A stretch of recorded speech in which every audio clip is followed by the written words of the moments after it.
When you work with a group like Careers who have experience in that area, they can demystify and navigate all the complex steps and stakeholders that have to be involved. Visit careersnextgen.ca today. Want sports talk on the go? You can listen to 1440 on the AM dial or stream us on your mobile device through apps like Radio Player, iHeart, and Stingray Music. Edmonton sports fans, turn to Sports 1440. 1440. Booster Juice is going crazy for hazelnuts. Not crazy. Nuts. Bananas for hazelnuts. I mean, they're delicious and sweeties, but this is Banana Juice is Booster for hazelnuts. What? Just stop. Booster Juice is going nuts for hazelnut. Introducing the Nutty Monkey Smoothie, Holy Hazelnut Acai Bowl, and Nutty Booster Bowl, all made with rich, creamy hazelnut spread. Try them today, only at Booster Juice. Canadian made, blending since 1999. Exciting news from St. Albert Dodge. The all-new 2026 Jeep Gladiator Sport packages have arrived. They have a great selection and a bunch of colors to choose from. And if you've checked out the Sport, you know it comes in some fun colors. Rugged capability, practical off-road features, and you can get behind the wheel for as low as $49,900. That's right. Get yourself a brand new Jeep Gladiator Sport for less than $50,000. What more can you ask for? Time to head up the trail and see how easy it is to do business at St. Albert Dodge. 1 in 3 adults don't get enough sleep. The Brick is here to help with deals on your entire bed. Save up to 50% off clearance mattresses, 50% off beds when you buy any 3 matching pieces. Buy one, get one half price on Sealy memory foam pillows, and save $100 off any adjustable power base when you buy a mattress over $9.99. Plus, check out other incredible savings in every department. Some exclusions apply. Check out the Brick at South Common, West Edmonton Mall, North Side, and downtown.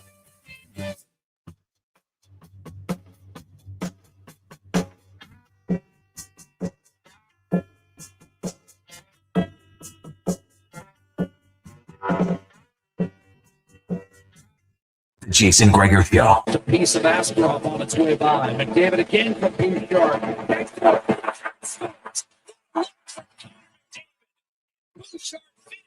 On Sports 1440. Here's Savoy. Of goal for Trent Frederick. 3-3. Presented by PlayAlberta.ca, Alberta's only regulated online gambling website. More for a long time. Islanders lead.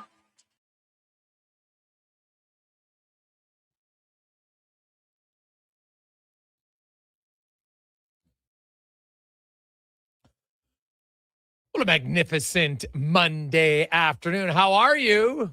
And welcome to the Jason Gregor Show. As always, brought to you by our title sponsor, PlayAlberta.ca, where you can get in the game all the time. Use the Jason Gregor Show where you get some odds boosts. You've got NHL, NBA action tonight. Slate on the National Hockey League. Of course, Columbus. They need a win. They're in New York to take on the Rangers. The Flyers and the Leafs, 2 teams that are looking to make some salary dumps, I would think, and grab some draft picks before Friday. They're both not making the playoffs. The Dallas Stars, they will be a big-time player, I think, in the trade deadline because Tyler Seguin was moved to LTIR. He's not going to play in the playoffs. That frees up over $9 million for them in LTIR space. Carolina, who will be in Edmonton on Friday. They are in Seattle tonight and maybe could help the Edmonton Oilers as Seattle and the Oilers, amongst a few other teams battling. And the LA Kings, with their new head coach, are hosting the Colorado Avalanche tonight. Oilers, of course, will be in action tomorrow. Josh Szymanski will be in the lineup as he and Isaac Howard were recalled today after Mangiapane and Regula cleared waivers. Janmark moves to LTR. It's all a not paper shuffle, but a movement shuffle. Mangiapane and Regula can be recalled once they play a game in the AHL, and they actually can play tomorrow morning. It's a morning game for the Bakersfield Condors, and then they would be eligible to come back up, or potentially could there be a trade? I think there's lots of things at play here. The Oilers are obviously looking. I've said it all along. Right shot defenseman. That's what they're looking at. And I had on my list that Connor Murphy is one of those guys. And it's, you know what? I think that trade is getting fairly close from, I think Friedman just put that out. It makes a lot of sense to me. He's a really good penalty killer. And did you see the new defense pairs for the Edmonton Oilers? Ekholm is with Stastny. Murphy comes in. Ekholm with Murphy. Bouchard with Wallman. Nurse with Emberson. So there you go. Maybe Stastny was just a placeholder in practice today. So keep that in mind. A defensive defenseman who can kill penalties. 6'4". This is exactly what the Oilers need. I'll be curious to see what the return would be. I wouldn't be shocked if it's Mangiapane, to be honest, to make the cap work, and then some sort of pick. We shall see when it becomes official, but that's looking like the deal today. So we'll get to all of that. You can get involved 833-401-1440, 833-401-1440. As we got a lot of thoughts, man. The Edmonton Oilers, that was an ugly game for different reasons against the San Jose Sharks. And we'll get to Stan Bowman's comments here, especially his opening one. Cons, you let me know when you got that ready, because Stan Bowman outlined, hey, we could bring in a player. One player isn't going to solve the woes of our team. And that's what we'll talk about. Sean Brown's going to join us here right away. He's in studio. Howie Draper will be by. He's had a hell of a career. Retired Bruce Levine will join us from Dallas, the Stars. Also a team looking for a right shot defenseman, and they got a lot of money. They'll be going big. Kevin Woodley talking goaltenders. Tad Bamford will talk to us about Chicago. Hey, guess what? You plan ahead sometimes. And we had Tad booked before the rumblings of Murphy spec. James Hamlin will join us, talk about his season. There's a guy who quietly doesn't get talked about a lot, but I can tell you right now, that guy could get called up, and he could fill in a pinch, no problem, in a bottom six role for the Edmonton Oilers at the center position. So we'll get to all of that and more as we welcome in Sean Brown. Brownie, how you doing? Good. It's good to be back on the show. I seen you took another couple points from a Strathcona team on the weekend. Oh, well, hey, now it's playoffs, baby. So you got to win. Actually, we got some players suspended, unfortunately. And I think that was a real wake-up call for our players. Like, the guys who got suspended are like, yeah, it wasn't worth it. And our team's being a lot more disciplined. So, you preach it all the time, but sometimes you need an example. And so it's been good. So, yeah, we got a weird game, though, tomorrow night, 8:15 for U13 start time. Late one. Right, yeah, we're starting later than the NHL guys, for goodness sake. So I don't know if our kids will get an after-school nap or not. So we'll see how that, because we haven't played that late all year long. So I do know that, eating and fatigue. So, but it's been fun. You know what? Playoffs are great. Even at the lower levels, man, everything gets intensified a little bit. So it's amazing to see the turnout too, right? All the grandparents. I mean, the place was packed. It was a good game. Obviously, I think, obviously you guys had an emotional game the game before. So there was, I don't know if you realized it, but the Hockey Alberta ref and chief was there to kind of make sure. So I was glad that there was no drama. It's always nice to see a good, clean game. Wow. Yeah. But honestly, I could say my team really hasn't gotten into much all year long. Pretty, I'd say I really enjoy coaching my team. I got a lot of good kids and some kids that have improved, and I think have chances to go on later on. They love the game, and who knows where they'll play later on, but it's been a lot of fun. Yeah. We haven't had really, that was like the only incident we've had all year long. You're so lucky. You're on the right side. You're so lucky. I mean, I've always coached too, my son, and it's such a nice place to be, because it's just, when you sit on the other side and you hear all the chatter, right, and the things that people say, and it's just like, man, the atmosphere can be electric. It could be challenging at times. It just blows my mind sitting there listening to people and what they're willing to say, and think, how could anything positive come out of that? Yeah. Right. It's just, it blows my mind. So you're on the right side. Yeah. So we'll see. Now, so Connor Murphy, it's not official. Looks like it's getting close, but give me your thoughts on like the Edmonton Oilers, man. You score a lot, but they've been leaking a lot. In their last 10 games, the Oilers lead the NHL in goals for at 44, 4.4 goals a game. That's damn good. Problem is they've allowed a league worst 46. So do the math. Yeah, we're the best scoring team. Yeah, but you're the worst defending team. And it's not just the goalies. Can we all say that together, wherever you're at, in unison? It's not just the goalies. Can the goalies be better? 100%. But team defense, defensemen, forwards, they all got to be better. Yeah, it's not where it needs to be. And I think Stan Bowman touched on a lot of the right points today when he talked about, just the inconsistency with it. There's times that obviously they look good offensively on both sides of the puck and playing well defensively, but it's just a game that this team has never really made it easy on themselves. They always seem to find a way to make it a lot tougher than maybe it needs to be. But hopefully with the trade deadline coming up here, obviously, hopefully there'll be some movement. If there's not any movement, then obviously they got to find a way within. But there's no easy way to play this game. When you look at the game that they played against San Jose, it's just that ability to play. It's not the sexy part of the game. It's not necessarily the fun part of the game, but it's the biggest part of the game. And we've seen that when they played against Florida last year, the mixture of skill and talent, but their ability to check and take pride in that was obviously why they've won 2 Stanley Cups. And that's when you watch the good teams, that's what they do. And they do it well, and they do it consistently. And it seems to be the teams that the Oilers play, the teams that check really well, give them fits.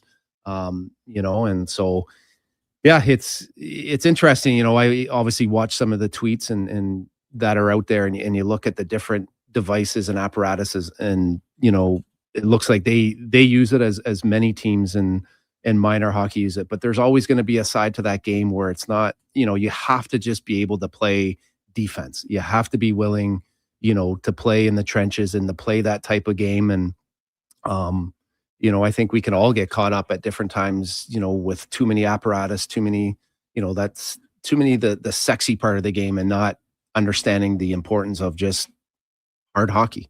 That's what wins games, and that's what the top teams do. Yeah. And, Stan Bowman had a fairly long answer when asked about his team and, obviously the goals against. And he just talked about, and Brownie, you played. At the end of the day, like there's I know it sounds boring and it sounds cliche, but there's the right way to play.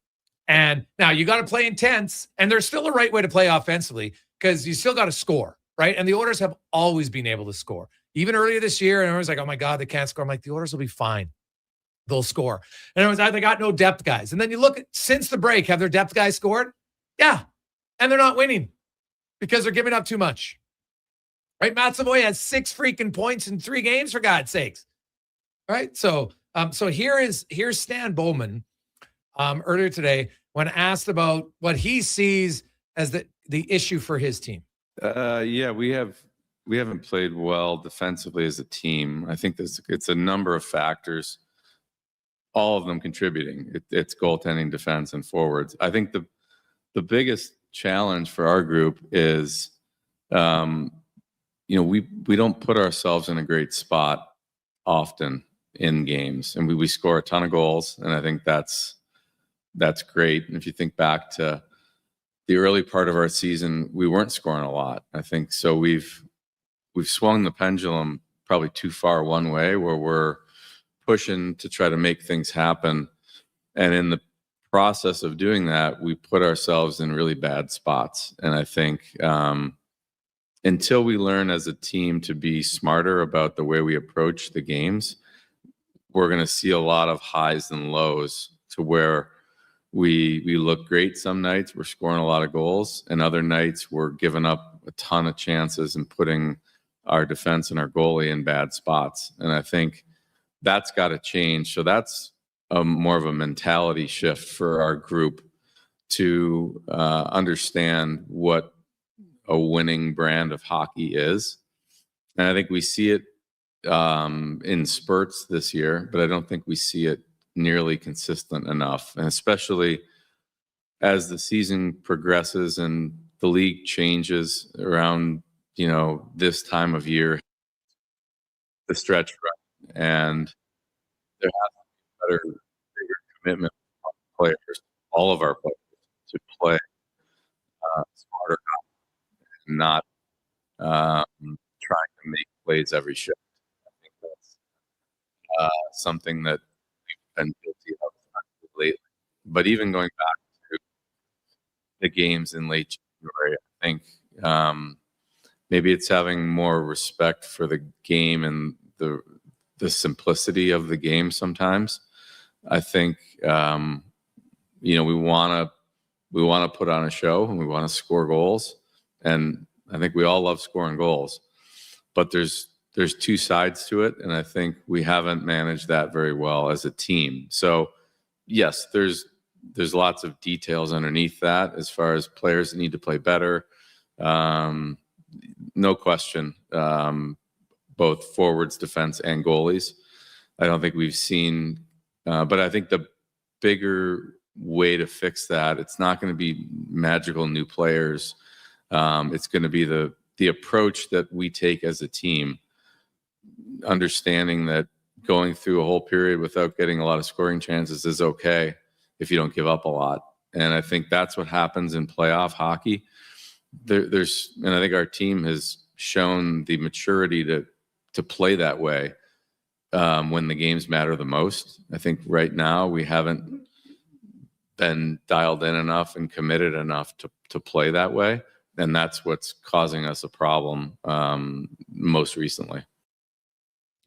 What do you make of that, Brownie? Yeah, I mean, his assessment is obviously, very accurate. I mean, the thing with this team here is it's not a young team. It's not like it's San Jose that's trying to learn how to win and how to play the game and what it takes to, get to that next level. This is the Edmonton Oilers that, have been to multiple Game 7s and Stanley Cup finals. So it's a little bit surprising that, that maturity and that understanding of the game isn't, where it should be. But he's dead on as far as his assessment. I mean, that's, like I said earlier, that's, when you look at the good teams and, when I think back to some of the teams that I played on that, were successful during the regular season is, it didn't matter the team. It didn't matter the time of the game. There was, you look at the clock and you look at the times and I guess the maturity and understanding, what's needed. And there was no real panic, right? You just played and you played with your game plan. There was a trust in each other and everyone kind of knew and understood what everyone had to do to be successful. And you might not be winning in the second period. You might not be winning in the first period, but you knew that with the game plan and with everyone's responsibility that eventually it was going to come. Right. And there was a real belief in that when you were playing. And I think with the Oilers right now, there's just that inconsistency, the inconsistency and the, not really knowing who's going to do what and kind of waiting for the next guy to be the guy that gets it done. And that's, to me, that's kind of where it's at. I mean, they just, is McDavid going to step up like as he normally does? Is Draisaitl going to do his thing where, the understanding and that maturity that he talks about is just kind of lacking.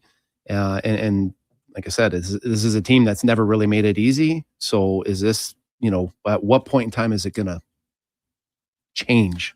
And we have the trade official. It is Connor Murphy to the Edmonton Oilers for a second-round pick, and Chicago retains half of his 4.4 cap hit. So the Oilers will come in at 2.2. Now, don't expect this trade to be official with the league until after 3 p.m. for salary cap purposes. So in order for them to bring on Murphy's contract, and I mentioned this right off top of the show, I thought Ike Howard was just going to be a paper transaction today. That Ike Howard comes up, and because he was recalled before the Oilers went into LTIR, so now he's a $950,000 cap hit, right? His bonuses go into what's called the recapture silo. It's like its own silo. So if you're on the roster, so Savoy, Howard, Szymanski, all of their bonuses will go into this silo. Let's pretend it's an invisible silo. And now, when they go into LTIR, they're in that silo. So they just remain there. You can send Howard back to the minors.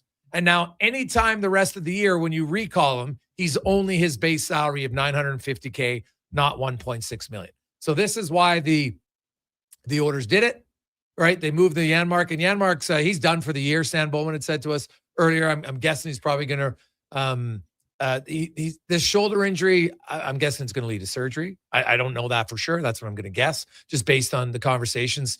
When people, I'm like, well, hey, Janmark coming back? No. So now, and if you use him on LTIR because of his cap hit, I'm not even sure he qualifies for the because he doesn't have that 3.4. So I think if you put him on LTIR because it's only 1.45, I don't think I'd have to double check with Hart. I'm not sure there's much impact for him. Like, could he return for the 4th round or 3rd round? I don't know. It's not like Sagan. Sagan in Dallas, once they put him officially on LTIR, he can't come back for the playoffs because so they open up all of his money. Whereas if he was coming back, they could only use $3.45 million of his LTIR space during the season. So that's the difference. But so there you have it. Connor Murphy is now with the Edmonton Oilers. And so, hey, I was joking. Was Stastny just a placeholder? Are we going to see Wallman, Bouchard, Ekholm, Murphy, Nurse, Emberson? I think the D pairs are going to switch up at times, but Chris Knobloch did say the D pairs were going to be different tomorrow. Now, obviously, they will be with Murphy, but based on even what we saw at practice. So I think you might see some different combinations. I won't be surprised at the end of the day we end up back with Ekholm and Bouchard. I won't be surprised, but because you get Murphy, now you have 3 righties and 3 lefties. And I think that's long overdue.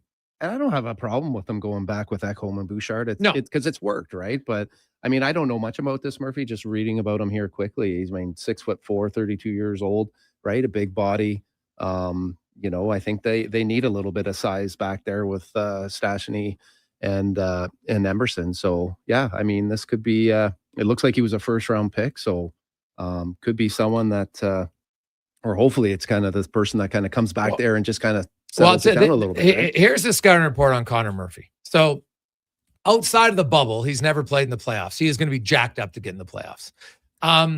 He defends hard. He stands up for his teammates. He's on the penalty kill in Chicago, takes a ton of PK minutes. And he's not the most fleet of foot guy, but he moves the puck all right. But he adds a little bit more grease to the Oilers back end. And I think, Brownie, you'd be the first one to agree that the Oilers could maybe play a little bit harder, especially in front of their net.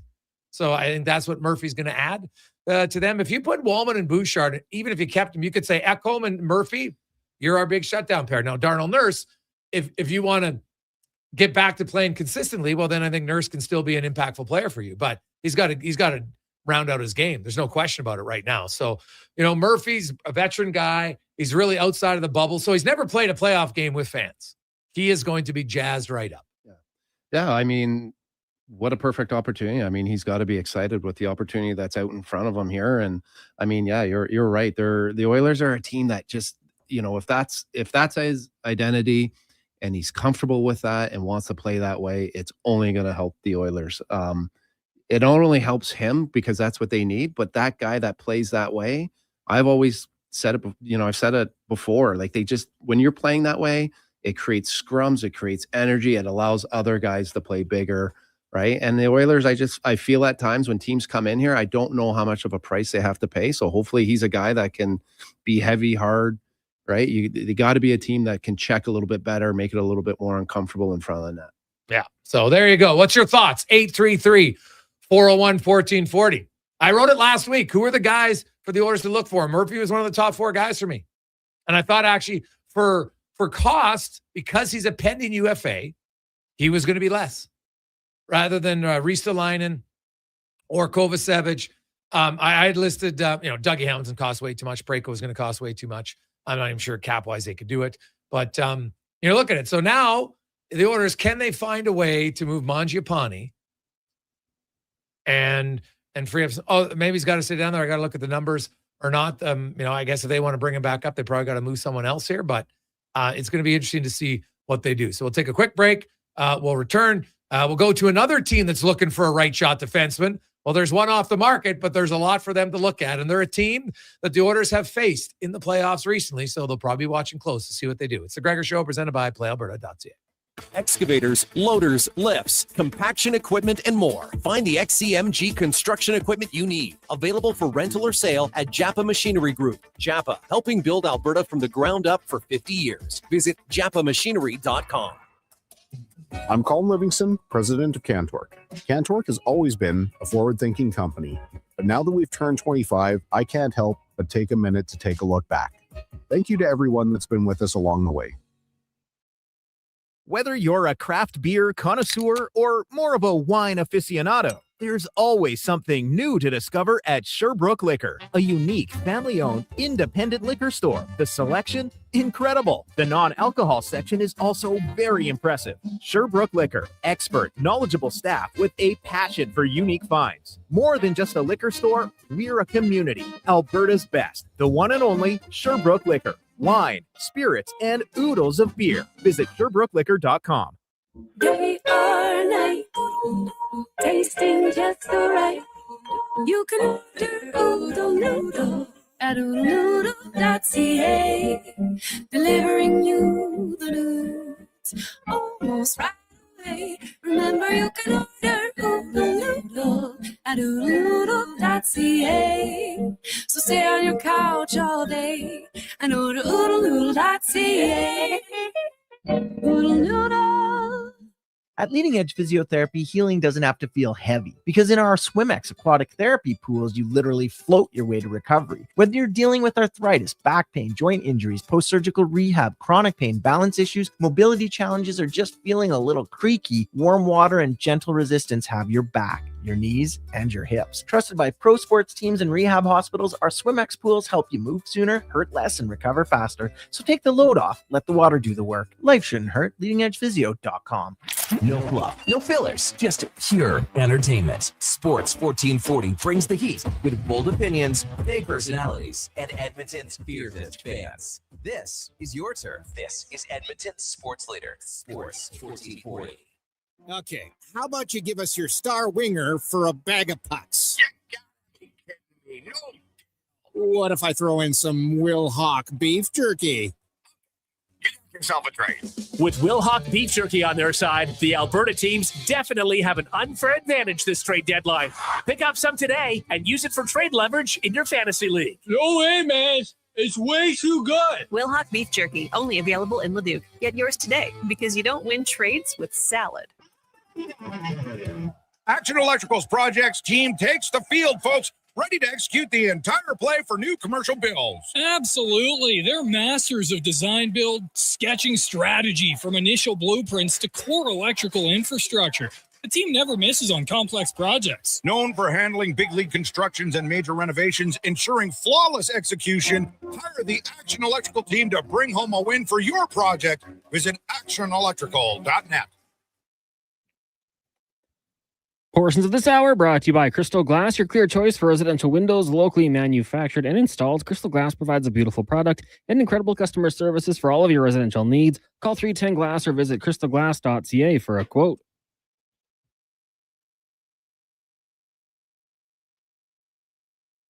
This is Sports 1440, where Edmonton talks sports. On YouTube, Facebook, and X. Here's Jason Gregor. Brought to you by playalberta.ca. 225. Welcome back. If you missed it, Connor Murphy. According to Spec, the official trade is Murphy for a second rounder, with the Blackhawks retaining half of his $4.4 million salary. So in order for them to get him on the roster, I'd look for Ike Howard, who I know just got recalled today. But and they got recalled to help him. So now, his capture bonuses are there. But I think Ike Howard will be here for a very brief time. And then they will announce the Murphy trade, and I could see Ike Howard going back down. So we'll see. And it's a second rounder, by the way, in 2028. So not even right away. So Chicago kind of doing themselves a favor, I think, to their former GM in this deal. So I don't see how anybody can complain about that. You give up a second rounder 3 years away.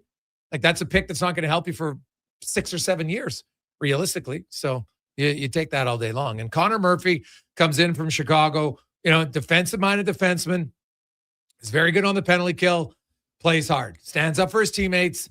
Nothing flashy, but for a team that needs to play better defense, this is exactly what I couldn't believe people are like, oh, the Oilers should get Justin Falk. What? Why? Like, what, you want all great puck movers? It's what everybody says now. Puck mover, puck mover. You need to defend, too. You can't just have all puck movers. Look at Team USA. They had all puck movers, right, except Slavin. And Canada demolished them. They just couldn't score. But it wasn't because their puck movers kept the puck out of their own end. Like, give me a break. You need a mixture of something. The Oilers have enough puck movers. They needed a defender, and that's what Murphy is. So I like this trade for Edmonton, and probably see him in the lineup. We'll see if he can get here in time for tomorrow's game against the Ottawa Senators.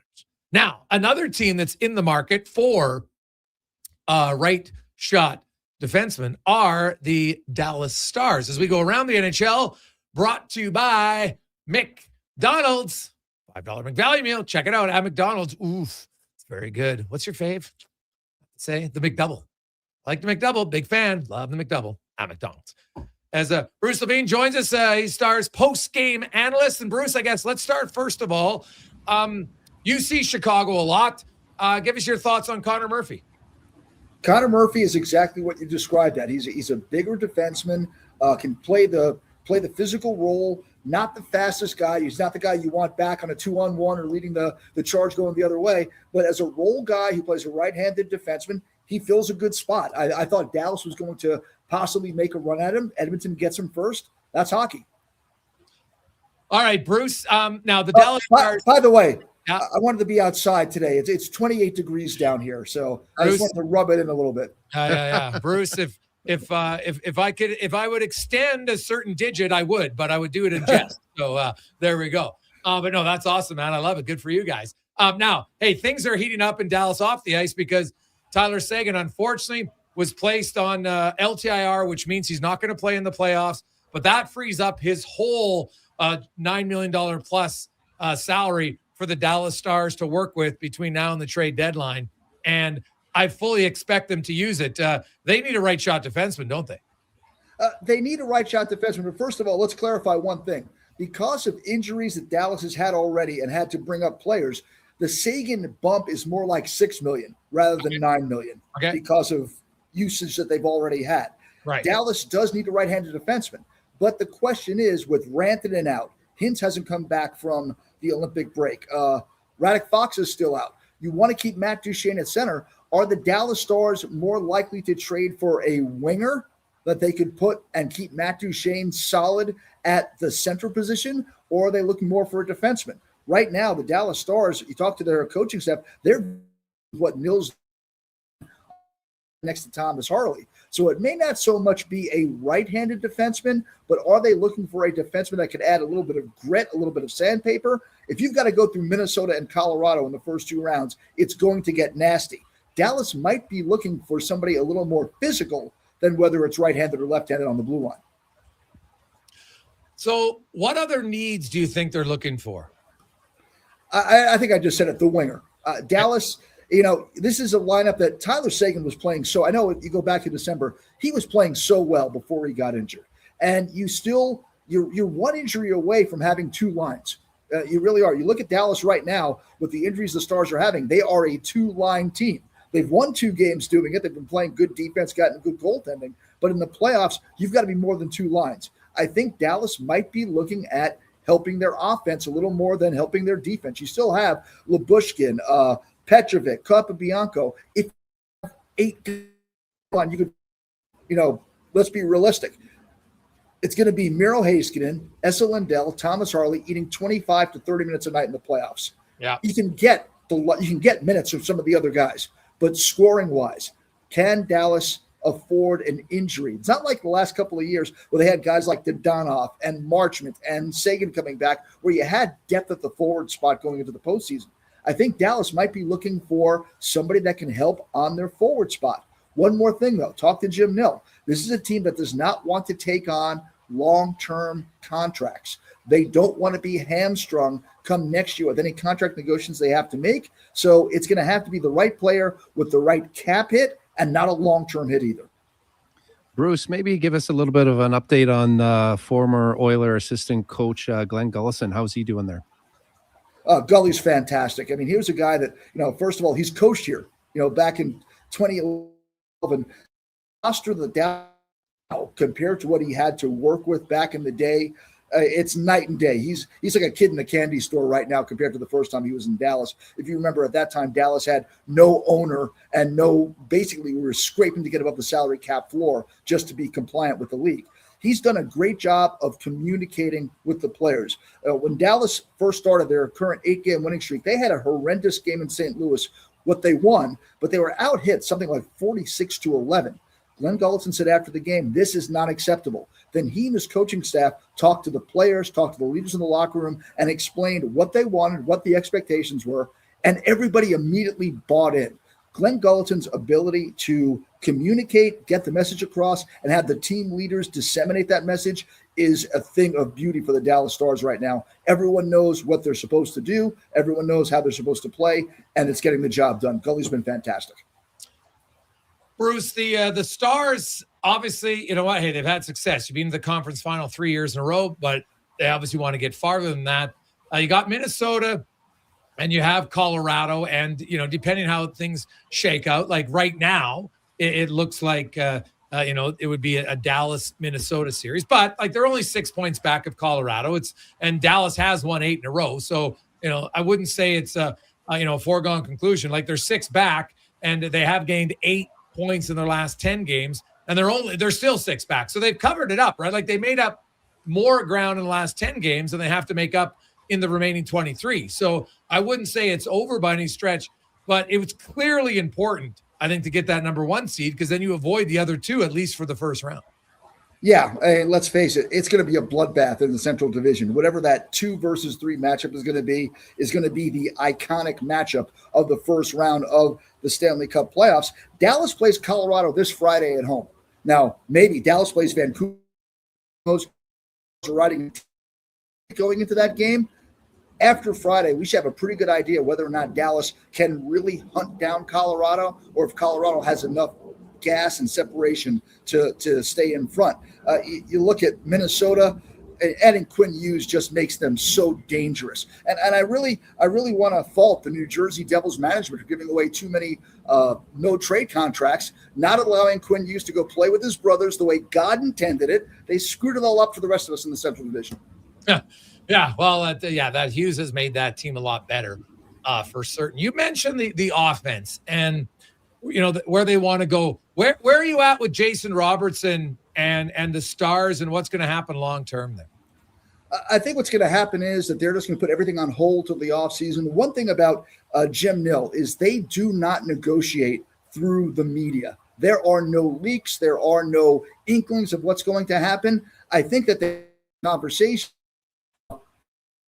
to a point where they were no longer making progress. So they said, let's cool it down a little bit, and they'll re-engage later on. Remember, Jason Robertson is going to be a restricted free agent this offseason. So if somebody did want to make an offer, 1, Dallas would have the option to match, or 2, I believe the cost is 4 first-round picks to sign Jason Robertson. So I think the Stars long-term want to sign Robertson. They want to get him in. They want him to be a long-term piece of this organization. It's just going to take a little bit of work, but if there's one thing the 3-time reigning GM of the year has been able to do, he finds ways to get things done. And I think that's the underlying belief that one way or another, Jim Nill will do what's right for the Dallas Stars, and they'll find a way to keep Jason Robertson.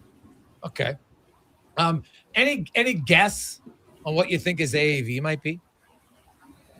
You know, that's a hard one, because I don't think you can pay Jason Robertson more than you can pay Mikko Rantanen. And Mikko Rantanen's at 12.5.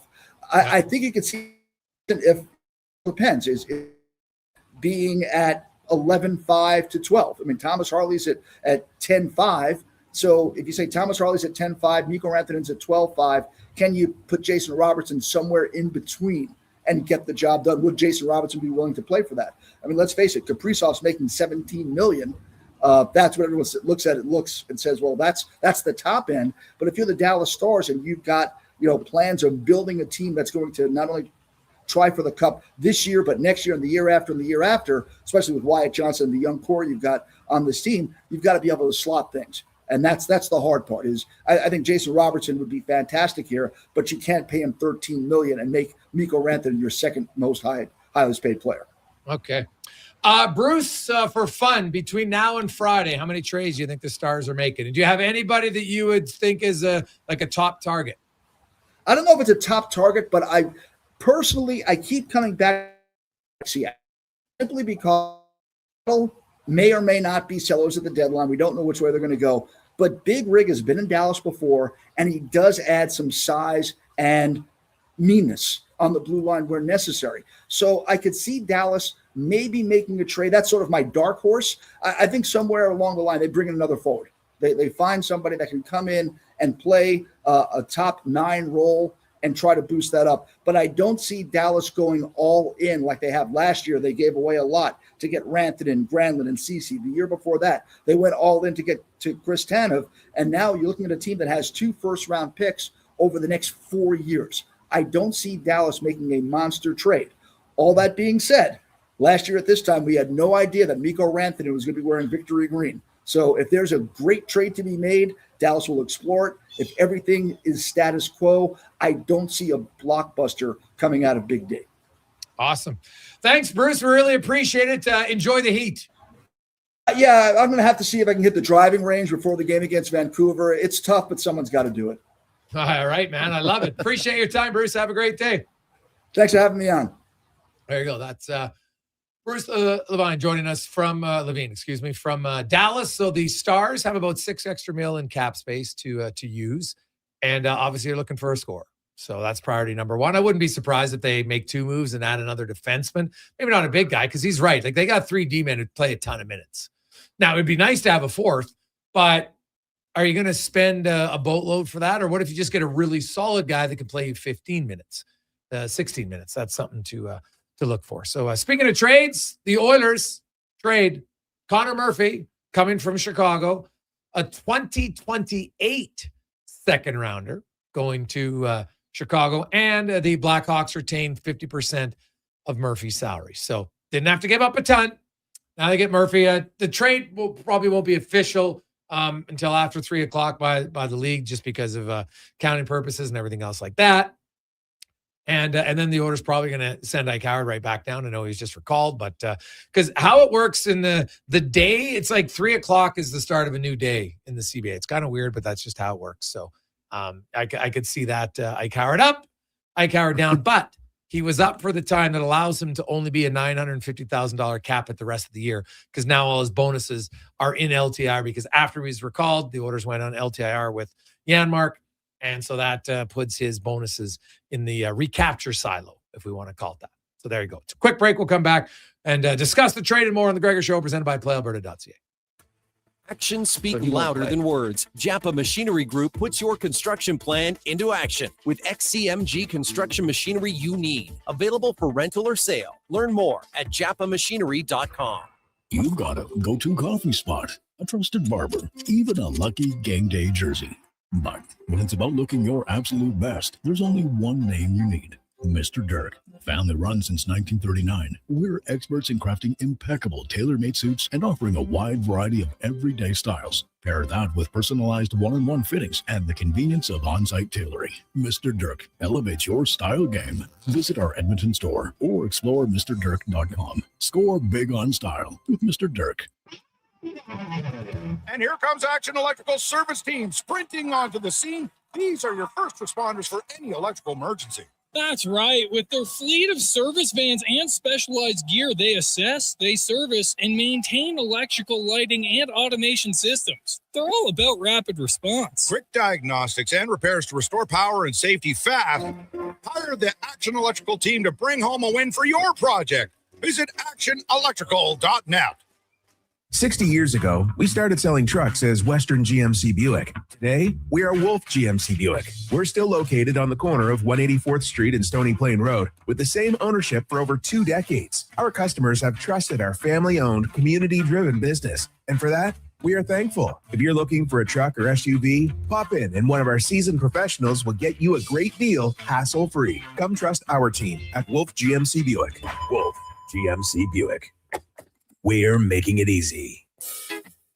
Planning your next event? Let Loca Quality Market cater. From made-to-order meals to gourmet platters to full chef tasting experiences, they make entertaining effortless. Visit loca.ca to start planning today. A Saskatchewan boy who grew up loving and playing sports. At least we think he grew up.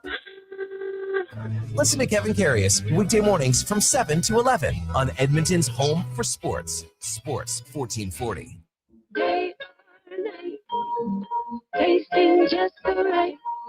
You can order oodle noodle at oodlenoodle.ca, delivering you the news almost right away. Remember, you can order oodle noodle at oodlenoodle.ca.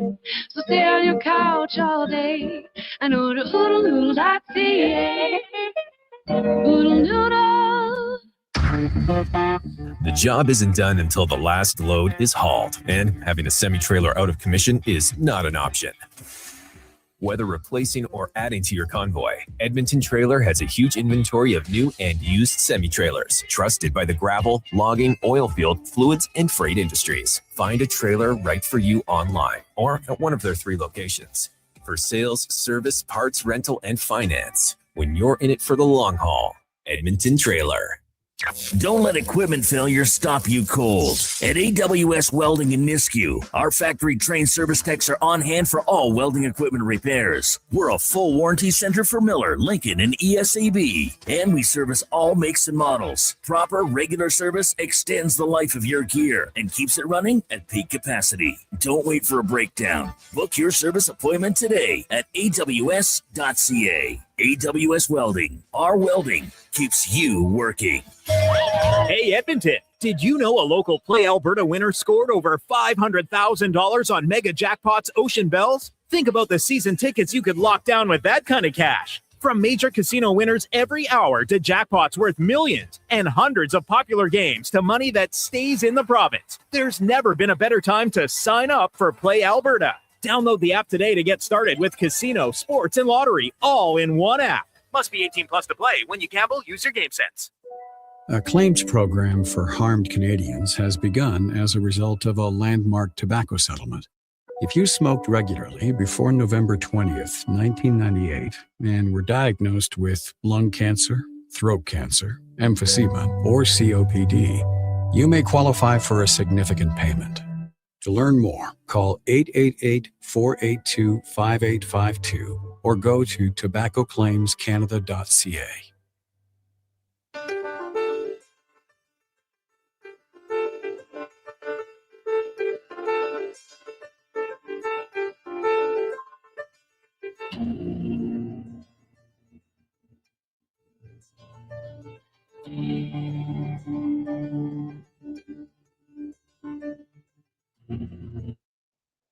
Portions of this hour brought to you by Cantork. We offer sale, rental, repair, and calibration of hydraulic, pneumatic, and battery-powered torque wrenches, stud tensioners, and flange maintenance equipment.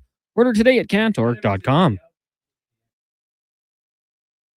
The Jason Gregor Show, the best of Edmonton sports talk and beyond. This is Sports 1440. Presented by PlayAlberta.ca, Alberta's only regulated online gambling website.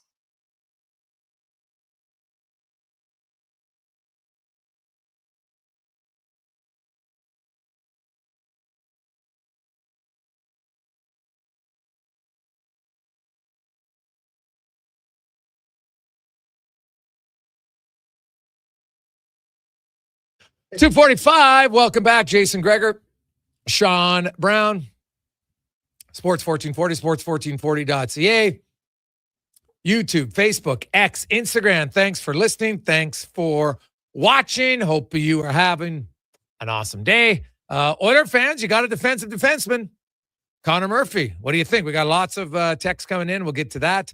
833-401-1440. The Gregor Show always brought to you by PlayAlberta.ca. We got to get the odds of Connor Murphy. When's he going to score a goal? Because I love those ones. I love the long shot ones. So we hit on the Emberson and Stastny this year. So boom, we'll have to see on a Connor. I don't even know how many goals he scored this year. Do we need him to score a goal? I think no, we not just really. need him to But play heavy and hard. Well, you can't play Alberta.ca. We can't have any fun on like how many penalty kills he'll get. Right? What about block hitting? shots? Hitting? No, block Hit? shots. No hits they don't do. Okay. But block shots they do. Okay. So, well, he seems like he's more of that guy. Oh yeah. But that's why I said Emberson and Stastny, Yeah. right? Because those are the long shot guys. Yeah. It's like you do a $5 here or there. It's kind of funny. So he's got 4 goals though this year. Connor Murphy, 4 goals in 60 games. So not bad. He had a career high 7 goals a few years ago. But yeah, he is here to play defense for the Edmonton Oilers. Kills penalties on the number 1 penalty kill unit in the NHL. Blocks a lot of shots. So that should help. Now, our next guest knows a thing or two about building a team and building people. And guess what? You need a diverse roster if you want to win, really at any level of hockey. You can't have, if you have all too much flash and dash, you're not going to win. If you don't have enough skill, you're not going to win. If you don't have, if you have all small guys, you won't win. If you have all big guys, probably not going to win. You need a combination, different elements of it all. And Howie Draper has had one of the longest running coaching careers going with the Pandas, and then, of course, with his PWHL for a while. We'll talk to Howie now as we go in the room, brought to you by Action Electrical, 53 years. Almost as many years as Howie's been coaching. No, kidding. But 53 years in business. They've become one of the most diversified electrical contractors in the province, actionelectrical.net. Howie, welcome back to the show, man. Congratulations on everything in the coaching career. How are you doing?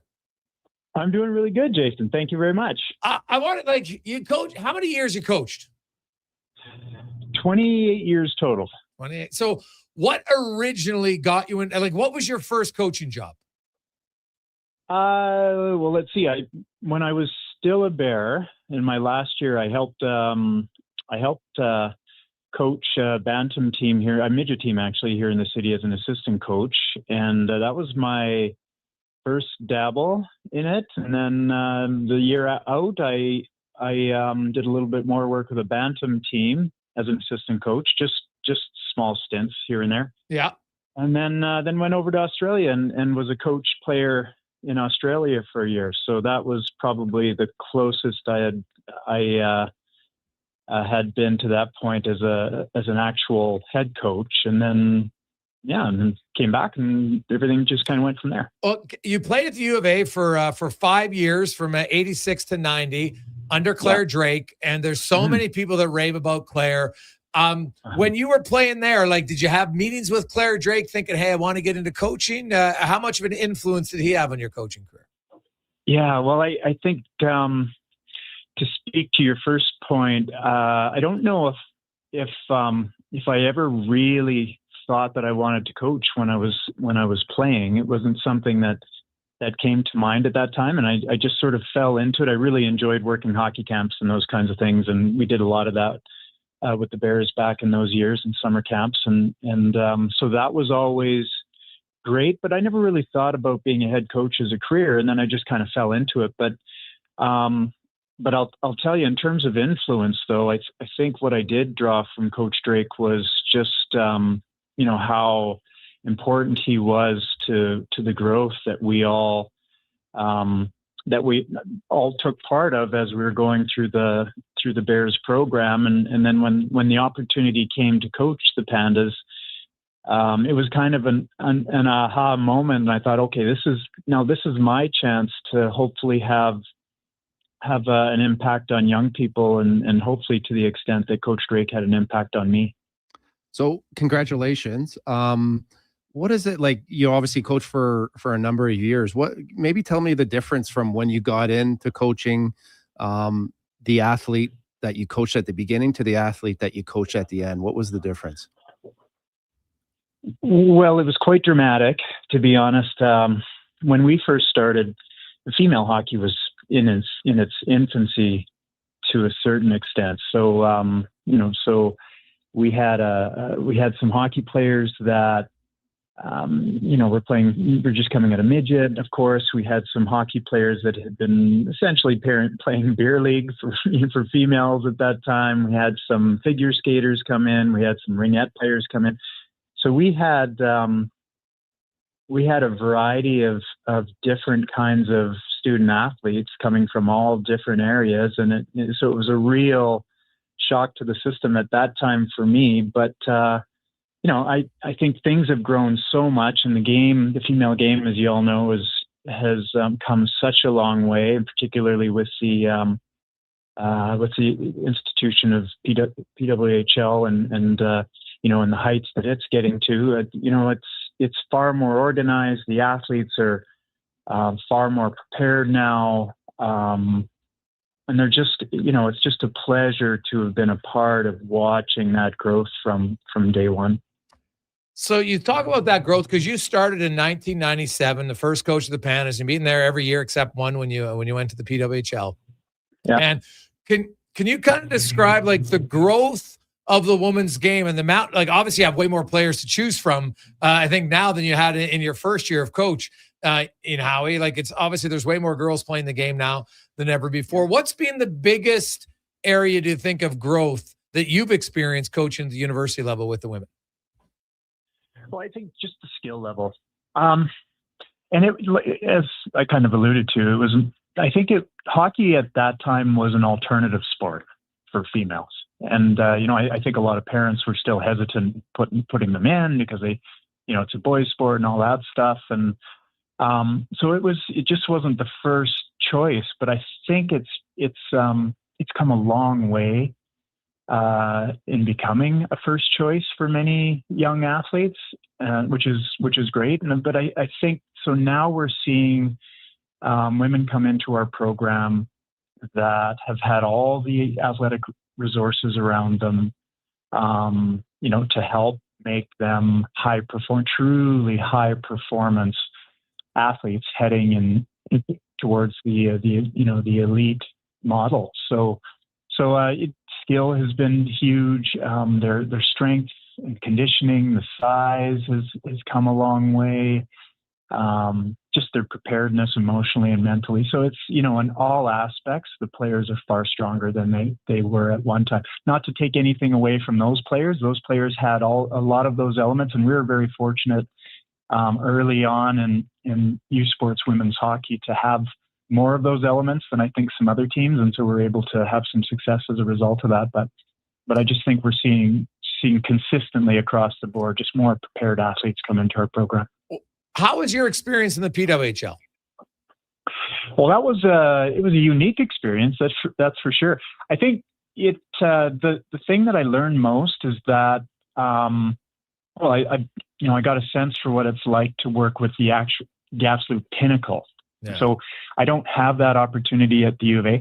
Not only that, these players were far more mature. They had a far stronger sense of who they were and where they were going as athletes and as people.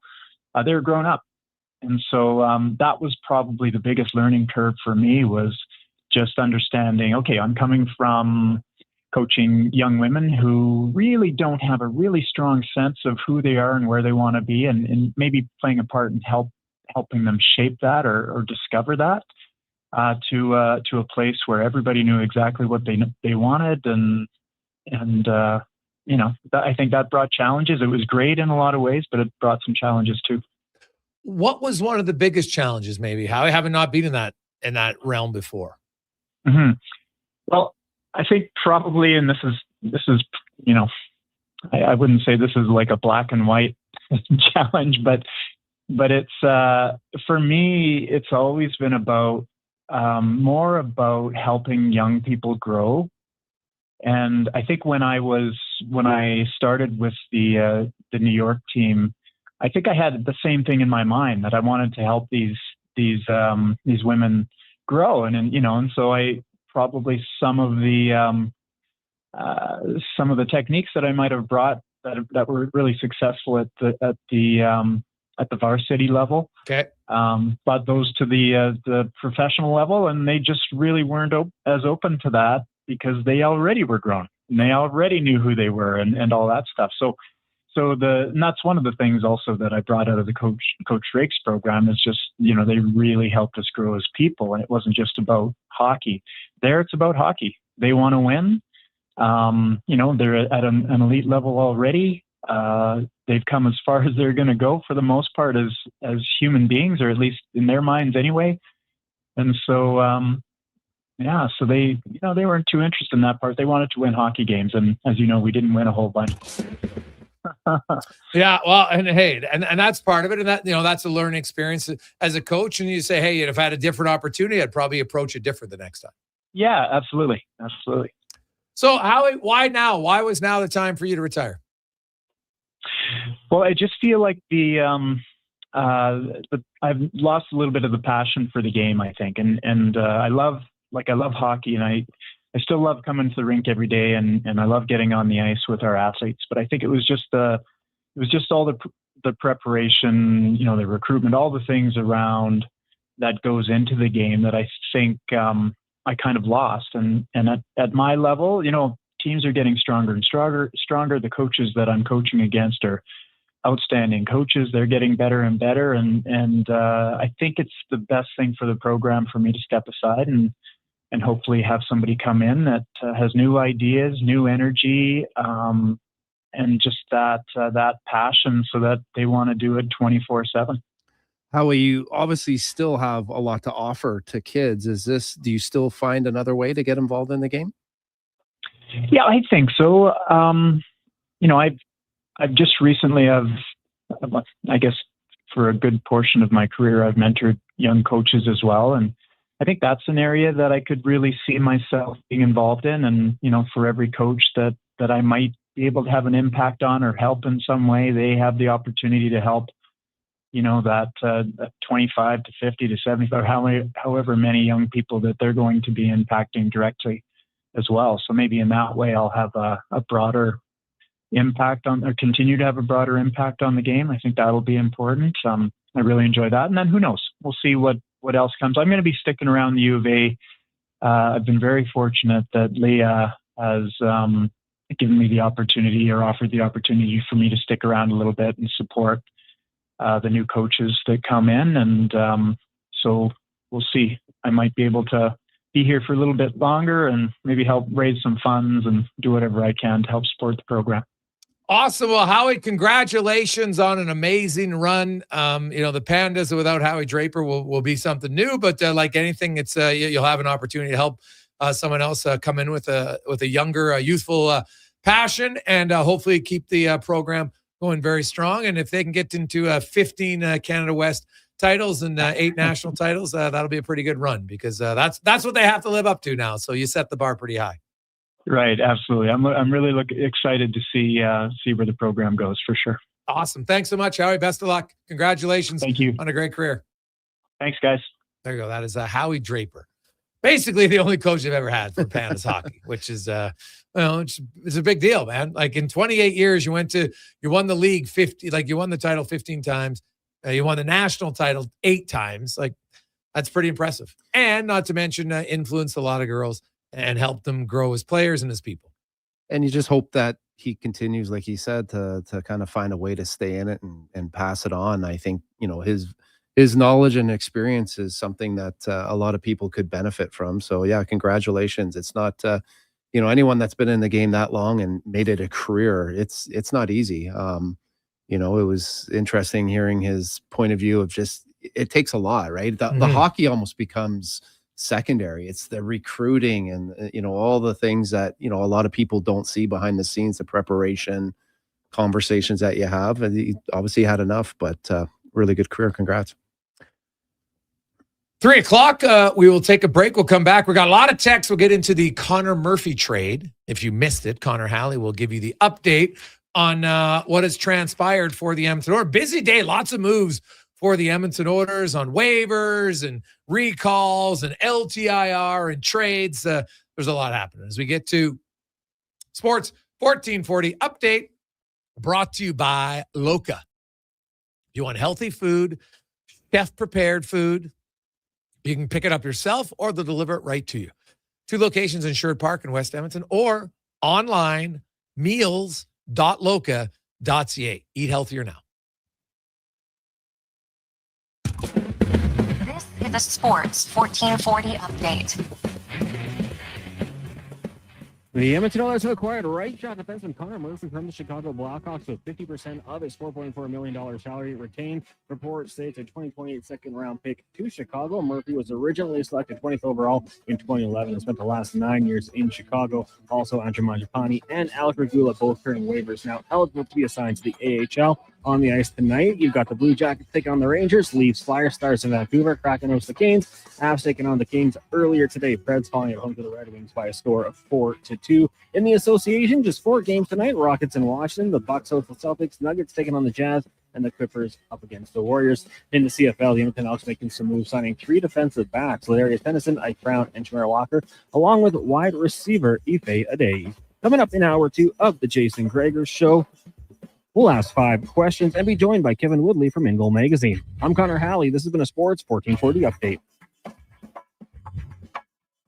It's Sports 1440, a Stingray radio station broadcasting on Treaty 6 territory. Download the free iHeartRadio app and listen to CKJR wherever you go. You've got a go-to coffee spot, a trusted barber, even a lucky game day jersey. But when it's about looking your absolute best, there's only one name you need: Mr. Dirk. Family run since 1939, we're experts in crafting impeccable tailor-made suits and offering a wide variety of everyday styles. Pair that with personalized one-on-one fittings and the convenience of on-site tailoring. Mr. Dirk elevates your style game. Visit our Edmonton store. Explore Mr. Magnificent Monday style with Mr. Dirk. afternoon. How are you? Every winter plan becomes a spring project. Every repaired line and every improved system is how we build the next chapter of Edmonton's infrastructure. And we can't do that without the best and the brightest in the field. That's why right now, GS Construction is looking to hire experienced top men, pipe layers, and operators who can step in and hit the ground running. According to With a people-first mentality, if you growth, missed and it, Connor- comprehensive benefits, why would you want to work anywhere else? To apply, visit gsconstruction.ca. Come for Canada's largest trade shows, the biggest names in entertainment, exhilarating sporting events, and more. And stay for the experience at the Edmonton Expo Centre. Looking for the perfect place to host your next big event? From trade shows to galas, meetings, and concerts, Show the presented by Edmonton Play Alberta. Expo Centre has the space, event expertise, and service to make your next event unforgettable. With over 522,000 square feet Sean of flexible Brown. event space, in-house catering, Back, and Jason operational Gregor. expertise, they bring your biggest vision to life. Welcome back. Learn more at edmontonexpocentre.com today.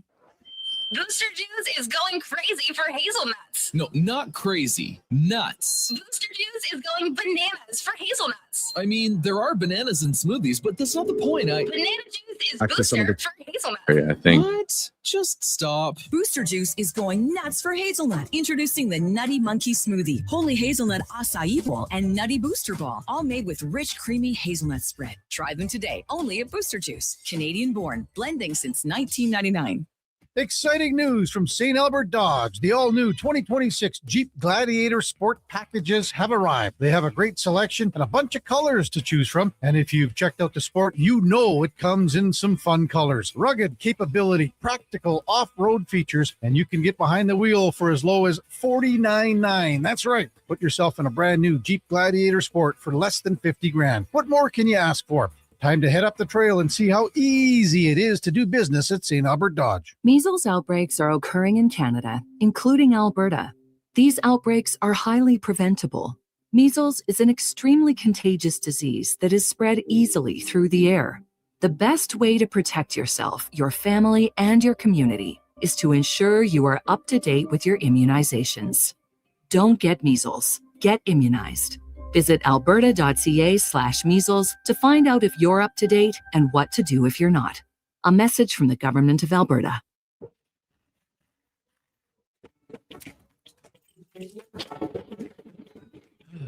Oh, Canada. Jiffy Lube is here to keep you moving through mornings like these. Full synthetic oil changes, quality Pennzoil products, tire checks, battery tests, and everything else your car needs to get through our winters. Stop by Jiffy Lube for fast, easy, warranty-approved service. No appointment, no hassle. Just dependable service right when you need it. Jiffy Lube, keeping you moving through this.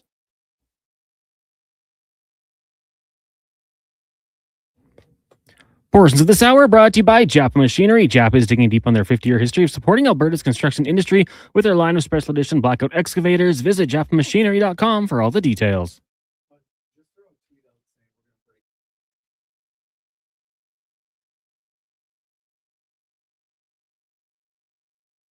Welcome back, Jason Gregor, Connor Halley, Sports 1440. Sports1440.ca, YouTube, Facebook, X, and Instagram. Thanks for listening. Thanks for watching. The Gregor Show always brought to you by PlayAlberta.ca. You can get in the action, of course. Tonight, hey, how about the Avs and the Hurricanes on the road? Could they help the Oilers in LA and Seattle, respectively? We'll see. Also, expect some goals tonight. The Flyers and Leafs, I got nothing to play for, baby. Run and gun hockey. And Dallas and the Canucks. Oof. The Vancouver Canucks are they're in one right now. They are in a race by themselves. They're doing their job. They've created space. They put themselves in a very good position here down the stretch to secure the best odds for the number one pick. They have a 10-point lead over the St. Louis Blues and the New York Rangers with 23 games remaining. So lock it in, I would say. And the Canucks, they're not going to choke this one away. They're not going to choke this one away. They are going to finish it out. They're going to get done. And they will have themselves the best odds to win the draft lottery. So what is it? The Oilers are the only Canadian hope, right? Because you got Montreal. Oh yeah, sorry, Montreal. Yeah. Montreal and Edmonton look like they're likely. The Ottawa Senators are, well, the thing about the Sens, they're actually a team where goaltending's really let them down. Like, I know Oiler fans like to just blame the goalies. Actually, look at the analytics. The Oilers give up way too many chances. You go look at, if you want to say a team that's getting goalied by themselves, it's Ottawa. Ottawa has actually played really well. That will not be an easy game. If they could ever just get even average goaltending, the way they play 5-on-5, they could have some success. So they're 5 points back of the Bruins. They're not out yet. It's damn close, though. They're teetering on the brink of it with 23 games to go. Because I know 5 points doesn't seem like much, but in the last 10 games, they went 6-3-1. You know how many points they gained on Boston? 0. Boston went 5-2-3. They only won half their games, but they got 3 overtime losses, and that gives you that Gary Bettman thank you point. So the Sens, they're still kicking, but they're right on the edge. They can't afford it to. Like, they'll come in hungry tomorrow night. The Oilers should definitely not be taking them easy. And I would hope they don't at this point. When you've given up 46 goals in 10 games, you can't take anybody lightly. There's no easy games right now coming down the stretch for sure. And then obviously when you get, Brady Tkachuk coming into town, you know that he's going to be fired up, right? Running around, which is probably a good thing. I think that's probably a good thing for the Oilers right now, because that type of game and that type of player, I think, will bring out the best in some of the Oiler players. So it should be good. Now let's get to the Connor Murphy trade. Brownie. So here's some data on Connor Murphy, because I had people say, why are the Oilers going after this guy? Because people look at plus minus, and I'm like, guy, he is -3. Okay, on a Chicago team that has been outscored. I got to get the actual number for the Blackhawks. They're -18 5-on-5, and he's only -3. So right there. Actually, no, they're worse than that. I had the wrong number. They're -30, and he's only -3 at 5-on-5. So it's hard to be a plus player on a team that's -30 at 5-on-5. It just is. Now, they got the best penalty kill unit in the NHL. And guess what? He's one of their top penalty kill guys. So where do the Oilers need help? They need help in the penalty kill. He's a defensive defenseman. The Oilers don't need more puck movers. What did their GM say today? We need to defend better. Full stop. They need to defend better. So Connor Murphy, if you're looking for a guy, because if you only like the flashy outlet passes, because what Connor Murphy does well probably isn't what a lot of fans notice in the game. You'll be like, oh, Connor Murphy played tonight? Great. That means he had a really good game. I was going to say, at the end of the day, it's just, getting that player that has the identity and is comfortable playing with that. I think that's where your pro scouting comes in handy here. Obviously, they've been watching him and they feel confident in what they're getting. So I'm excited to see. I mean, those guys are, they're hard to find. It's hard to find a guy that's comfortable and confident in playing heavy, hard, uncomfortable hockey. It's exactly what the Oilers need. And you're right. I mean, if he's just a guy that just moves the puck, that's exactly what they need. They got the forwards. They have the skill. They skate. The Oilers forwards skate well. So if they can play good transitional hockey, right, and get in the offensive zone and have that simple defenseman that can do that, and then you maybe, if depending on how he plays, you got Wallman, you got some guys that he can play with that now allow those guys to kind of play a little bit maybe more to their strengths, and so it's good. But yeah, it's to have that guy that's going to eat pucks, make it uncomfortable, is exactly it's going to be different. Oiler fans, here's an area you're going to watch, and I guarantee you this will stand out. Watch Connor Murphy in front of his net. It's not easy for opposing forwards in front of the net, which I still believe is a concern in Edmonton. And Murphy's going to come in, and Brownie, you played there. Like, you can make it hard on guys in front of the net without taking penalties. And the Oilers are a team, like, if there's one area where Darnell Nurse should excel at, it should be making life difficult in front of his own net. And he doesn't do it often enough. Yeah, I mean, it's there has to be a price to pay, right? And now by having him and having him play that way just brings other guys into the fight as well. So I think it's a good thing. I think, when we were talking to the Dallas Dallas guy, or what was the guy in Seattle that they were bringing, or Lasky that they wanted to bring back? Like Oleksiak, yeah, right? for Dallas, like those guys, right? It's just, they're heavy, they're hard, they're valuable, and everyone needs them, especially if you're going to go on a long playoff run, right? You got to be able to wear teams down. You got to be able to check. You got to be able to shut the cycle down, right? There has to be a little bit of uncomfortableness to, teams when they come into to play the Edmonton Oilers in Edmonton. There's, you want guys kind of worrying about, what kind of game it's going to be. It's going to be an uncomfortable game. And, they, like I said, it's those guys are worth their weight in gold because they're just hard to find. Yes. And I think that, this year's kind of proven that for the Oilers. Once you get those guys, you got to keep those guys too. Yes. Oh, 100%. So Connor Murphy is something different for Oiler fans, and different in this case, I think is very good. A lot of text flying in. Hey guys, did this push Nurse to the third pairing? Shan the man. Well, Murphy's a right shot guy. So you're going to have Wallman, Nurse, and Ekholm on your left side, Bouchard, Murphy, and Emerson on your right side. That's the 60 they have right now. You have now they could recall Regula, but they probably won't. They got Stastny here, so he's your number 7. And is Darnell Nurse suddenly going to go from playing the most minutes 5-on-5 to being 5th? No, he's not. But penalty kill minutes, Murphy's going to take a lot of those. And it's going to be on the right side. So now Wallman, Nurse, Ekholm will kind of rotate around on the left side. I think that's why Nurse doesn't play a ton on the power play. Obviously, Bouchard plays a lot there. So I think you'll have Bouchard and Murphy and Emerson. Like Emerson's pretty good on the penalty kill too here. So I'm going to be, when we talk third pair, like Nurse doesn't play third pair minutes. They're not going to suddenly limit him that much, but healthy competition. Yeah, I think this will force him, because now it's like, well, Stastny was the only other option on the left side, and he was always going to play less than Nurse.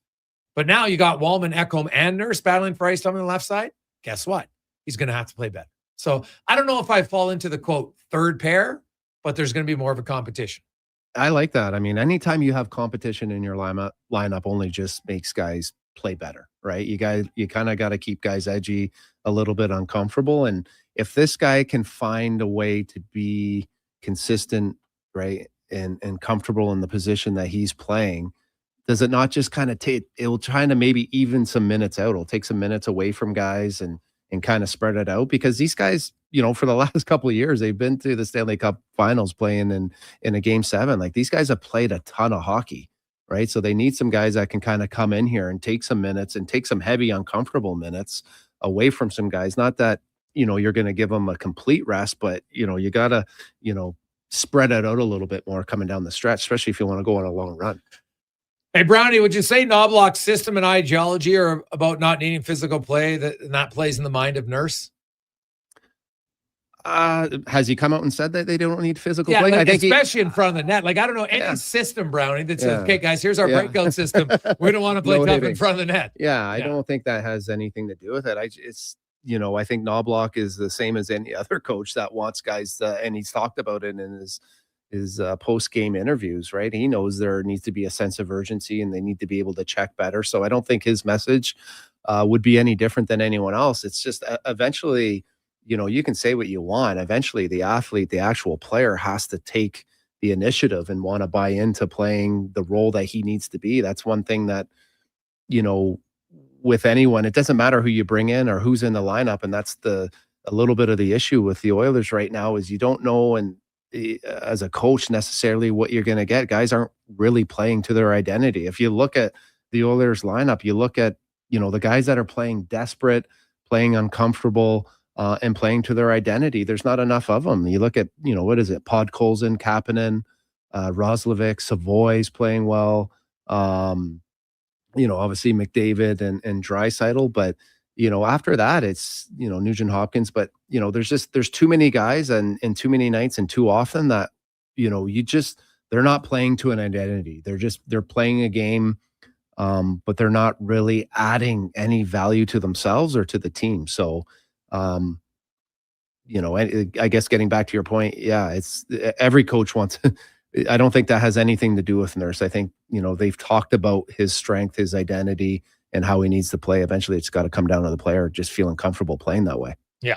833-401-1440, 833-401-1440. Hey, guys, are there any other Connors we can add? Connor McDavid, Connor Ingram, Connor Murphy, Connor Clattenburg. They got rid of Connor Brown, so they had to replenish the Connor side of things. Trying trying to think if there's another Connor who's available right How now. far is Clattenburg from? Because that would be another. I mean, Yeah, he's a young guy and he could yeah. probably use more time in the Yeah. minors, but Yeah, he's got to be able to make some plays. I like his energy, and I think he's a guy, honestly, that next year comes to camp and says, you know what, I think I'm gonna have a chance to. He's a very, very specific role, right? He's a fourth liner who's going to bring you energy. That's what he is, and to me, there's absolutely zero wrong with that in my eyes. But he still isn't back playing yet. With he's close. He was hoping to be at the end of February. So we'll talk to Holt. Holt thought he was maybe going to play last weekend, but obviously didn't end up getting in. So he hasn't played since January 7th. yeah, I mean, he's young, right? And he Yes. does need a little bit of time, I agree, in the minors, but yeah, for sure. I mean, next year he's got to be licking his lips and making sure that he has a good summer and puts on a little bit of weight, and hopefully he can get in some games in the minors and get some experience. But he's exactly what they need. I mean, those types of players that feel comfortable playing that style of hockey are hard to find. And if they can find that, in their bottom 3 or 4, they need that. Yes. 833-401-1440, 833-401-1440. Guys, I think ultimately Nurse is going to play with Murphy. Well, I don't disagree with you, Pete. I think you'll see them try some looks here, but I think at the end of it, you're going to have Bouchard and Echo, and then you'll have Nurse and Murphy. Not maybe right away, but that would be, and then Wallman and Emerson. And you know what? There's the value of a number 5 defenseman. We saw it in Brett Kulak. And right now, I don't really care about cap hit. I know Jake Wallman's making $7 million. People are like, oh my God, he's a $7 million player in your third pair. Now, how many minutes does he play? That's what I look at more than what pairings he had. If my number 5 defenseman plays 19 minutes because it's how it's spread out amongst the 5, they don't really care. It's not really a third pair defenseman, right? So it's more about minute allocation than it is 1, 2, 3 pairing. Don't get caught up in pairing. Look at time on ice. I think it just would add. I mean, if that was the case, I mean, you look at, Nurse and Murphy there, they would just be, imagine playing against those guys, like how uncomfortable that could possibly be. Right. So, yeah, I mean, I guess it all just kind of depends on how they play with each other, finding chemistry, and if they can find their game. This could be good for Nurse, and this is, for Wallman to move down, but that shouldn't look at it like you said. It shouldn't take away from his game. He's still got to play the same game, right? So, it's been a little bit of a struggle for Wallman, just injury wise, right? He hasn't been able to kind of, with his injuries, get any real kind of traction. So maybe coming down the stretch here, he can kind of find his game, and it could be a strength of the Oilers, the fact that he is on the third pairing D. Hey guys, speaking of Connors, maybe go get Hellebuck. I can't believe what a pathetic GM that he hasn't got Connor Halley yet. Brutal. Like, that's a fail. Come on, Bowman. Come on. It'll be interesting to see with this deadline, like how active do you think it's actually going to be? And if you're a GM, it's always kind of interesting to see if do you see teams or GMs pulling the trigger a little sooner than the actual deadline, or? Well, it always varies, right? Like some teams might wait till the last possible moment. Hey, what do we got 2 more games. We play Monday, Wednesday. Geez, if we win them both, we're 1 point out. Maybe we're not going to. So I think that plays a factor for some teams. Because they're not just a player too, though. Like a player would determine that, right? If there's a certain player that certain teams want, and you make the move. Like if you're Columbus. So Columbus is 7-2-1 in their last 10 games. They're 5 points out of a playoff spot with the game in hand. So, they look, and they had a tough weekend. They did get a point, but, they had a tough weekend, losing some games that they would have ideally have liked to win, and it didn't happen. So I think like that's an organization. It's like, we're not going to trade away a guy just to get a second round pick. It doesn't really help us at this. Like, what's another second rounder for the Columbus Blue Jackets? There's way more value for them to actually make the playoffs, right? So I think Columbus is a team, like they got the New York Rangers tonight, and like New York's at home, or you got to win. You got to find a way to win that game. Then you got Nashville, then you got Florida, Utah, LA. Like they don't have an overly tough schedule. They got Tampa Bay for sure. They play Florida twice, but Florida, I think they're done now, like officially after last weekend. But they got the Rangers twice. Nashville's played really well, but the Flyers, Seattle, Flyers again. So they have an okay sked, right? Not a lot of back-to-backs. A 3-game road trip, nothing real big travel. by any stretch. So I think if you're Columbus, you're going to wait for this week because they've got Charlie Coyle, they've got Marchman, and they got Boone Jenner. Those are 3 guys that other teams are looking for. And maybe you could trade one of them and get something, but still stay in the mix. But they've got 3 games still before the deadline. They play tonight, Tuesday, and Thursday. And so let's say they win 2 of those 3. I don't think they trade. But if, let's say, they lose all 3, then they might say, wow, now our odds are really low. Let's trade off some guys. Yeah. So, yeah, I think that's Columbus is the one team and I think a lot of other teams are like, hey, there's some center icemen I really like. Coyle and Jenner, very attractive. But if all of a sudden Columbus wins 3 in a row, well, they're not going to trade them. So it varies from team to team, I think. It's always interesting to see too, like what teams. I know Detroit last year, they didn't make some moves, right? And there's some I think it's kind of important for some teams for their GM to make a move to show that the team that, hey, you know what, like we're pretty serious about this and we're ready to kind of make a move. So it'll be interesting to see those teams that make a move and don't make a move. But do you feel like the Oilers are a team? Like, do you think they're going to be able to make another move that's going to make an impact in their lineup? Like, what if they don't make another move? Are you just happy with what they have for the Oilers? Yeah. To me, this was their biggest need, and Connor Murphy's not the best available right defenseman, but the cost fits right into their wheelhouse. I think in an ideal world, they'd still like to add another forward if they could. Yeah. If they don't, are you pretty confident with this team? Well, the Oilers, because the division isn't great, and the Oilers have shown us time, like people last year, the Oilers aren't going to get back to the Stanley Cup final. They're not as good. They said it all year, and then they got back to Stanley Cup final. Like, this team doesn't like to do it easy. People say, well, you got more questions about the goaltending. You all had the same questions about the goalie last year. You all thought Skinner sucked and he could never get to the Cup final. And guess what? Got to the Cup final again. With some help from Pickard, sure. Doesn't matter who's in goal. The goalie's got to the Cup final 2 years in a row. So could the Oilers win 2 rounds? No question. To me, the big thing is, can they stay healthy? And that's why I think I'd add another forward, just because history tells us you're going to get some injuries, and the more depth you have, the better it is. So we'll see. Quick break. When we return, we will we're going to hear more from Stan Bowman. We've also got Kevin Woodley talking goalies on the Gregor Show, presented by PlayAlberta.ca. You think they're going to get rid of that, Henry? Legacy Heating and Cooling offers no payments and no interest for 1 year on your new furnace. So when you wake up to no heat, call Legacy. Call Legacy. If you need it immediately with no overtime rates. If you need it immediately and want to combo it with AC. Call Legacy. Call Legacy. No payments and no interest for 1 year on your new furnace. It could only be Legacy Heating and Cooling. Need a new ride for road trips, errands, or just life on the go? Go Auto offers a massive selection with over 15,000 new and used vehicles to choose from. With over 70 locations across Western Canada, finding your next ride has never been easier. Whether it's a roomy SUV for the family, a sleek car for the open road, or a rugged truck for your weekend adventures, you'll find it here at a price you'll love. Explore thousands of vehicles today at goauto.ca. Looking for the perfect gift? Give the gift of great taste with a Loca Quality Market gift card. Redeemable at any Loca Quality Market or Loca operated restaurant. It's a treat for food lovers. Ready anytime. Grab yours today at loca.ca. The job isn't done until the last load is hauled, and having a semi-trailer out of commission is not an option.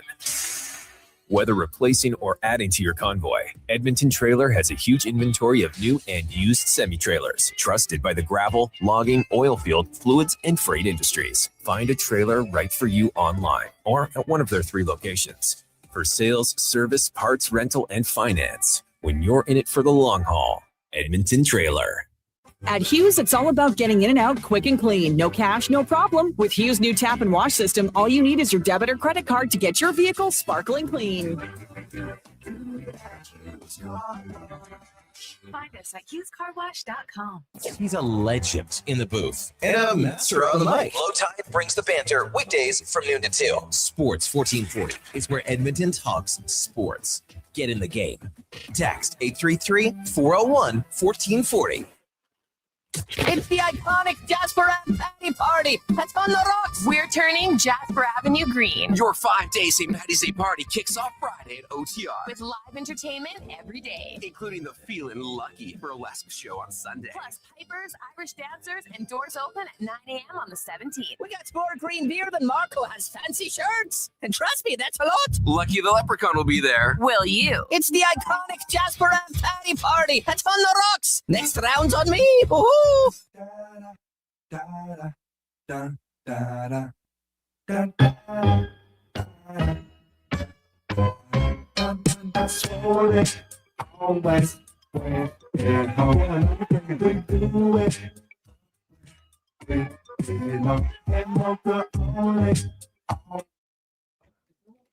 Portions of this hour brought to you by Sherbrooke Liquor, the best place for wine, cocktails, and beers from all over the world. Also a variety of excellent non-alcoholic options. See more at SherbrookeLiquor.com. The Jason Gregor Show, the best of Edmonton sports talk and beyond. This is Sports 1440. Presented by PlayAlberta.ca, Alberta's only regulated online gambling website.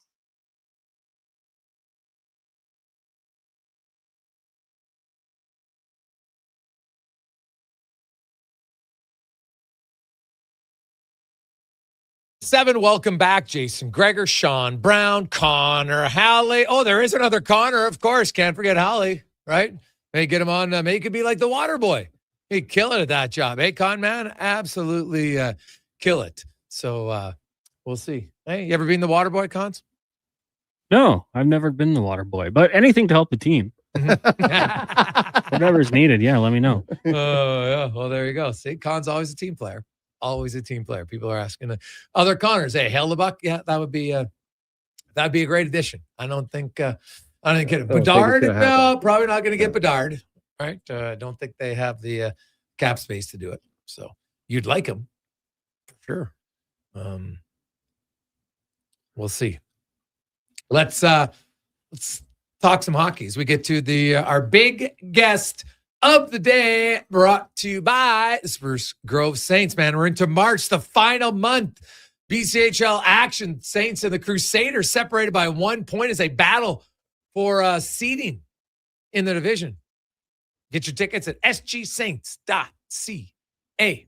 As Kevin Woodley from In Goal Magazine and NHL.com joins us once again. Woodley, how you doing, man? I'm good. Never been a water boy myself either, but I've offered my services as an emergency goaltender for practices, thinking that if you ever need a team to, increase their confidence from a scoring standpoint, I'm your guy. As much as I should be scared of NHL shots, none of them would hit me, so I'd be good.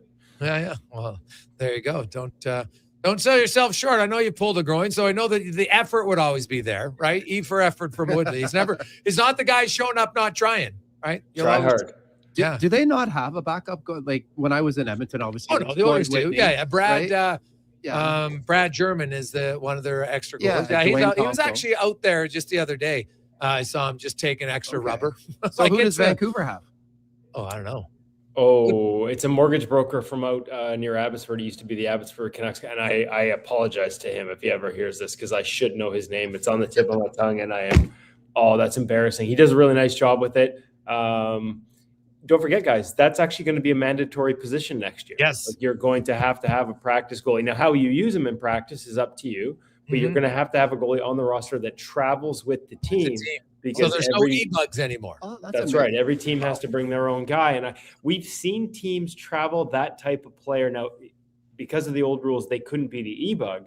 But like the Penguins have traveled one of Crosby's buddies from back home for years as a practice goalie.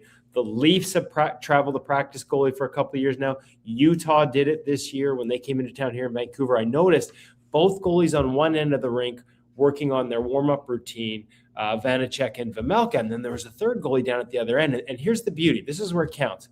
You're on the road. Power play unit 1 wants to work on puck movement on fresh ice.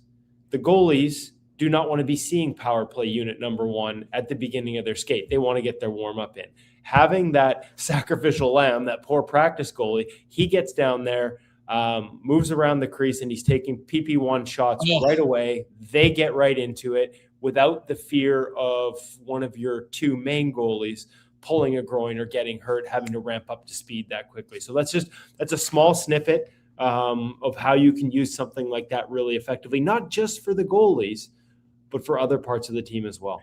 Yeah, and now the guy can't be somebody that you could sign, right? You can't take your e-bug and then sign to the contract, right? He can't be somebody who's signed. So there are certain stipulations for it. So you're saying there's a chance for me is what you're saying. Hey, you never know. Well, there's lots of goalies out there, guys who have played youth sport who thought their career is over. And my understanding is I think it's going to be at least a 6-figure salary because you're traveling all the time. It's got to be, man. Like you're at practice, and trust me, like you want to talk about kind of a thankless job. Like, yeah, it's great to be around the team, but you're competitive. I don't care who you are. Eventually, like, God, I'm just taking shot after shot after. Like, there's no reward here. I never get into a game. So I think it'll be fascinating to see kind of the mindset of those people. I'm sure it'll be fun. Like, and the good teams will be the ones who make that guy feel valued and part of the team. Those guys, the leaders on team, bring them out to team dinners, everything like that. You make him feel valued.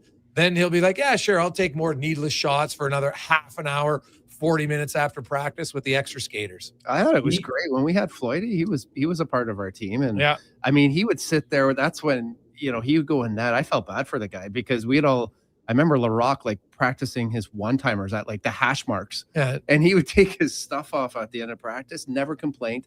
And he was just full of welts, like right after practice. And he never complains once. Like it was just, those guys don't get enough credit.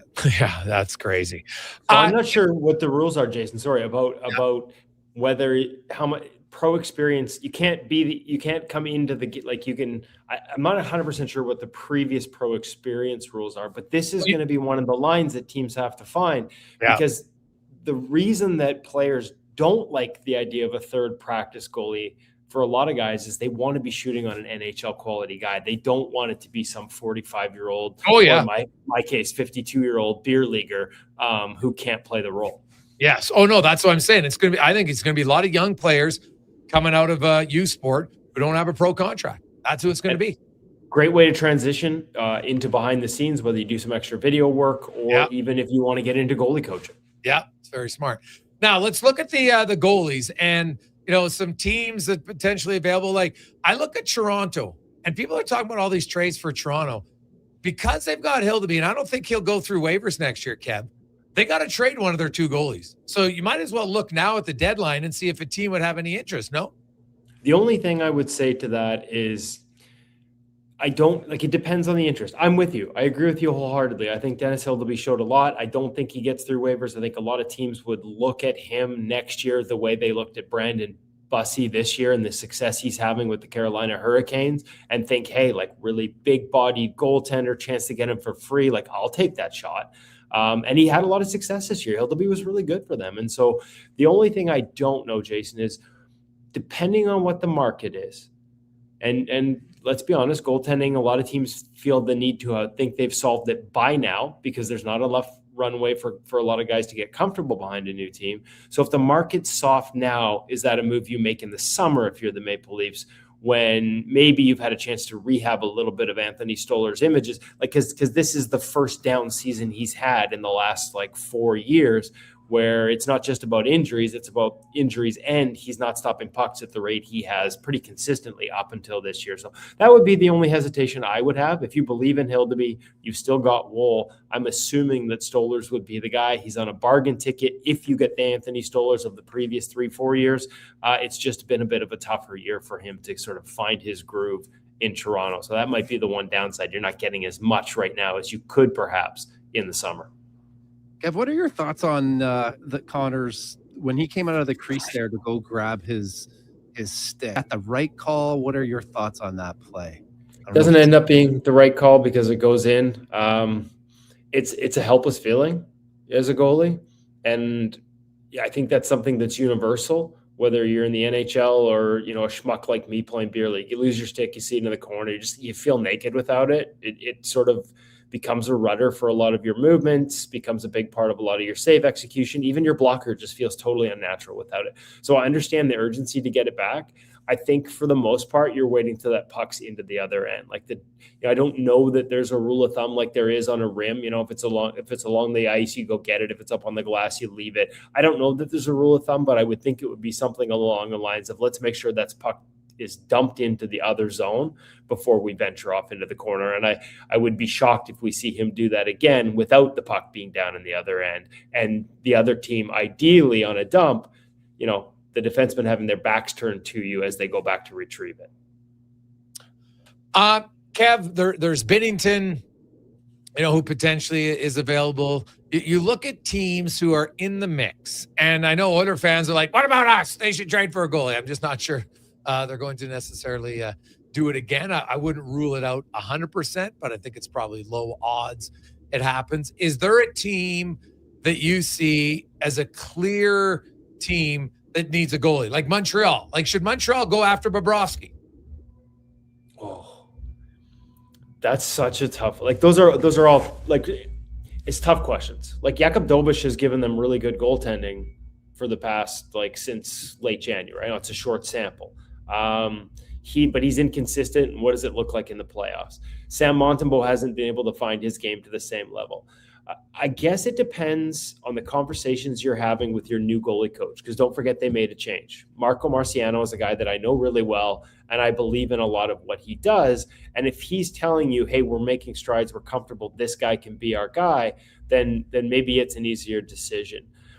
If we're talking about a Bobrovsky, or if we're talking about a Jordan Binnington, I do think you have to do the comparisons on environment. Yes, it's really easy to be like, Sergei Bobrovsky's won 2 straight Stanley Cups. I want that guy in the playoffs. And for sure, playoff Bob has been a different beast. But much like the conversations around Binnington this year heading into the Olympics, his numbers have fallen off a cliff this year. He's been below expected for each of the past 2 regular seasons, and then morphed into this superhero come playoff time. So there's regular season Bob and there's playoff Bob. But assuming that you're getting playoff Bob on another team, if you don't present the same type of environment in front of him, I just think it really is all about what's going on in front of these goaltenders. And I think Binnington's a perfect example. 864 in St. Louis, gold medal game with Canada. So assuming, because he's a good goalie, he showed he can be a good goalie. But assuming you get that Canadian goaltender, if you're a team that's going to present an environment like the Blues are for him, I think you're more likely to still get the guy who's got an 864. Right? It's not about big moments and pressure. He's showing he can answer that. But if the things around him don't look like they did in that tournament, expecting him to produce similar results, and the same with Hellebuck in Winnipeg. There's a portion in Winnipeg of people that are like, if we get that guy down the stretch, we're golden. We're going to get into the playoffs. Well, listen, that guy in the Olympics, there were 2 backdoor opportunities. One he made an incredible 1 out of 10 save on. The other one McKinnon missed on. You come back to Winnipeg, and now there's 6 of those a game. So if 2 go in, that's one more than 8. It's just not the same. And so I think you have to do those calculations if you're the Montreal Canadiens, if you're the Edmonton Oilers, and you're considering an upgrade. And then you have to add to it, again, especially in Binnington's case, a goalie who is so aggressive and goes off reads, is he going to be comfortable enough reading behind your system in whatever? Most teams have 20 games left with back-to-backs. I'm guessing you'd maybe get into 15. Is that enough to be comfortable? And so I'd be surprised if we see a big move like that this season because of all the uncertainty that surrounds it. Obviously, depends on the price, but I would think it would be pretty high for either guy, because my assumption, and I've had this sort of echoed back to me by people that are close to it, is that Sergei Bobrovsky will just re-sign in Florida at a much lower price. And I still think, just given the way all the things that have affected their season to get them to here, I think you can still look at him and we can roll this back. And I think the price to pull him out of there and risk losing that would probably be more than the risk is worth. Yeah, it's interesting because right now I've heard some rumblings that he's asking for a pretty big ticket, and Florida's like, I'm not sure. So we'll see where that goes from there. What about Binnington? I know you've talked a lot about Binnington needs to be in a system that works to how he plays the game. Do you see a team whose style fits how Binnington plays goal? Actually, It's tough, because there are just a couple of key factors. Like, do you give up east-west plays? That's a big one because he plays so aggressively. But even within that, it's like, are they predictable? Like, everybody gives up some east-west, but are these things you can see and predict and read? Because he also does that really well. The one that I actually think he'd be really good at, like anecdotally, and then the numbers sort of check out too, is probably a team that's not looking, but Jordan Binnington with the Carolina Hurricanes, where they do give up a lot of quality, but not a lot of quantity. Not every goalie can, I don't think he got enough credit, both Four Nations and in the Olympics, for his ability to come up with timely saves after going 5 minutes between shots while the other guy's standing on his head because he's under siege. Like, that's a really difficult thing to do mentally.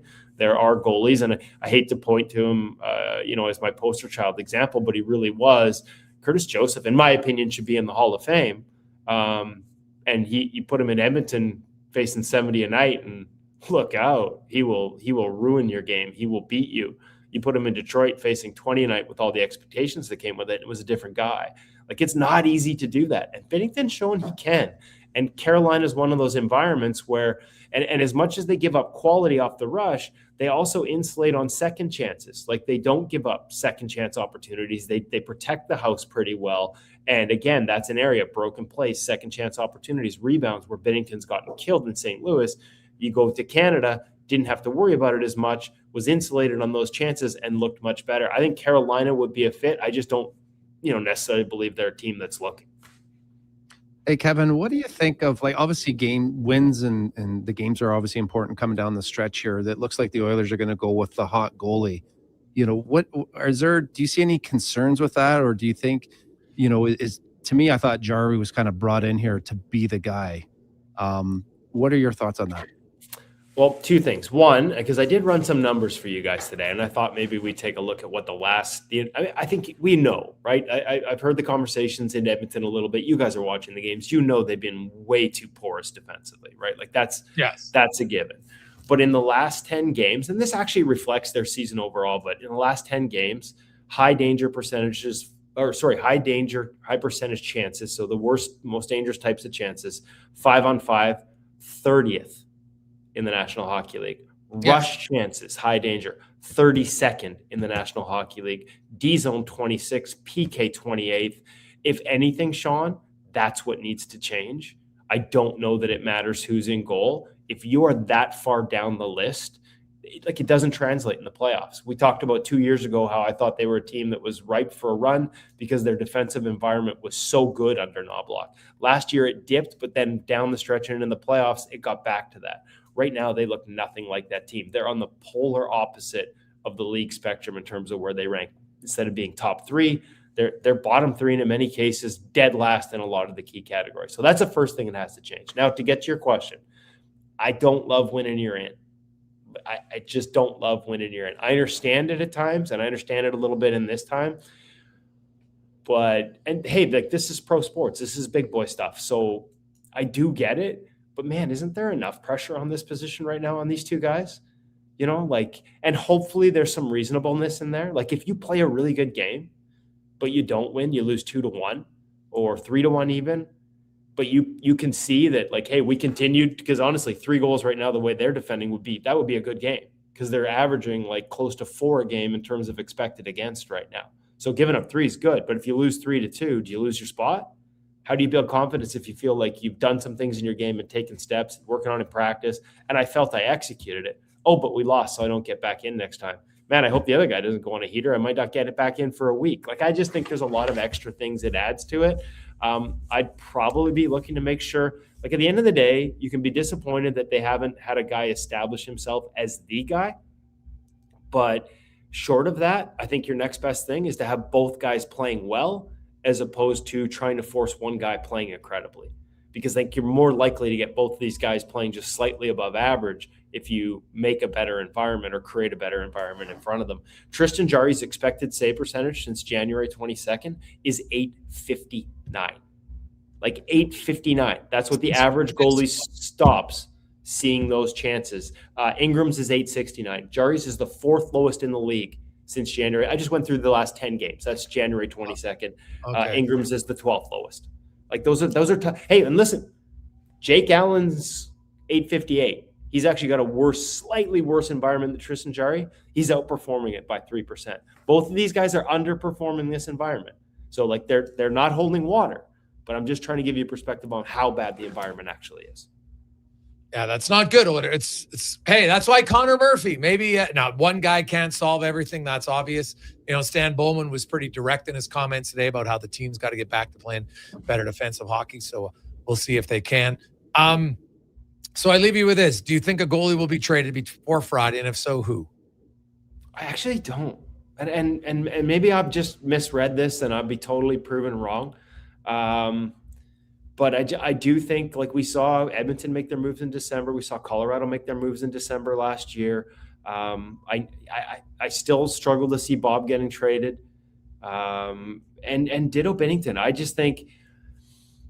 I think most teams understand. And listen, I've been proven wrong many times before when it comes to overestimating teams' understanding of the position. But I think we've gone past a point where teams look at Bob and just say, that's a 2-time Stanley Cup winner. He'll be that guy here. Or Jordan Bennington, look at Olympic gold medal game, 4 Nations champion, Stanley Cup. He'll be that guy here. I think most teams understand that the keys to those success is in part the environment around him. Unless I can provide that same type of environment that Canada did, that the Panthers did during 2 straight cup runs, I'm not so sure I'm going to get that guy. I think more teams have that understanding, but we'll have to wait and see by Friday. Maybe I'm overestimating their understanding of the position. Kev, great stuff, buddy. If there's a goalie trade, we'll be talking on Friday. So thanks very much, and we will chat with you again. I will be here because the Canucks are not, but I will be at the rink, so I'm available should one occur. Awesome. That is Kevin Woodley from InGoal Magazine and NHL.com. Jason Gregor, Connor Halley. We'll come back. We got 5 questions next. It's the Gregor Show presented by PlayAlberta.ca. Your furnace is dead. It's time to replace it before winter crushes you. Legacy Heating and Cooling is practically there already. Yeah, we're working in your basement, doing a replacement. The work is so earnestly building your legacy. With no payments and no interest for 1 year, you gotta call Legacy. Replacing your dying furnace before it's too late, that's how you build your legacy. Legacy Heating and Cooling. A pizza from Papa John's is already pretty great, but you know what's even better? 2 pizzas from Papa John's. For a limited time, get a medium 1-topping pizza for only $6 when you order any large specialty pizza at regular menu price. Whether you're feeding your family, your team, or yourself, get your next meal from your locally owned and operated Papa John's with a $6 1-top medium when you order any large specialty at regular menu price. Better ingredients, better pizza, Papa John's. Hey, Edmonton, did you know a local Play Alberta winner scored over $500,000 on Mega Jackpots Ocean Bells? Think about the season tickets you could lock down with that kind of cash. From major casino winners every hour to jackpots worth millions and hundreds of popular games to money that stays in the province, there's never been a better time to sign up for Play Alberta. Download the app today to get started with casino, sports, and lottery all in one app. Must be 18 plus to play. When you gamble, use your game sense. Scott McGilvery here, HGTV host and renovation expert. The one upgrade I know homeowners will love: better, fresher Culligan water straight from the tap. Culligan's Aquasential reverse osmosis filtration system takes your water to the next level. With up to 7 stages of filtration and 14 filter options, they're certified to reduce over 90 contaminants. Your tap water is about to get a major upgrade. Safer water that tastes great. Get started with a free in-home water test at Culligan.com. Culligan, water you love. McValue meals are here. Get the McD's you love for $5 plus tax every day with your choice of a McDouble, junior chicken, or chicken snack wrap with small fries and small fountain drink. All for just $5 plus taxes. At Canadian restaurants, product availability varies. Prices exclude delivery. 1 in 3 adults don't get enough sleep. The Brick is here to help with deals on your entire bedroom. Save up to 50% off clearance mattresses, 50% off beds when you buy any 3 matching pieces. Buy one, get one half price on ceiling memory foam pillows, and save $100 off any adjustable power base when you buy a mattress over $9.99. Plus, check out other incredible savings in every department. Some exclusions apply. Check out The Brick in South Common, West Ed Mall, North Side, and downtown. I know you want to leave me.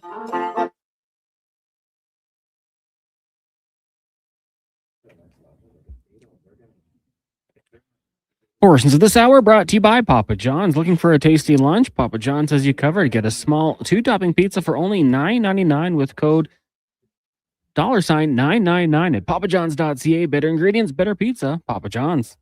The Jason Gregor Show, the best of Edmonton sports talk and beyond. This is Sports 1440. Presented by PlayAlberta.ca, Alberta's only regulated online gambling website.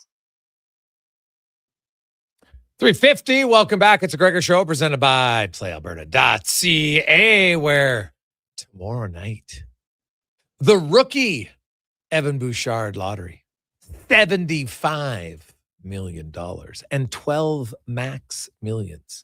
Get your tickets.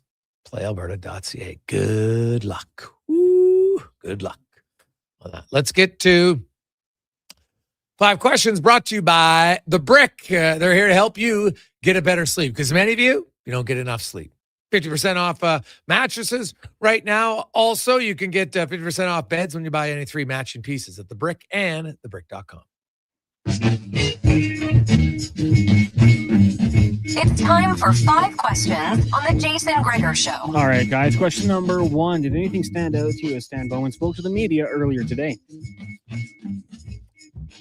I guess probably the most important thing was Stan Bowman, I thought, was pretty direct. And he said, hey, our team isn't playing good enough. We're not committed to playing the right way to win hockey games. And he didn't name anybody by name, but he said goalies need to play better, defense, forwards.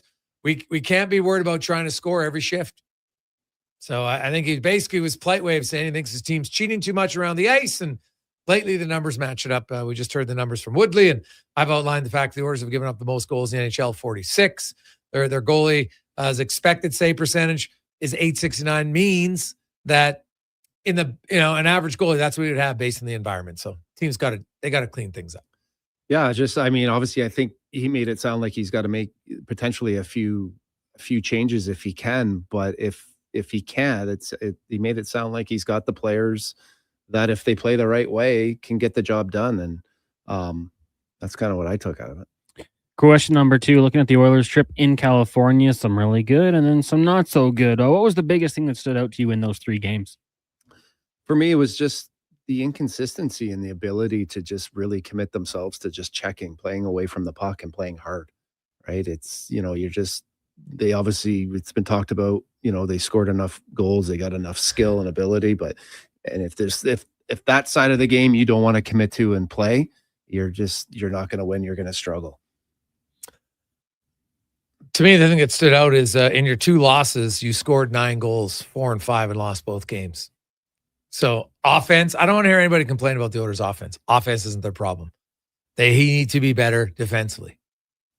Full stop, pump the brakes, nothing else. Better defense. Question number 3, we've seen 1 trade so far for the Oilers. How many more will they make before the deadline? I think that's a tough one because, I think because of the cap and they're not in, it's a tough position to be. Can they get rid of Mangiapane?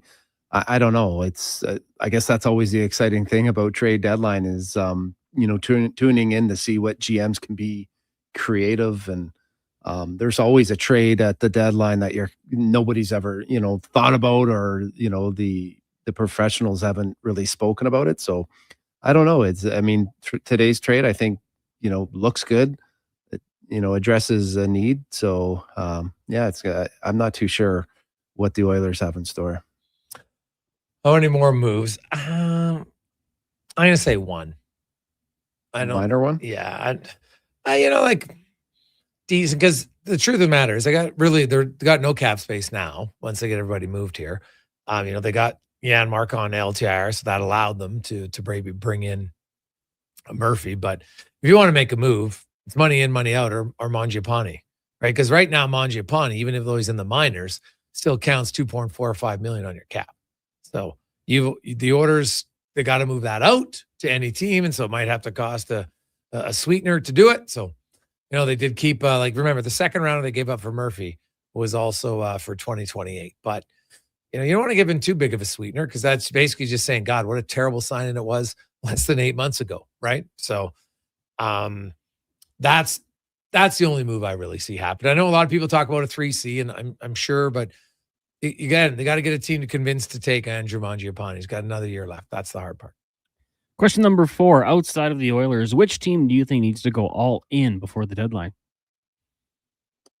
Well, we always say all in, but like, I don't know if one player is going to be all in for teams. So I think there's a few teams, Colorado, Dallas. Dallas needs more scoring, I think, if they want to compete.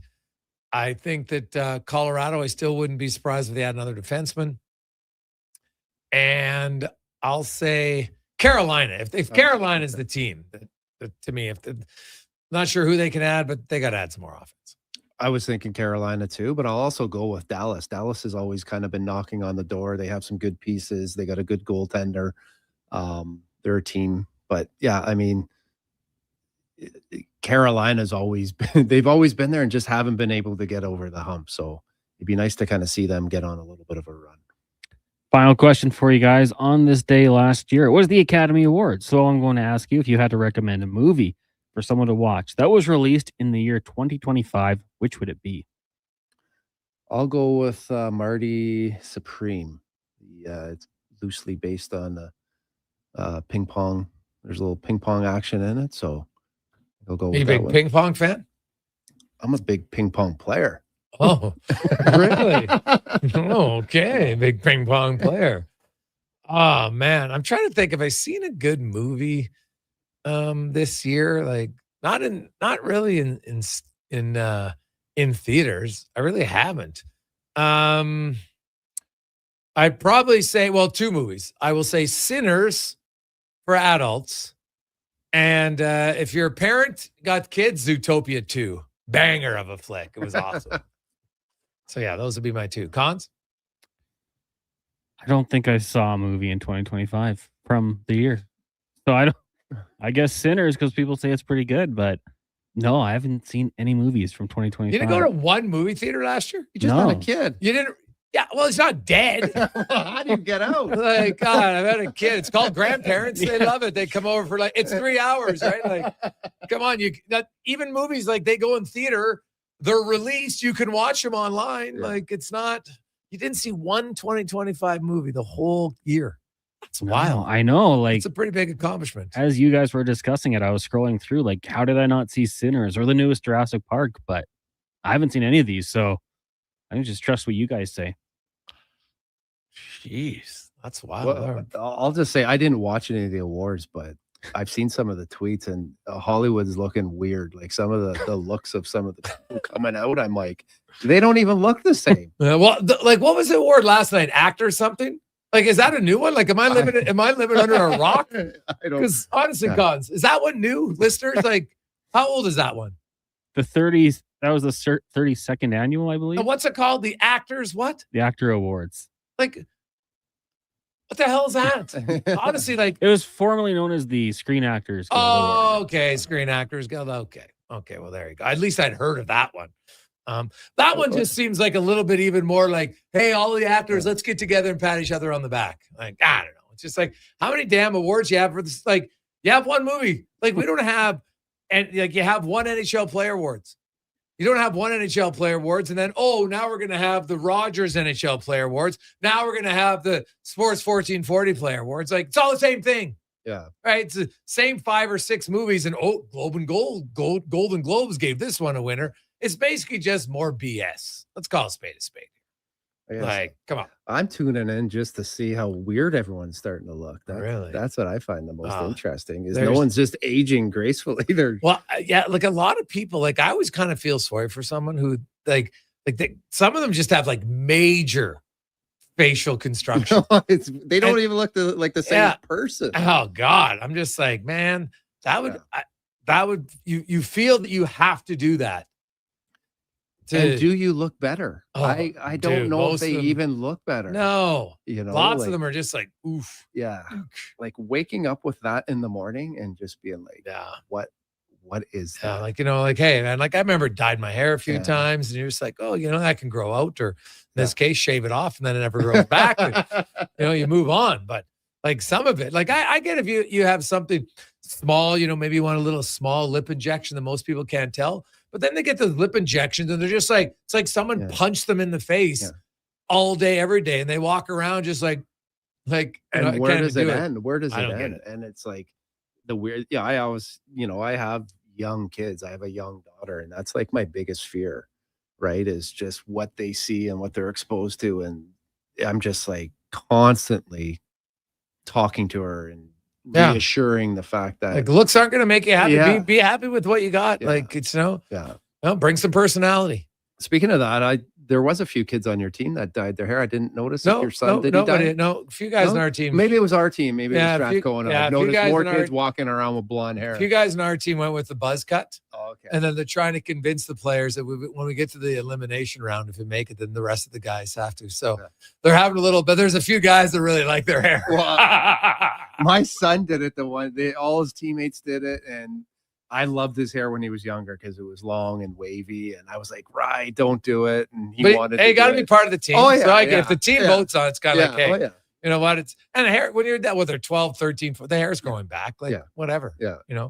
I get why some people don't maybe love the bleach blondes. They worry that it hurts the hair and stuff. And I'm like, yeah, okay, I get that, but still, It does dry buzz- and look off. yeah, a buzz cut though, like it's fine. It grows back pretty quick. And Yeah.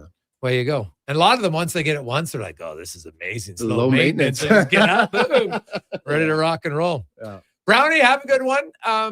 So the Oilers have made Connor Murphy the newest acquisition of the team. Do you think other trades? How many other ones? 0, 1, 2. I'm going to say 0.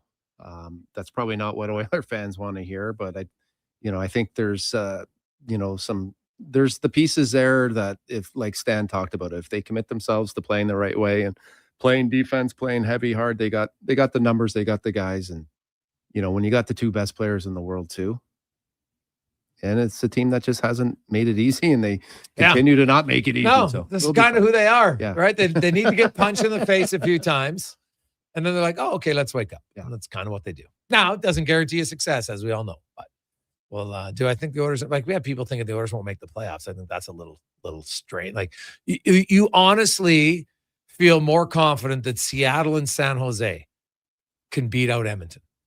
Because that's what has to happen for the Oilers to miss the playoffs. When you got the 2 Come on. best players in hockey right now, Yeah. they're just going to will. Those guys just will will their way. It's just a question on how far. And it'd be nice. It's actually, sorry, I was wrong. It's San Jose and LA because Seattle's currently in the second wild card spot. So, Yeah. you think those teams are beating out the Oilers? Like, okay. But that would be odd for me. So we'll see. Brownie, have a great day. All right. Let's get to the Con Man and a Sports 1440 update brought to you by Fountain Tire. They'll fix your vehicle from wheels, tires, oil changes, any sort of vehicle repair, all in one stop. FountainTire.com.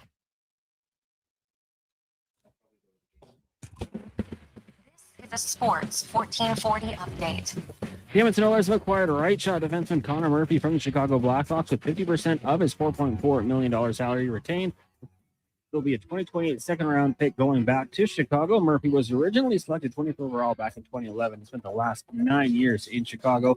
Also, Andrew Mangiapane and Alex Regula both clearing waivers. In the NHL tonight, you got the Jackets and Rangers. Flyers up against the Leafs. Canucks host the Stars. Kraken take on the Hurricanes, Avs, and Kings. And earlier today, Red Wings doubled up the Preds 4-2 in the association. Just 4 games, Rockets and Washington. Bucks host the Celtics. Nuggets taking on the Jazz, and the Clippers head to the Bay Area to take on the Warriors. In the CFL, the Edmonton Elks signing defensive backs Ladarius Tennyson, Ike Brown, and Jimmy Walker, along with American wide receiver Ife Idei. Coming up in hour 3 of the Jason Gregor Show, we'll be joined by Chicago Blackhawks beat reporter Tab Bamford, and hear another edition of the Oiler Report. I'm Connor Halley. This has been a Sports 1440 update. Sports 1440. Stingray Radio Station. CKJR. Broadcasts from West Edmonton Mall and Wetaskiwin. Download the free Stingray music app and listen wherever you go. Legacy Heating and Cooling offers no payments and no interest for 1 year on your new furnace. So, when you wake up to no heat, call Legacy. Call Legacy. If you want it immediately with no overtime rate. Jason Gregor, Sports 4. If you need it immediately, .ca, you combo it with AC. The Gregor Show presented by Club. No payments and no interest for 1 year. Jason Gregor, Sean Brown, Con. Legacy Heating and Cooling. A pizza from Papa John's is already pretty great. But you know .ca. what's even better? 2 pizzas from Papa John's. For a limited time, Changes. get a medium one-topping pizza Any for sort of only meal prepare. $6 when you order any large specialty pizza at regular menu price. Whether you're feeding your family, your team, or yourself, get your next meal from your locally owned and operated Papa John's with a $6 one-top medium when you order any large specialty at regular menu price. Better ingredients, better pizza, Papa John's. Silent Rides is one of Alberta's premier specialty charter companies. With our luxury motor coaches, we provide our customers with the safest and most reliable ground transportation services. Our seatbelt equipped, top-of-the-line motor coaches have become the preferred carrier for many local sports teams, tours, corporate outings, and other various travel needs across Western Canada. For more information and to request a quote, contact sales at 877-748-0991 or visit silentrides.ca. It's the iconic Jasper Ave Patty Party. That's on the rocks. We're turning Jasper Avenue green. Your 5-day St. Patty's Day party kicks off Friday at OTR. With live entertainment every day. Including the Feelin' Lucky burlesque show on Sunday. Plus pipers, Irish dancers, and doors open at 9 a.m. on the 17th. We got more green beer than Marco has fancy shirts. And trust me, that's a lot. Lucky the Leprechaun will be there. Will you? It's the iconic Jasper Ave Patty Party. That's on the rocks. Next round's on me. Woohoo! Who's that working on the underground utilities over there? All-Star Construction, that's who. What about the street lighting? Yep, All-Star Construction. And the directional drilling, hydrovacking, neighborhood renewal, and telecommunication work? Yep. Since 2009, All-Star Construction has been doing all that and more, shaping and building Edmonton communities for land developers all around Edmonton. That's what All-Star Construction is all about.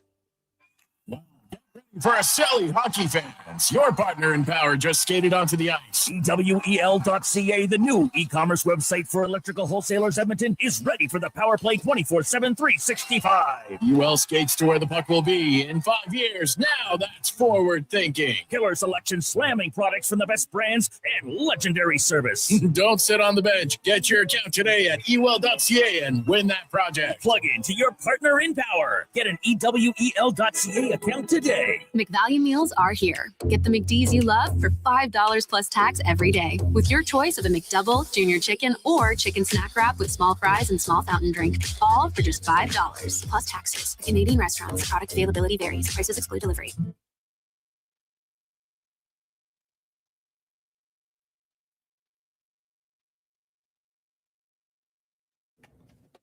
Portions of this hour brought to you by Leading Edge Physio, from weekend warriors to professional athletes, kids playing soccer to grandparents in the garden, rotator cuff tears and tendonitis to post-surgical knees and hips. We fix your body. Life shouldn't hurt. LeadingEdgePhysio.com. The Jason Gregor Show, the best of Edmonton sports talk and beyond. This is Sports 1440. Presented by PlayAlberta.ca, Alberta's only regulated online gambling website.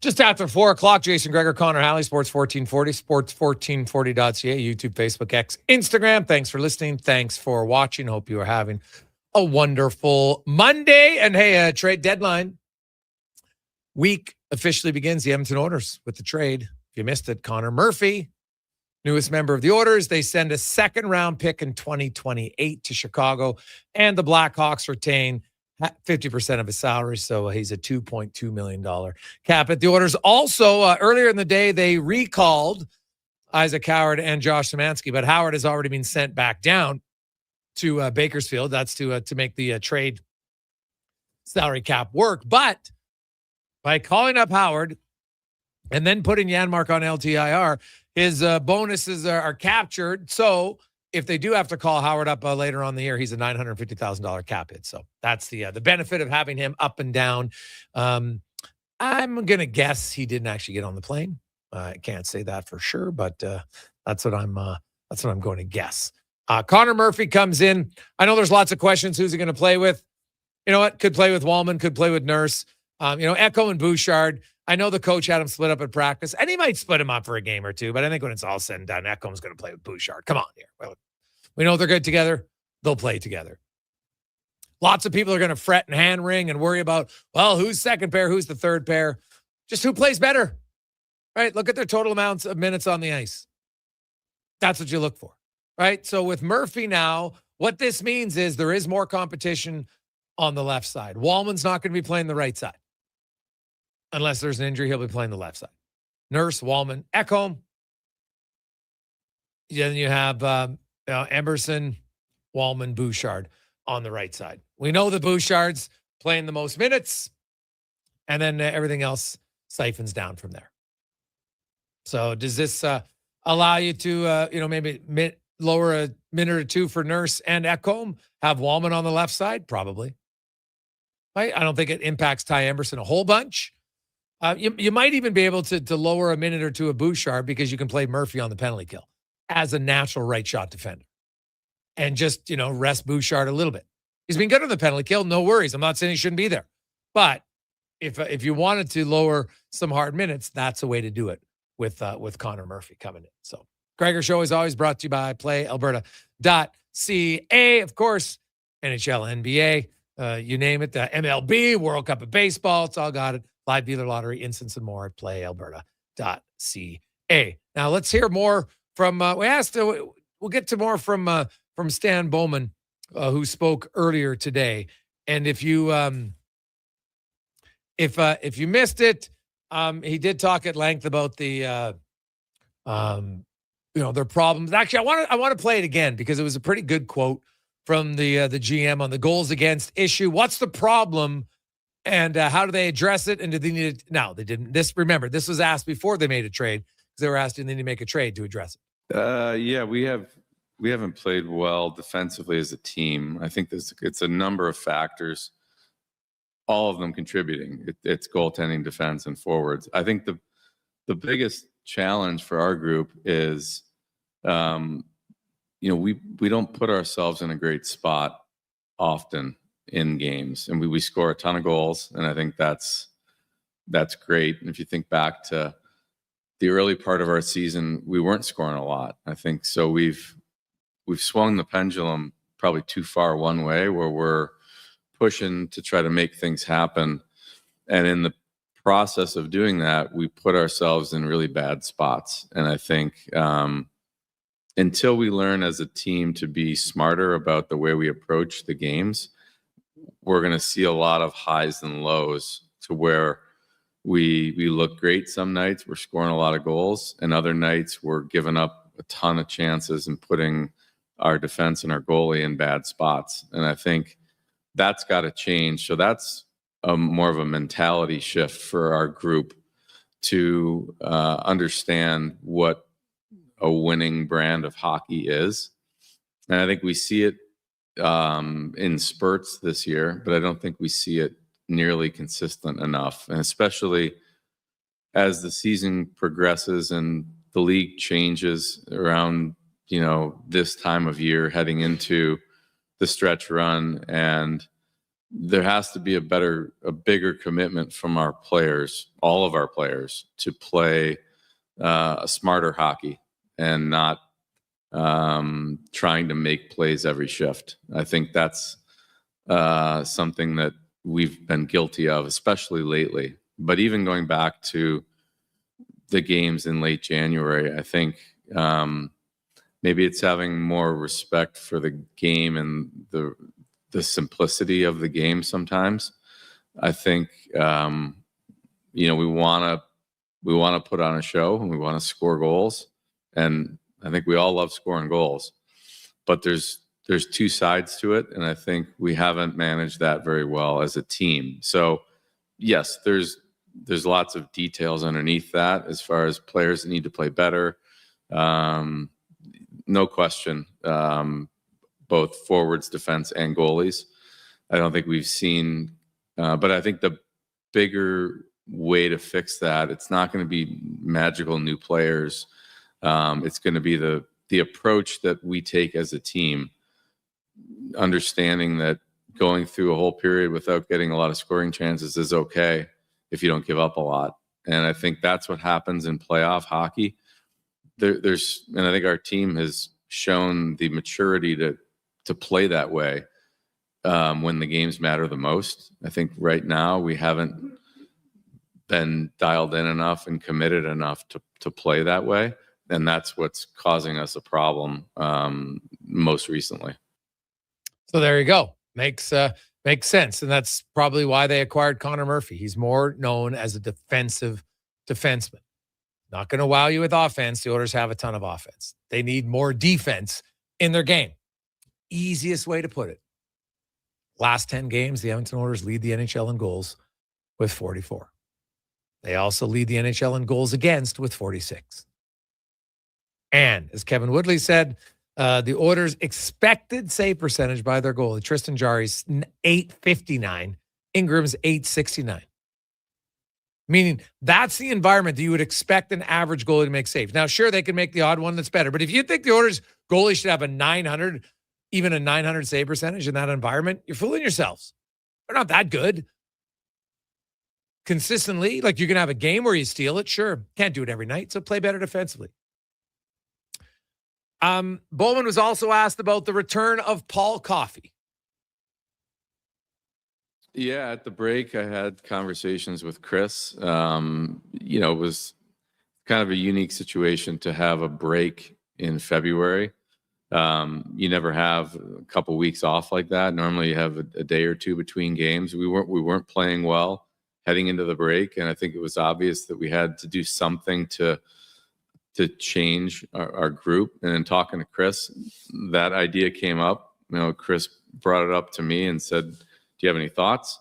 And then we talked it through. And I think, I look back at Paul's contributions last year and his perspective. I think he was involved with our team this whole year, but not in a detailed way, like with the coaching staff day to day. And then talking to Paul, I felt that he could add something to our group. And I think when you add it all up, he's familiar with our guys because he was here the last 2 years. But he also then had some distance the last few months from our group. So that combination, I think, is good. When you're not behind the bench, you sometimes have a different view on things. And so I thought I was kind of in agreement that it was something to help our group. And just talking to Paul this morning about what I just was talking about, and I think he sees that as the coach too. And I think, that we have to have a different mentality to be more successful. So that's kind of how it all came to be. Now, it was asked, are they in the goaltending market at all? I think our goaltending hasn't played great, but at the same time, I think a bigger problem is we put our goalies in a really tough spot. I think they can be better. I don't think I'm not trying to communicate that they've had their A game or played at an elite level, but I think if you're stuck on the numbers, I think you kind of have to watch the games, which I know you guys do as well.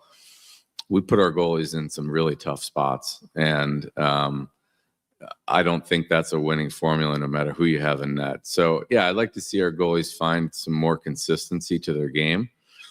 I think the better way to do that is not only for them to find their game, but for us to put them in situations where they're more likely to find it. I don't think we've done a very good job of that this year, especially the last month or so. There was a stretch there, I think, from mid-December to mid-January when we were playing. You go back and watch some of those games, we weren't putting ourselves in so many bad spots. And I think in those times our goaltending looked solid. So I think we've got to put them, they need to find their game too. So I'm not absolving them. I think they can certainly play better. But I think the way that we play as a team, is going to play a bigger role than that, than just a new person in the uniform. GM making a lot of sense, really. A goalie's got to be better. There's no debate on that for sure, but your team defense has to improve.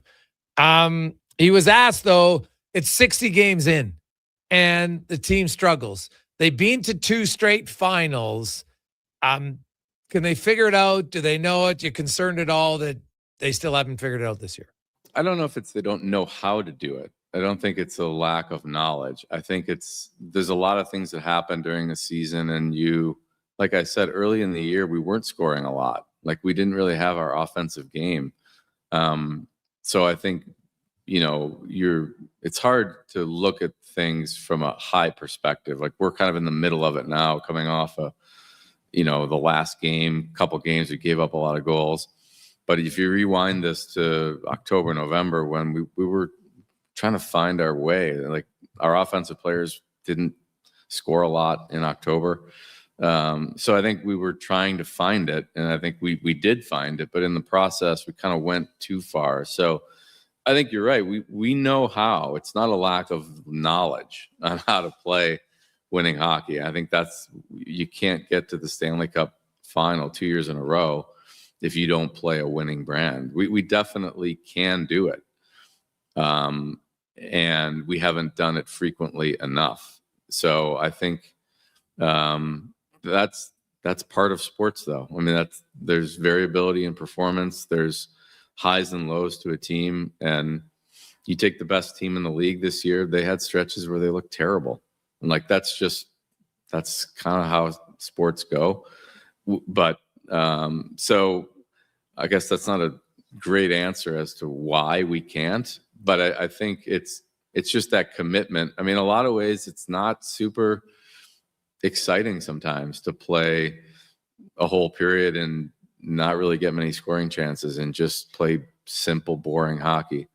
But a lot of times that's winning hockey, right? It's just committing to it and convincing yourself that's good enough in the moment. And I think we've got some incredibly talented players, and they have, like, I should say, they have the best intentions. They want to help the team win, and they're not out there trying to do bad things. They're trying to score, but sometimes the risk reward trade-off, it's in the wrong order, and you end up where we've been lately. So there's a lot of elements to our game that are trending well. Like, we are scoring a lot of goals, and I've been talking to a lot of GMs lately, and they kind of laugh, like, we wish we had that problem. We can't score to save our life. So we're kind of in the other end where we're scoring a lot, but we're giving up too much. So it's sort of finding that balance, and that's what good teams do. And I'm confident we'll get there. Well, they got 21 games to sort it out here in the month of March and April. They don't really have a hectic schedule at all down the stretch. 2 games this week. Next week's their toughest. They got 4 and 6. And then after that, it's pretty smooth sailing. Not a boatload of overly tough games that, the 4-game road trip will be difficult in Colorado and Vegas and Dallas for sure. At the end in St. Louis, that shouldn't be an overly tough game, but it's the last game of the road trip. And other than that, they should be all right. Let's take a quick break. When we come back, we'll get more on Connor Murphy. Tab Banford will join us from Chicago to break down what Connor Murphy is going to bring to the Oilers next on the Jason Gregor Show, Sports 1440, sports1440.ca, YouTube, Facebook, X, and Instagram, presented by PlayAlberta.ca. Hey, Edmonton, did you know a local Play Alberta winner scored over $500,000 on Mega Jackpots Ocean Bells? Think about the season tickets you could lock down with that kind of cash. From major casino winners every hour to jackpots worth millions and hundreds of popular games to money that stays in the province, there's never been a better time to sign up for Play Alberta. Download the app today to get started with casino, sports, and lottery all in one app. Must be 18 plus to play. When you gamble, use your game sense. A pizza from Papa John's is already pretty great, but you know what's even better? 2 pizzas from Papa John's. For a limited time, get a medium 1-topping pizza for only $6 when you order any large specialty pizza at regular menu price. Whether you're feeding your family, your team, or yourself, get your next meal from your locally owned and operated Papa John's with a $6 one-top medium when you order any large specialty at regular menu price. Better ingredients, better pizza, Papa John's. Need a new ride for road trips, errands, or just life on the go? Go Auto offers a massive selection with over 15,000 new and used vehicles to choose from. With over 70 locations across Western Canada, finding your next ride has never been easier. Whether it's a roomy SUV for the family, a sleek car for the open road, or a rugged truck for your weekend adventures, you'll find it here at a price you'll love. Explore thousands of vehicles today at goauto.ca. Great news for your weekend project. CFI, that's Custom Floors Inc., is now open 6 days a week with Saturday hours from 10 till 2. Get top quality Canadian products from Beaulieu with the convenience you need. For your free estimate, visit CFI at customfloorsinc.ca. Hey, hon, I'm getting expressions and images to frame my hockey card collection in the man cave. Perfect. I'll come with you and bring our wedding photos. For sports memorabilia and family treasures, think Expressions and Images, your local custom framer since 91. You name it, we frame it. At Fountain Tire, success is a team effort. They're committed to their team members and their customers. And that means treating your vehicle like it's their own and finding solutions that suit your needs. Because whatever the road brings ahead, they're on it with you. Visit fountaintire.com today. McValue meals are here. Get the McD's you love for $5 plus tax every day with your choice of a McDouble, Junior Chicken, or Chicken Snack Wrap with small fries and small fountain drink. All for just $5 plus taxes. Canadian restaurants. Product availability varies. Prices exclude delivery. Salvi Group is celebrating 50 years of building homes and communities, and we want to share the celebration with you. For a limited time during our 50/50 event, you'll enjoy 50% off select packages. That's special savings, select upgrades, and added value, all designed just for you. Build new or move in sooner at Hillshire. There's never been a better time to call Hillshire home. Celebrate with Salvi Group and enjoy 50 years, 50% off. Visit Hillshire today. Salvi Group, 50 years of craftsmanship, quality, and commitment. When it comes to sports in Edmonton, Jason Gregor is a must listen. He brings you the inside scoop with guests from across North America. If it matters in sports, you'll hear it here first. Gregor rolls out weekdays from 2 to 6 on Sports 1440.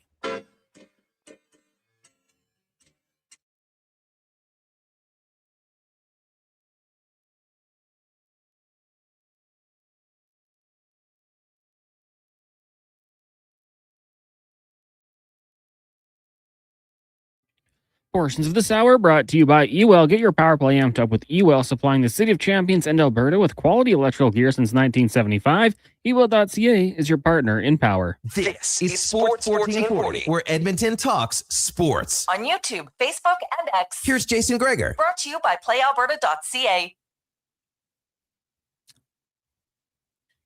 Earlier today, the Detroit Red Wings, another big win over the Nashville Predators, 4-2. So Nashville no longer with now they're 3 back of Seattle, and Seattle has a game in hand. So what are the Preds going to be buyers? They're going to be sellers. They've been pretty good for a while, but they've suddenly hit the skids, going 3-3-4 in their last 10 games after being atop the third most points in the West before coming back from the Olympics. So maybe reality's kicked in. Who knows? Will the Preds be big-time sellers? We shall see.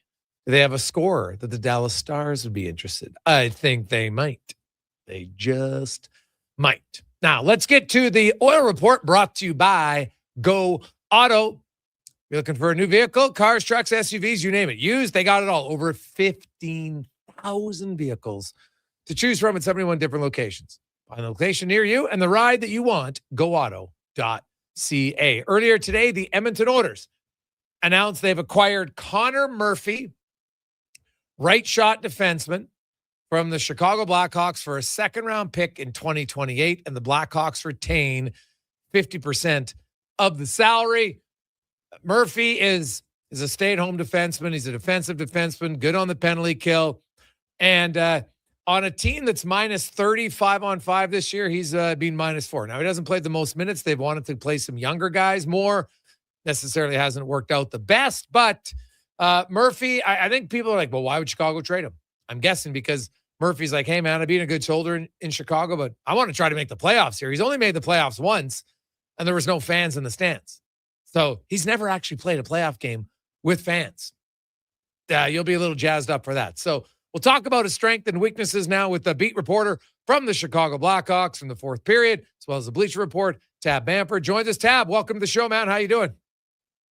Great. How are you guys doing? Excellent. So give me your scouting report on Connor Murphy and what he will bring to the Oilers. Well, you're not getting Cale Makar. I'm sorry. But I mean, I think you touched on some of it. I mean, look, what the Oilers need is someone who's going to play defense, right? And that is Murphy's calling card. He might not log the most minutes on the back end, but he is the first guy over the boards on the right side of the back end for the number one penalty kill in the NHL. And I think that has immense value for Edmonton as they look at cleaning up the back end. He can play 17 minutes. We can play 22 minutes. He's played with a lot of older guys. He's played with some absolute babies. I mean, since the break, he's played the left side with, at times a 20-year-old Artem Levshinov. So he's got a lot of experience coming in, but he's going to be a stay-at-home physical, not guys on their wallets, defenseman who isn't going to put up with much around the crease and is going to give you everything that he's got. And I think with the way that the pre-Murphy blue line was constructed in Edmonton, what he brings to the table adds a lot of value and checks a number of boxes for you guys.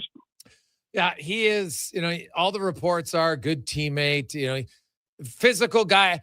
His net front presence as a defender, Tab, does he make it hard on opponents in front of the Chicago net? Yeah, he does. And if you try and get pretty with the goaltender, take any liberties, he'll let you know that you're not supposed to do that.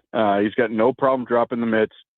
Probably, short of Nick Foligno, the most willing combatant in the Chicago room this year, which, of course, I'll throw an asterisk on that, not saying much when most of the rest of the roster is still finishing puberty. Yeah. But he is a guy that will clean up in front of the net. He'll try and put you into the second row of the stands if he can in the corners. And he's going to very, very happily put himself in front of shots. So, again, he's a guy that's going to do the defensive things that you might not notice a whole lot of the time. But when the puck doesn't go in the net, he might be the last guy off the ice shaking the goalie's hand. Okay. So he's a pure defensive defender, right? Which is, hey, the Edmonton Oilers, they can score. Right now they can't defend. So he's, when you look at it, are there certain partners? And I know it's hard because Chicago, you have so many young guys. Like I remember everybody's like, oh, Seth Jones is terrible. He gets out of Chicago on a good team. And you're like, oh, Seth Jones is pretty damn good still. So, Connor Murphy, though, maybe it's hard to judge, but did you find, is there a certain style of partner that fits better for him? It's kind of wild that, when news of the trade started to leak out, looking back at his tenure with the Blackhawks, he has played with so many different types of defensemen. I really think, again, like the biggest value that he's going to bring to the Oilers is he has played with teenagers. He has played with guys in their mid-30s. He's played with guys who don't want to play defense at all, or maybe want to, but don't know how or can't. He's played with guys who are pretty responsible. He has really seen pretty much the full spectrum of defensemen in Chicago during his time here. Unfortunately, he came in after the dynasty days and spent some tough years on the downslope and then sat through the first few years of this rebuild process. And he was a great soldier all the way through. And he always faced the music after games. If it was an ugly loss, he had no problem standing in front of a camera and the rest of us in the room after the game answering questions. So I don't know that there's a specific style that he's necessarily going to want to play with or play best with, because he's played with so many in Chicago. It's really wild to look at the number of guys that he spent time with. Yeah. Now, how about like I look, hey, he had 7 goals a few years ago. Like he's obviously not a big time offensive player, but it's not like he can't pass the puck, right? Like decent puck mover. Yeah, he's a smart hockey player. Second generation NHL guy. He actually has a better shot than you would probably give him credit for looking at the back of his hockey card. But he's usually not the guy that's letting it fly. He's usually the guy covering for a young guy who's, perilously pinching. So he does have a good shot. He's a good passer. He's smart. He communicates really well on the back end. A lot of the young guys who have come along in Chicago over the last few years, like Alex Vlasic, have talked about how good he is communicating with things, especially on the penalty kill. And so I think that's another area where he'll probably help is making sure, especially being new with as little time left as there is in the regular season, with the way the schedule's set up this year. I think communication is going to be huge if you want to integrate guys into a roster that's been through some stuff like Edmonton's has. So the fact that he's a great communicator will help a lot too. Tab, I'm looking at, the Blackhawks, and I look around the league. There's not a ton of right shot defenders available. Did they do Murphy a solid here and kind of let him have some say in where he's going? Because it looks like the draft pick isn't until 2028, right? So that's a second rounder. Then that pick doesn't play in the NHL for another 4 years after the pick, usually for second rounders. So why do you think they settle for that? Did they do Murphy a favor here? Well, I think there's a couple things in play here. I do think they did Murphy a solid and found him somewhere that he could go compete for a championship. But the other thing that you have to keep in mind is over the last 3 years, the Blackhawks have drafted like 300 guys. Yeah. And, I think I pointed out on the artist formerly known as Twitter earlier, they've already got 3 second-round picks in 26 and 2 next year. So you can only have so many guys in your pipeline at a time. And some of these guys are going to work. Some of them aren't. Obviously, the drafts that you have these picks in, you're really kind of stuck with however good that draft class is going to end up being. But I think the other reality for the Blackhawks, and Kyle Davidson has talked about this a lot since he took the job and started stacking picks in future years, was at some point you're going to get to a stage in the rebuild in Chicago where they're going to want to turn the page. And if there's a trade that they need to make to go get an impact player, or if the opportunity arises, what do you need to do that? You need either prospects or draft capital more times than not. And so he has had no problem taking picks 2-3 years down the road with the understanding that at some point those picks or prospects might be the pieces that he needs to go find that last piece that he needs to finish off this rebuild. So they didn't really, they've got 5 picks in the first 2 rounds this year.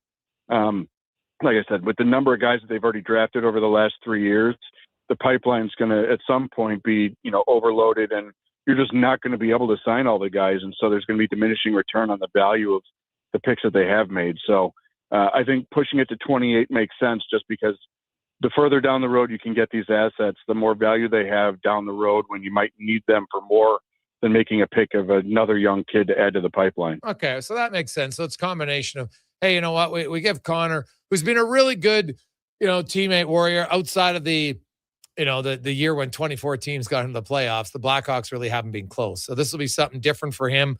He's never actually played a playoff game with fans, which is kind of wild when you think about it, like a real full building. So that part could be good. Now you look at the remainder of this Blackhawks roster. They got Nick Foligno and Jason Dickinson and Mikheyev and Sam Lafferty, all UFAs. Matt Grzelcyk even, who turned out to be a pretty good signing for them. How many more of those guys do you think get moved before Friday? There's been a lot of talk in Chicago about the possibility of extending Ilya Mikheyev. But the pushback I had on that conversation right away was the guy's 32. He might be the best penalty killing winger in the NHL. And going to UFA this summer, it might be the last time that he can really swing big in free agency. And I don't know that the Blackhawks could or should go beyond maybe 2 years with him. So I think a team that needs speed, and again, like Murphy, needs help on the penalty kill, Mikheyev has a ton of value. And he's a sneaky offensive player, too. He might be a third-line guy in Chicago, but he is a nightmare on the penalty kill. Same thing with Dickinson. And he can win faceoffs. He has checked the best centers in the league incredibly well since he got to Chicago. The fact that the Blackhawks got him and a second-round pick from Vancouver is kind of laughable with where those two have gone since then. Yeah. They got Mikheyev with money retained from Vancouver, too, actually. Yeah. So if teams out there that are looking to improve their penalty kill, I think Dickinson and Mikheyev have a ton of value. Foligno, I think, is the most interesting one. He's a captain. You don't know how much, career he's got left. Does he want to chase a championship? He's the captain. He has spoken a lot about understanding the significance of being the first captain after Jonathan Taves in Chicago. And so, does he want to chase a ring? Does an offer present itself where he might be able to go somewhere? Does he ride it out as the captain of the Blackhawks? And then you brought up Matt Grzelcyk at $1 million for a guy that can, run a power play if need be, and eat some minutes as a left-handed shot who's a good puck mover and skates with it pretty well. At that price point, somebody's going to need depth. The question is, do the Blackhawks want to have one guy over the age of 24 on the back end when the dust settles? Because if they trade Grzelcyk, they won't. Yeah. They'd have none for certain. Overall, how would you evaluate this season for the Blackhawks? I qualified as a work in progress. And I think that you're seeing progress, but you're seeing a lot of ups and downs. And a lot of that is because so much of the team is young and the guys that they're putting in these positions are young. Ryan Green and Oliver Moore and Sam Renzel are playing their first full professional season and being asked to play pretty big minutes. Lev Shinoff is playing his second pro season, his first really full NHL season, and he's being asked to do a lot. He's only 20 years old. Connor Bedard's still only 20 years old. It feels like he's been around for a decade at this point, but he can't legally have a sip of alcohol in the U.S. yet. So many of these guys are young. You're going to have ups and downs. I think Jeff Blashill's done a nice job with focusing on process and focusing on the big picture outside of the wins and losses. But there have certainly been some frustrating moments, with guys making mistakes that are going to happen when you're young.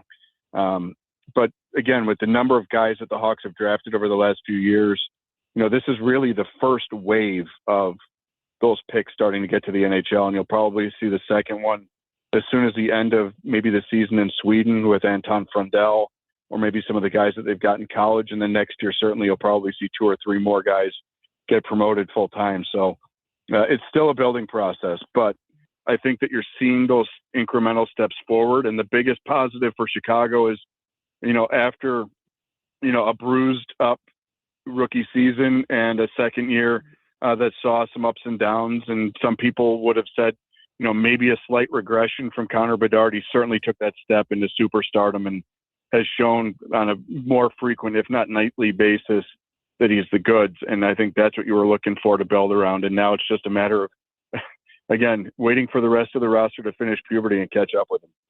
Tab, great rundown, man. We appreciate the scouting report on Connor Murphy, and I'm sure it'll be a busy week as the Blackhawks likely move out a few other guys before Friday's deadline. Thanks for your time. Very much appreciate it.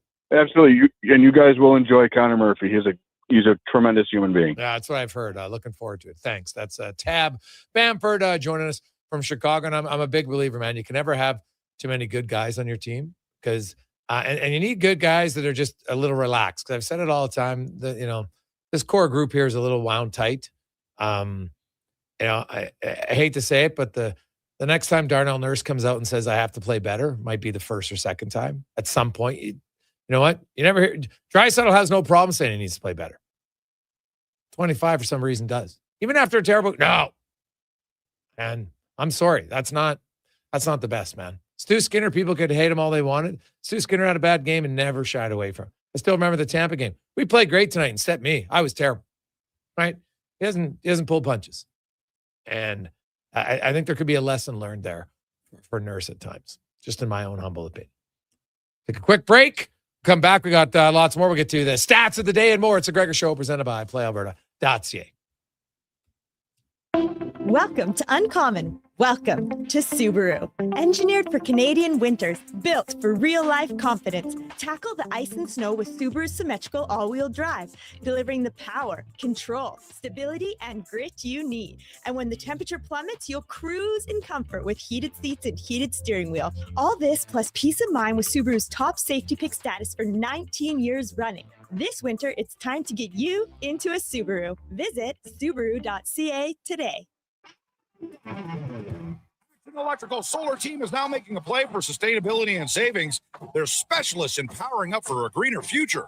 That's the strategy, designing and installing high-efficiency solar panels. They're helping homes and businesses combat rising utility costs by harnessing the power of the sun. A smart move for efficiency and the environment. Hire the Action Electrical team to bring home a win for your project. Visit actionelectrical.net.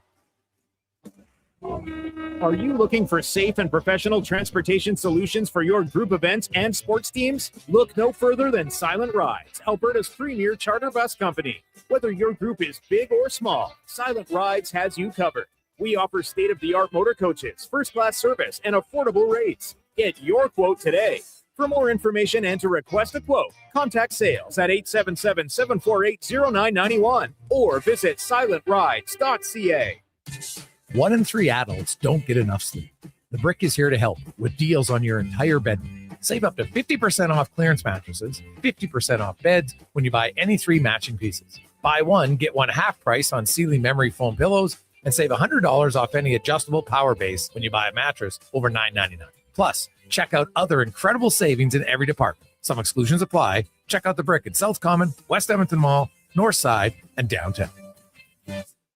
What if you could hire motivated, safety-trained youth with no risk and funding to support you? At Careers the Next Generation, we make hiring easy with funded internships across Alberta in trades, IT, forestry, and more. Interns are WCB covered, complete high school accredited safety trained, and arrive ready to contribute from day one. With 42% of RAP students completing their apprenticeship by age 22, you get skilled workers faster.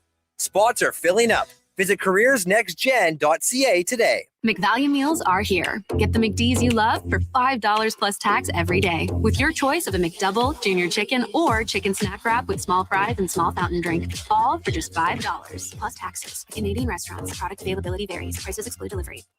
Every goal, every Selly. The place to cheer on your favorite team is Selly's Sports Bar and Lounge. Never a bad seat in the house with all games on tons of big screens. And Selly's menu, top shelf. Plus, check out the game night food and drink features. And don't miss the excitement of Oilers watch parties all season long. Experience Selly's Sports Bar and Lounge at all 3 Century Casino locations, Edmonton, St. Albert, and Century Mile. Every day is game day at Century Casino.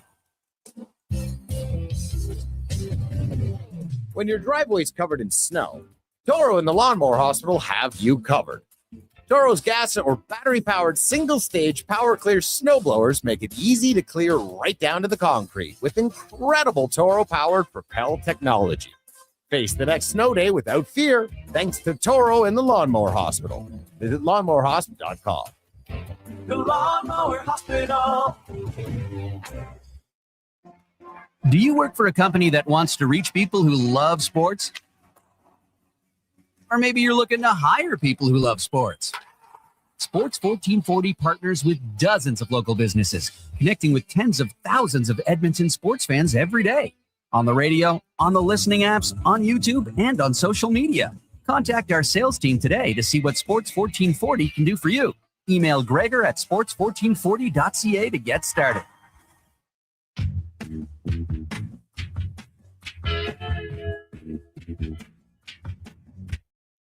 Portions of this hour brought to you by Cantork, made in Canada, made for Canada, where extreme isn't theoretical. Find your solution at cantork.com. This is Sports 1440, where Edmonton talks sports. On YouTube, Facebook, and X. Here's Jason Gregor. Brought to you by playalberta.ca.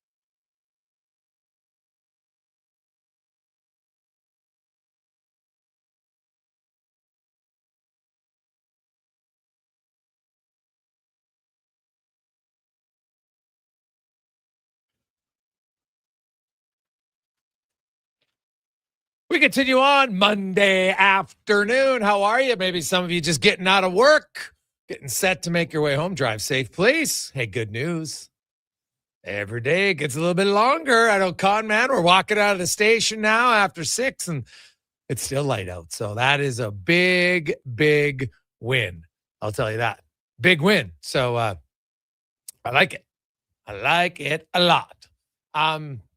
833-401-1440, 833-401-1440. Jason Gregor Show is always brought to you by playalberta.ca, where you can get in the game, check it out. The Jason Gregor Show odds boost. Got a few specials for you every day. Some NBA, some NHL. Check it out there if you like. Now, let's get to our stats of the day, brought to you by All Star Construction, founded in 2009. They specialize in power, gas, telecommunication, street lighting, all the underground utilities, as well as directional drilling and hydrovacing. They help build communities in the Edmonton area. That is All Star Construction. And the first stat of the day, of course, involves the Edmonton Oilers trade. Connor Murphy comes to Edmonton from Chicago for a 2028 second-round pick, and Chicago retains half of his $4.4 million salary, so it's a 2.2. That he'll be a $2.2 million player in the playoffs. He's actually less than that because there's obviously less than half the season remaining. So that's how they get him under the cap. The Oilers did then send Ike Howard right back down to the minors to make it work. So here's Connor Murphy. Here's some stats for it. He's already played 805 NHL regular season games. Started out, he was drafted 20th overall in 2011, the Ryan Nugent-Hopkins draft.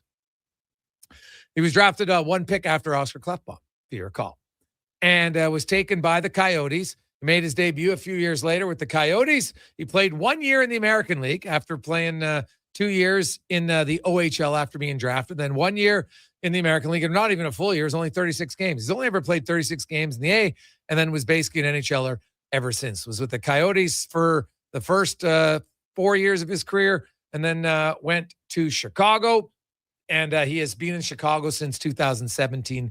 They only made the playoffs once. That was the year they beat the Oilers in 2020. No fans in the stands. So Connor Murphy's first playoff game this year will be the first one of his career with fans in the stands. So that'll be pretty exciting, I would think, for him. He's a defensive defenseman. He has 47 career goals, 173 career points, 535 penalty minutes. He's not a huge banger. Doesn't take a lot of minor penalties, but he's not afraid to drop the mitts. He'll stand up for teammates. He's effective. He's very good on the penalty kill. Did you know the Chicago Blackhawks? I think a lot of people might be surprised a little bit that the Chicago Blackhawks, even though they're one of the worst teams in the NHL, they have the best penalty kill in the National Hockey League at over 85%. And Mr. Connor Murphy is a major part of that, as he is on the he's the main penalty kill guy on the well, there's two guys obviously on the back end. Him and Vlasic. Connor Murphy's actually played the most minutes by 6 seconds. He's played 177 minutes. Vlasic's played 177 and 11 seconds. It's 17 seconds for Connor Murphy. So those two guys eat a ton. Then you go down to Wyatt Kaiser at 114 minutes and Louis Crevier at 104. So those guys, pretty much every penalty kill, they're out first. Then the second unit comes out, and then they finish off the penalty kill. They kind of run with 4 D-men almost exclusively on their penalty kill. You got Mikheyev and Teuvo Teravainen. So they've had a pretty good unit in Chicago. So Murphy will come in. Now, I don't know what their penalty kill system is. I'd have to dig into it a little bit, but he knows how to penalty kill. There's not a lot of changes really, right? You're especially for your defenseman, right? Your D-man, you're righty, you're on the right side. You're lefty, you're on the left side. It's pretty standard. So obviously has a good stick, knows how to anticipate, not afraid to block shots. He's a very good shot blocker. He's good in front of the net, which is an area I believe the Edmonton Oilers, I've talked about it on. If there's a major criticism for me from the Oilers defense for having a big defense core in the regular season, because I've seen it in the playoffs, they'll make it a tougher place to live for the opposition. But in the regular season, they're kind of like, hit or miss at times in how they make a battle in front of the net. So I think Murphy is going to add something there. I know a lot of people are wondering, who's he going to play with? He's played with lots of different guys. I know that practice today, they switched up their D pairs, which I don't always mean it's going to. They had Wallman with Bouchard, they had Nurse with Emberson, and they had Ekholm with Stastny. Now, Stastny's obviously going to come out of the lineup. He'll be the number 7 because the lefties are going to be Ekholm, Wallman, and Nurse. In what order? I don't know. I do think what Murphy is going to bring to Edmonton is it likely will change the minutes even of the lefties. Because right now you had Wallman when he was in, he was playing the right side. So Nurse was the main lefty. Right? But Embers, like Bouchard right now, So just for a comparison, Chicago takes a lot of penalties. Their top penalty kill D-man has 177 minutes each. In Edmonton, Bouchard has 115. Ekholm has 110. Now, they also give up goals, so they're not killing the full 2 minutes. So keep that in mind. That also plays a factor in it. But with Evan Bouchard, I don't think he's going to come off the penalty kill. Totally. They might reduce it a little bit with Murphy. Then you got Ty Emberson. It might be a wise decision. As good as Bouchard is, why do you want him in the tougher minutes? Right? Maybe him and Emberson split the second time. You could do that. You could go Murphy, Bouchard one time, Murphy, Emberson the next time as your right side rotation. Things to look at. But when I look at the 5-on-5, like if you look at the Oilers blue line and their defense core, 5-on-5, even strength minutes, Nurse leads the team at 1917, Bouchard's at 1907, Ekholm's at 1830, Wallman's at 1804. But now you've got two righties. Now Wallman still might take the odd shift at the right side, but not as much. You're going to those minutes of Nurse, Ekholm, and Wallman are all going to probably go down a bit because they're going to split up the left side 3 ways rather than 2 ways.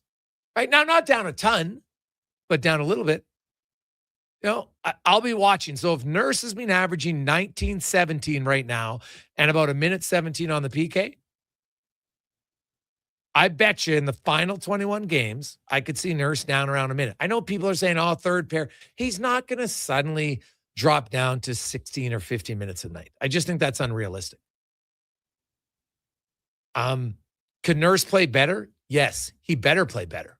Or maybe he will be, but I'll be stunned if all of a sudden Murphy comes in and that means that the top 4 is locked in. Like I think ultimately Bouchard and Ekholm will play together. They might play a game or 2 apart here or there, but I think ultimately they'll be together. So then it's going to be, is Murphy playing with Nurse or is Murphy playing with Wallman? I could make it now. Emberson and Murphy are kind of similar, right? They're more defensive-minded guys. But if you think Murphy's your best defensive defenseman, then you might play him with Nurse like they did with Cody Ceci. And then Wallman plays with Emberson. Right? And they look to say, Wallman, we're going to play him a little bit, maybe with Leon Draisaitl's line, to have some more offense there. Could see it. So, because Wallman's a good 5-on-5 guy. Nurse is actually pretty good offensively, 5-on-5, but needs to play better defensively. So the minutes to me in the stats, I think are going to be a little bit up in the air. I think it'll sort itself out as we near down the stretch. Paul Coffey has been known to say, hey, guys, I'm going to play who's playing the best, as he should. Now, the other stats that I want to get to, because these are some wild stats. We're talking defenseman. Well, let's talk about a young defender by the name of Matthew Schaefer. So Matthew Schaefer yesterday for the New York Islanders scored, he had 3 points, scored 2 goals. He became the youngest defenseman in NHL history to score 20 goals in a season. 18 years, 177 days. The only guys better than him or who were older, younger, Nathan McKinnon, Sidney Crosby, Brian Bellows, Jordan Stahl, Ted Kennedy, all forwards. So he scored 20 goals. Pretty damn good. He's the first rookie NHL defenseman in league history to be the first D-man that season to 20 goals. Oh, not bad. He's the 4th rookie D-man to score 20 goals in a season. He ties Dion Phaneuf for 3rd with 20. Barry Beck had 22. And Brian Leach, pretty good player, had 23. And think about it. Matthew Schaefer was 10 days. If he was born 10 days later, he'd have been a draft pick in 2026. Like, he's one of the youngest guys in his draft class, and he is absolutely killing it. So those stats, man, like, he's got a very good chance here. So Brian Leach, he's the only defender who required fewer games. Leach had 57 to get to his 20-goal season, and then he ended up with 23. And now Schaefer, he required 61 games, so pretty damn close. And he has 21 games to get 4 goals to set the new record for rookie defenseman. I hope he does it, man. I want records to be broken. And this is a pretty hard thing to do. Think about the history of the game. Only 3 rookie defensemen prior to Schaefer ever scored 20 goals in a season. Like, he has a really good chance to get to 60 points. And man, you wonder, like, when you watch him play, I'm telling you, he has made the Islanders a team you want to watch. Because for a long time, you'd be like, well, maybe I'll watch him to see how many saves Sorokin can make. Now you're watching to see what Matthew Schaefer can do. So check it out. That's our stats of the day, brought to you by All-Star Construction. When we come back, Mark Spector will join us here on Sports 1440. Sports1440.ca, Oilers Nation, YouTube, Facebook, X, and Instagram. As we get to the Con Man, Sports 1440 update brought to you by Northgate Chevrolet Buick GMC. Spring is coming and so are the Corvettes. Come see the Bets inside Northgate showroom and get 0% financing. NorthgateGM.com.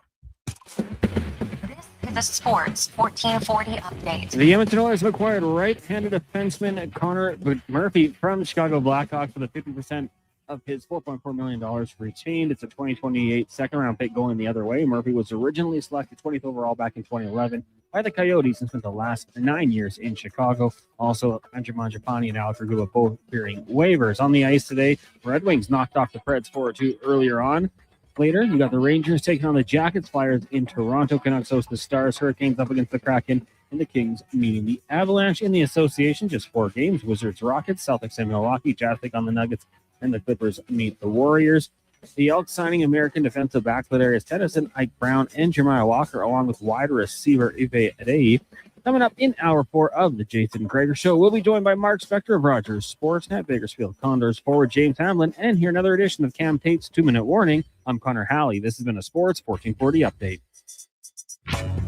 Sports 1440 in West Edmonton Mall and Wetaskiwin. CKJR is a Stingray radio station. Download the free radio player app and listen wherever you go. Hey, sports fans, we've got a clear choice for you. At Crystal 4 Glass, o'clock, Jason we Gregor, provide Connor Halley, customers with the Sports perfect glass for any job, from home to auto and even commercial, installation or repairs. We're your team. Call 310-GLASS or visit crystalglass.ca. Crystal Glass. McValue meals are here. Get the McD's you love for Wings, $5 another big plus win. tax every day with your choice of a McDouble, junior chicken, or chicken snack wrap with small fries and small fountain drink. All for just $5 plus taxes. Canadian restaurants. Product availability varies. Prices exclude delivery. Do you work for a company that wants to reach people who love sports? Or maybe you're looking to hire people who love sports. Sports 1440 partners with dozens of local businesses, connecting with tens of thousands of Edmonton sports fans every day. On the radio, on the listening apps, on YouTube, and on social media. Contact our sales team today to see what Sports 1440 can do for you. Email Gregor at sports1440.ca to get started. Who's that working on the underground utilities over there? All-Star Construction, that's who. What about the street lighting? Yep, All-Star Construction. And the directional drilling, hydrovacking, neighborhood renewal, and telecommunication work? Yep. Since 2009, All-Star Construction has been doing all that and more, shaping and building Edmonton communities for land developers all around Edmonton. That's what All-Star Construction is all about.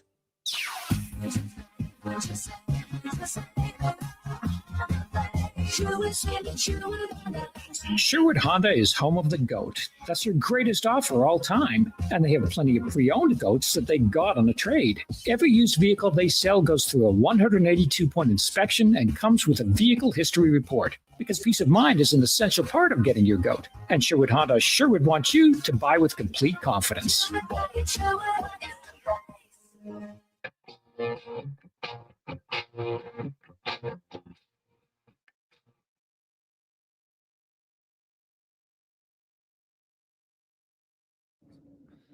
Portions of this hour brought to you by 01 Athletic Care. Injuries don't wait, and neither should you. 01 Athletic Care offers one-stop access to doctors, x-rays, and casting. Is expert musculoskeletal care covered by Alberta Health right now in West Edmonton Mall. Move from injury to recovery. Book now at 01.ca. That's ZERONE.ca.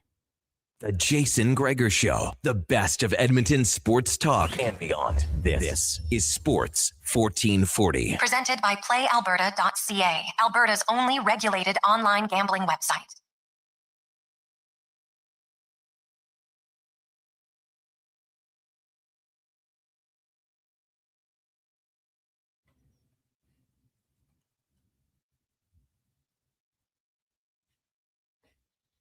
Oh, it's a long way right now from where the Oilers are playing defensively to get to the top. We've seen it before.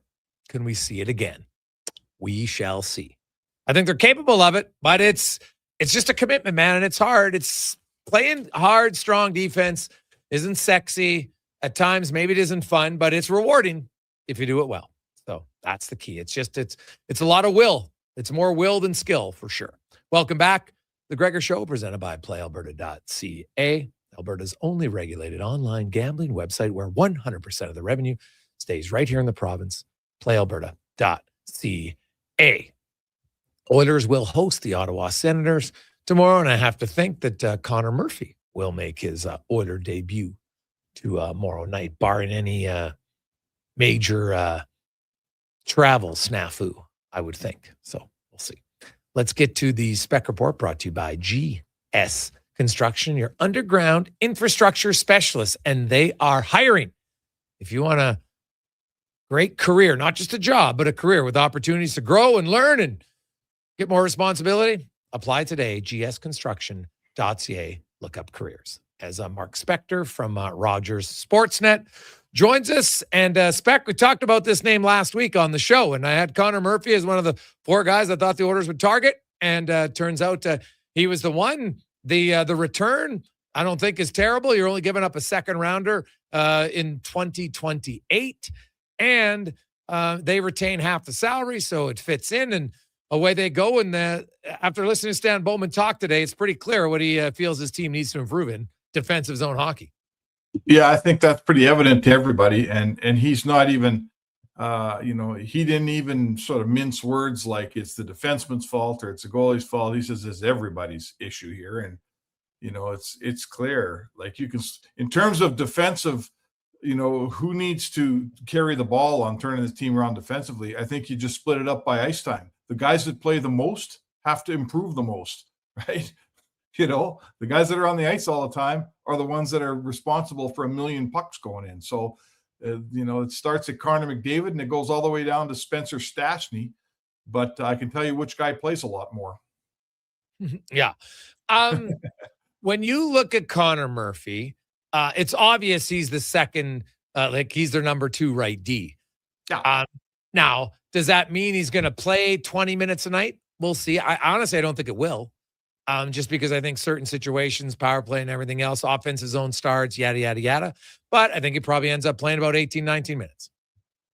Well, it's a good question. Like, especially if you play him with, there's some consideration you might play with Wallman maybe. So if you're going to have Murphy, let's just say for fun, you're going to play Murphy and Wallman together, and then you're going to play, Nurse and Emberson together, then I'm not sure if you don't have sort of a more even number between the second and third pair, right? I'm not sure one of those pairs is playing 22 minutes and one's playing 15. I think it might be 2 pairs playing like 18. So I guess I need to know who his partner is going to be, Jay, and then we'll probably get a little bit better idea of his ice time. Have we looked at his ice time in Chicago? Yes, I did. And it was just under 17 minutes. They played a lot of their young guys. I asked Tab Banford about it. And, he played a ton of minutes. Like, he's played 177 minutes on the penalty kill, the most in Chicago. Evan Bouchard's played the most PK minutes in Edmonton, and he's played 115. So, like, they really rotated around their 4 guys on the blue line, and kind of specifically with that. Now, the other thing is, if you look at, Chicago, they also took a lot, like, they've been shorthanded 182 times. The Edmonton Oilers have been shorthanded 169. So 13 plus. The Oilers don't kill off as many penalty specs, so they didn't have the full 2 minutes. Yeah, sometimes it doesn't last 2 minutes, exactly. But hey, listen, if you're telling me that that they might take a little bit of PK time away from Evan Bouchard, I got no problem with that. And that's not me saying I don't like the way he kills penalties. I'm saying he's my number one defenseman. If I can find someone to take a little bit of load from him and a real good penalty killer like Connor Murphy, I don't mind that. I don't mind Bouchard getting a little bit of rest. Yes. The Oilers, I don't expect they're done. I think they, max they're going to make is 2 trades. I could see another trade for certain here, potentially for a forward. I'm not sure they need another defenseman. I know you asked them about the goaltending. I didn't, he's not going to come out and tell us, hey, I'm in the market for a goalie. Could I see it? The guy should ask. Yeah, no. But all I'm saying is, I don't think he would say, well, I expect, yes, I am. Only because now he's out in his goalies in case he doesn't get the trade. That's why I'm saying it. I get why you asked the question. It's a good question. But I don't see Binnington in Edmonton. The way Edmonton plays, Kevin Woodley said, the way Edmonton's playing defensively, Binnington would not be saving them. I don't think, listen, I think that this is what we've learned here, is that the goaltending in Edmonton it's sort of equal parts. It's about the goalie 50%, and it's about the team in front of him 50%. And, if Woodley says it, I'm just going to agree with him because he's way smarter on all that goalie stuff than me. But the environment in Edmonton, the way it's been for the last couple months, and certainly the last 3-4 weeks, it doesn't matter who's in goal. Like, you can't win hockey games. You might pull the odd one off, but the environment's been so poor defensively that there's, Stan said it today. I've been writing it for the last 4 games. Everyone knows it. The defensive statistics will tell you, what are they, the 27th team in the league in goals per game or something? It's no great mystery what has to happen. The goalies don't have a prayer here until the team plays better in front of them. Yeah, wow. Last 10 games spec, the expected save percentage of Jari is 859, and Ingram's 869. That's a terrible environment to put your goalies in. Yeah. Simply not good enough. So the goalies got to play better too. Make no mistake about it. But how many games have we seen? Like, I thought the Ingram game in San Jose was a pretty good example. He made 2 or 3 5-bell saves to keep pucks out, like killer great saves. And I know he screwed one up, and that's totally on him, but he ends up letting in 5. Like, if he doesn't make a couple of just unreal saves, it's 6 or 7. And we've seen that game a million times. Jari, I've watched him play and go, man, he made some good saves. How do you end up letting in 5? Well, it's because that's how much fire he's facing against. So we're all in agreement here that you can't win this way. Every guy in the Oilers room will tell you that. Ekholm told us today, he said, systems are great. They give you a guideline, but it's about the players playing right and blocking shots and doing all the things you got to do. I'm kind of tired. They're tired of talking about it, Jay. I'm kind of tired of asking about it and hearing about it. There's 20 games left. Let's start seeing it. Oh, completely agree with you. I think that's it's an area where, like, they've done it in the past, but it doesn't guarantee that you do it again. But I think they've shown the willingness, because it's not so much ability. It's a lot more willingness to just want to play smart defensive hockey. And a lot of times it starts with their best players. The guy, as you said off the top, the guys who are on the ice the most, they can impact the game the most, good or bad. And so they'll need to be better. And, I expect in some cases they will. Some some guys seem to take a little bit more accountability, at least publicly, than others. Connor McDavid and Draisaitl have no problem saying they need to be better. Darnell Nurse doesn't seem to, you got to ask him 3 times. Well, yeah, okay, we can play better. But it's like, I've covered the team as long as you. Like, I'm trying to think the times where Nurse has said, I need to be better. I've heard Draisaitl say it. I've heard McDavid. Can't recall many times when I've heard that from him. And that's my only concern. At some point, you can admit I need to play better. I don't think it's a big deal. Yeah, no, I agree. The media persona of Darnell Nurse has always been a goofy, like, not goofy. It's just been a strange one, an odd one. As a guy like you, I've covered him since the day he walked in the door, and I'll be honest with you, I barely know him. There's not a lot of sitting around and chatting. The interviews are always, he's very guarded. He's never opened up. It's this thing.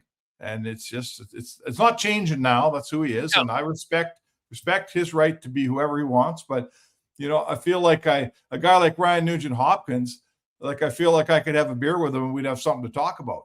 I'm not sure that I could with Darnell because I don't know where I'd start. I don't know almost anything about the guy. Yeah, I've always felt like there's a little bit too defensive, and and I'm We're not the even sure enemy. We've always been a bit the enemy, haven't we? necessarily overly valid in my opinion, but hey, that's fine. We're allowed to disagree on it. Looking at the Oilers, though, we get they made a few roster shuffles today. They bring up 2 rookies, so now their bonus are captured in the LTIR silo. So if they do call up Howard again, because they called him up and then they sent him back down after the trade was made. And so now he's just a $950 cap if they ever call him up again. But Josh Szymanski is up, spec. And, so they got 12 forwards. Janmark goes on LTIR. Like for any trade to happen now really is you got to find a way to ship out Mangiapane. Like he's in the minors, and that's 2.45 that counts on the cap instead of 3.6. But I just don't see any other way. If they're going to make any sort of decent move, he's got to be the guy going out. Like there's, unless you're going to trade a player that we don't see coming, like I'm not trading Matt. I've heard people, Matt Savoy, they don't wait. They're trading Matt Savoy, right? Like, no. I don't think you're trading Roslovic, right? So, I don't think you're trading Kapanen. So, which other forwards are you trading? Yeah. And for one, it doesn't sound like we're going to see Janmark for a long time, if at all, this season. He's got pending surgery. So, that tells me that if it's been chronic for a long, long time here, we're not going to probably won't see him again. You're right. I can't think. I mean, to me, the Mangiapane thing really hasn't changed that much. It's quite, he's clearly basically negative value, mostly because he's got that year like next year on his contract. So it's just a matter of what are you attaching to him to get a deal done. If you find a player you want, let's say you got a shot at Boone Jenner. Well, what is it going to take to get Columbus to take a player that you don't want anymore, that's got another year at 3.6, and get Boone Jenner back somehow? Oh, and could you please retain for the rest of the season on Boone Jenner, if that's okay? Like, what are you going to have to attach to Mangiapane to make that happen? Is it a first-round pick? Is it Ike Howard? I mean, what is it? I don't know what it is, but it's going to be something. Yeah. Yeah, you know what? Like, it all depends on what the opposition is looking for. But yeah, you're going to have to be some, like the Oilers have a few young players, and like I've said all the time, they're not all going to play, right? You're not going to have Savoy and Howard and Hudson and Järventie all on the roster. It's just it's unrealistic. Edmonton's in a cup window. There's not enough openings for all those guys. Just a fact. So if you move a guy out to bring in somebody that you think can help you right now, that's why you do the deal. It's just that simple. Oh, sure. It's just a question of which guy you feel, the advantage is always on this case is on the Oilers side, because they know a little bit more about the player that they're trading. And the other guys will be scouting Bako, and they think they know, but when you have a player every day, you know more about them than the team you're trading them to. And, I don't think Quinn Hudson's got a ton, or Quinn Hudson, I don't think has a ton of value out there. I'm not sure he's perceived to be an NHL player, frankly. Ike Howard would have more value, I would say to you. Oh, yes, 100%. Right? No question about that. So, and coupled with a draft pick, like, what are you moving for a draft pick? They still have some picks. And you know what? Like, there you go. If you could tell me, well, let's say Boone Jenner, just because I said his name, if you could tell me I could get Boone Jenner to be the third line center on this team, I'd be pretty excited about that. Like, if you could give me a quality veteran third line center that can still play and is, of the quality of that guy, oh boy, I'd feel a lot better about this team going to the playoffs, man. True, but in order for that to happen, Spec, you better hope that the Blue Jackets lose 2 of 3. They played 3 games before the trade deadline, and Adam Fantilli scored 5 minutes into the game. They're up 1-0. No Zach Werenski tonight. He's ill. The Blue Jackets win tonight without him, man. Now they're playing the Rangers, so in New York, so that's not like it would be that hard of a feat. But the point is, the Blue Jackets, then they got Nashville and then Florida. So, they're playing 3 teams who aren't in the playoffs. Here, if they win all 3 of those games or even 2 or 3, I don't think they're trading their guys. I think they're going to keep their guys and go for it, because that's a team that's close and feels like, hey, we can get in. And, Pittsburgh without Crosby in a really tough March, maybe we can catch them. Well, what are they? They are 66 points, and the next team in their division well as Washington at 69. So they're basically 5 points out of the playoffs with 2 teams to pass. Yeah, which is, and they have a game in hand, right? Because Boston has 71 points. So they're 5 back of the Bruins. They win tonight, they're 3 back of the Bruins. And they only have one, they'd have to pass 2 teams. That's fair. And I don't expect teams to just move aside and give all their good players to Edmonton. They're trying to make playoffs too. A playoff round in Columbus is worth a lot because they don't make it very often. So I totally understand that. And this is going to be an important week. There's lots of sellers. You know, how's Ottawa going to do out here? Like they're 5 points out of the playoffs with 3 teams to pass as well. Mm-hmm. So, how are they going to feel come Friday? Who do they have? They got Edmonton Tuesday. They probably have Calgary like Wednesday. What's going to happen if they lose a couple games, right? Yeah. Well, I look at Ottawa, and there's no team that's being screwed over by their goaltenders more than the Ottawa Senators. Like, you look at all their underlying analytics, and it's just like, oh my God, like, how can our goaltenders be let us down? And actually, they play the Oilers Tuesday, and then they're in Calgary Thursday. That's it. So they got 2 games before the deadline, and that's it. So. Not a lot of games. Like they played Montreal once and they play Washington once. And I guess they do play, I guess Pittsburgh in a way they could catch maybe for a wild card if Pittsburgh falls out. But they don't have, like, they'd probably rather be playing Boston and those other teams, right? Those real 4-pointers, but they don't have any right away. So we'll see. Spec, Murphy plays tomorrow. What's your guess? Who's he playing his first game with? I have until I see a coach that's going to take his assistant captain Darnell Nurse and put him on the 3rd pairing. I'm not going to believe that it happens. I come from the show me state, so I'm going to put him with Nurse on the 2nd pair. I'm going to put Wallman and Emerson on the 3rd pair. That's what I think I'll see. And until I, call me wrong, but that's what I think we'll see. How about you? Well, I was going off, like I watched the practice today and I saw Echo and Bouchard apart, and I'm like, I've seen that before. I'm not sure I can believe it. But so I'm going to say he's with Wallman to start. Okay. Yeah. So we'll see. Well, I mean, but I think ultimately, Spec, I think when it's all said and done, he probably plays with Nurse. That's my guess. Yeah. I mean, listen, if Nurse can just find his game here, right? I don't need the thing about bringing in a Connor Murphy is he doesn't get you any points, and who cares? I don't need points from Connor, right? I barely need points from Darnell Nurse, for Pete's sakes. Like, who cares about points with Darnell Nurse? If he could find some kind of a more dependable game, that's all I'm asking for here. You got 2 6'4", 210, 215 pounders on your 2nd pair, a lefty and a righty playing together. Like, that should be a shutdown pair, man, that just guards the house and no one gets inside, shouldn't it? I love the fact they got those 2 big guys playing together on the 2nd pair. To me, that's what Stanley Cup contenders have, but they got to play that way. And right now, Nurse isn't fitting that bill.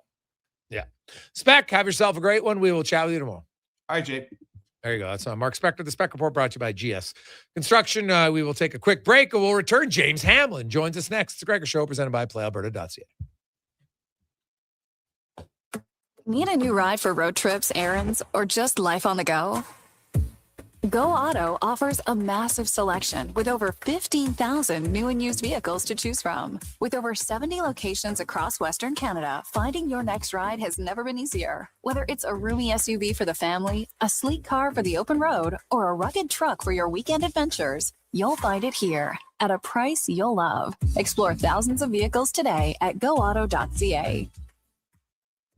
Whether it's a house, a gas station, an apartment complex, or any new building going up above ground, the work always starts below ground. And that's where you'll find GS Construction. GS Construction ensures the first step, relocating utilities, installing new ones, and building the underground systems, is taken to make progress possible. But the work can't start without you. GS Construction is currently on the lookout for experienced top men, pipe layers, and operators. To apply, visit gsconstruction.ca. Craving a dining experience that rises above the rest? Head to Summit Restaurant in the Silent Ice Center, just minutes from South Edmonton Common. Savor exceptional house-made pizza, delectable entrees, and expertly crafted cocktails in a stylish, modern atmosphere. Perfect for a casual meal or a special night out. Summit offers a refined experience where every bite and sip reflects our dedication to quality. Elevate your dining experience. Make Summit Restaurant your destination tonight. 24 hours a day, 7 days a week. Edmonton sports fans stay informed with Sports 1440. Stream us. Listen to us on the AM dial. However you consume this radio station, thanks for listening. At Fountain Tire, success is a team effort. They're committed to their team members and their customers. And that means treating your vehicle like it's their own and finding solutions that suit your needs. Because whatever the road brings ahead, they're on it with you. Visit fountaintire.com today. When life unexpectedly changes, it can leave us feeling unbalanced, uncertain, and unsure of how to move forward. But you don't have to go through it alone. I'm Corey Anderson with Fairway Divorce Solutions. Our team helps reestablish balance, guiding you through your divorce with compassion, clarity, and support. Fairway has helped more than 6,500 families across Canada find a path towards a peaceful, fair resolution. With 2 offices in Edmonton, we're here to make your journey easier. Discover your options at Fairway Divorce. 1 in 3 adults don't get enough sleep. The Brick is here to help with deals on your entire bedroom. Save up to 50% off clearance mattresses, 50% off beds when you buy any 3 matching pieces. Buy one, get one half price on ceiling memory foam pillows, and save $100 off any adjustable power base when you buy a mattress over $9.99. Plus, check out other incredible savings in every department. Some exclusions apply. Check out The Brick in South Common, West Ed Mall, North Side, and downtown.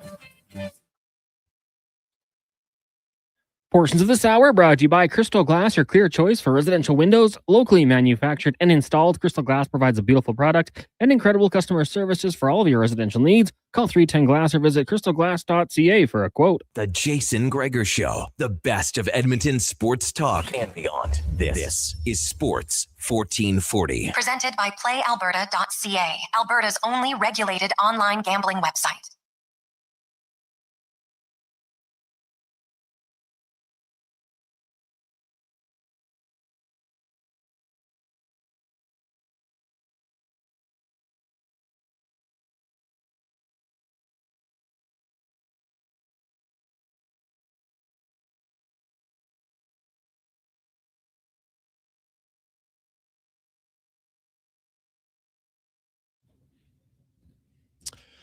.528, welcome back.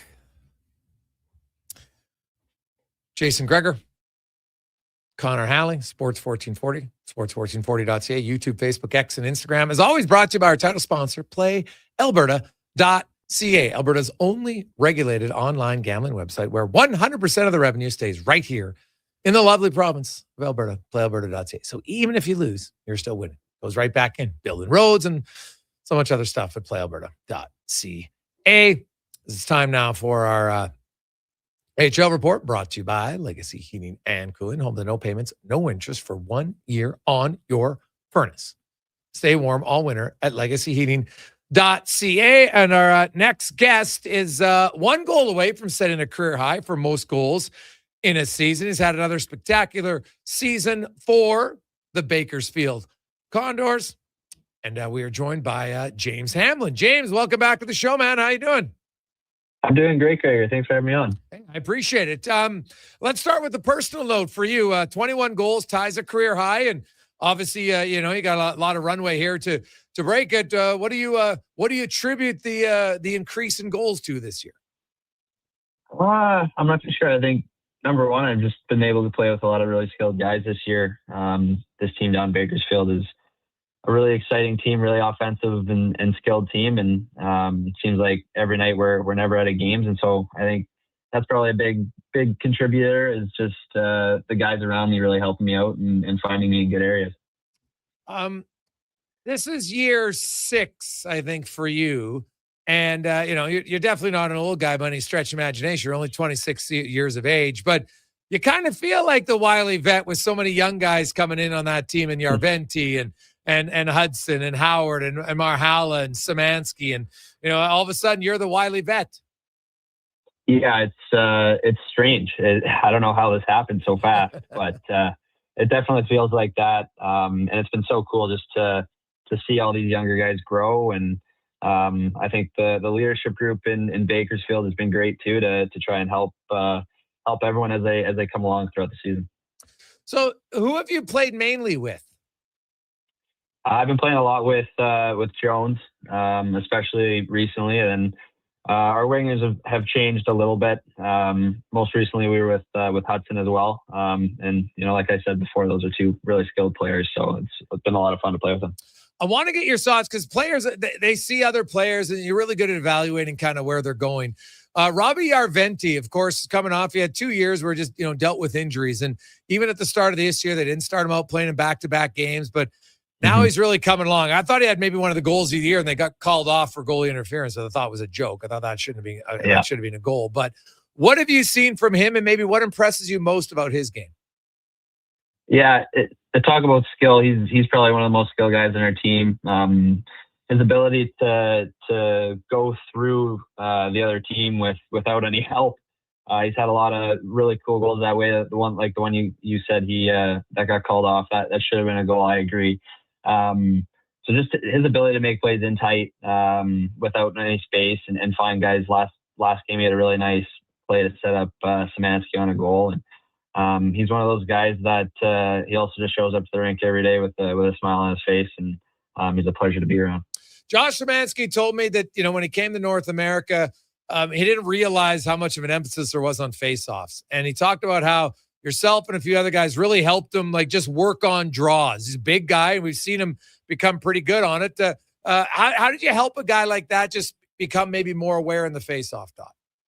Yeah, you talk about him being a big guy. I think he's done a great job just kind of being curious and asking a lot of questions. I think we talk a ton about draws in practice and even in games. We're always kind of talking to each other about what we're seeing, what's been working. And that as well with Marjala, that's kind of the three of us have really worked hard on it. And we just compete in practice too and try different things against each other. And it's been a lot of fun for me just to have that opportunity to work with those guys and battle every day with them. James Hamlin joins us currently second on the Condors in goals and fourth on the team in points. And, you're not a guy who gets a ton of power play time. Obviously, you get a little bit. You got more shorthanded goals than power play goals. I think you got 4-2. What's been the key to your penalty kill success this year? Yeah, I think as a team, we've really put an emphasis on being aggressive and being aggressive as a 5-man or a 4-man unit.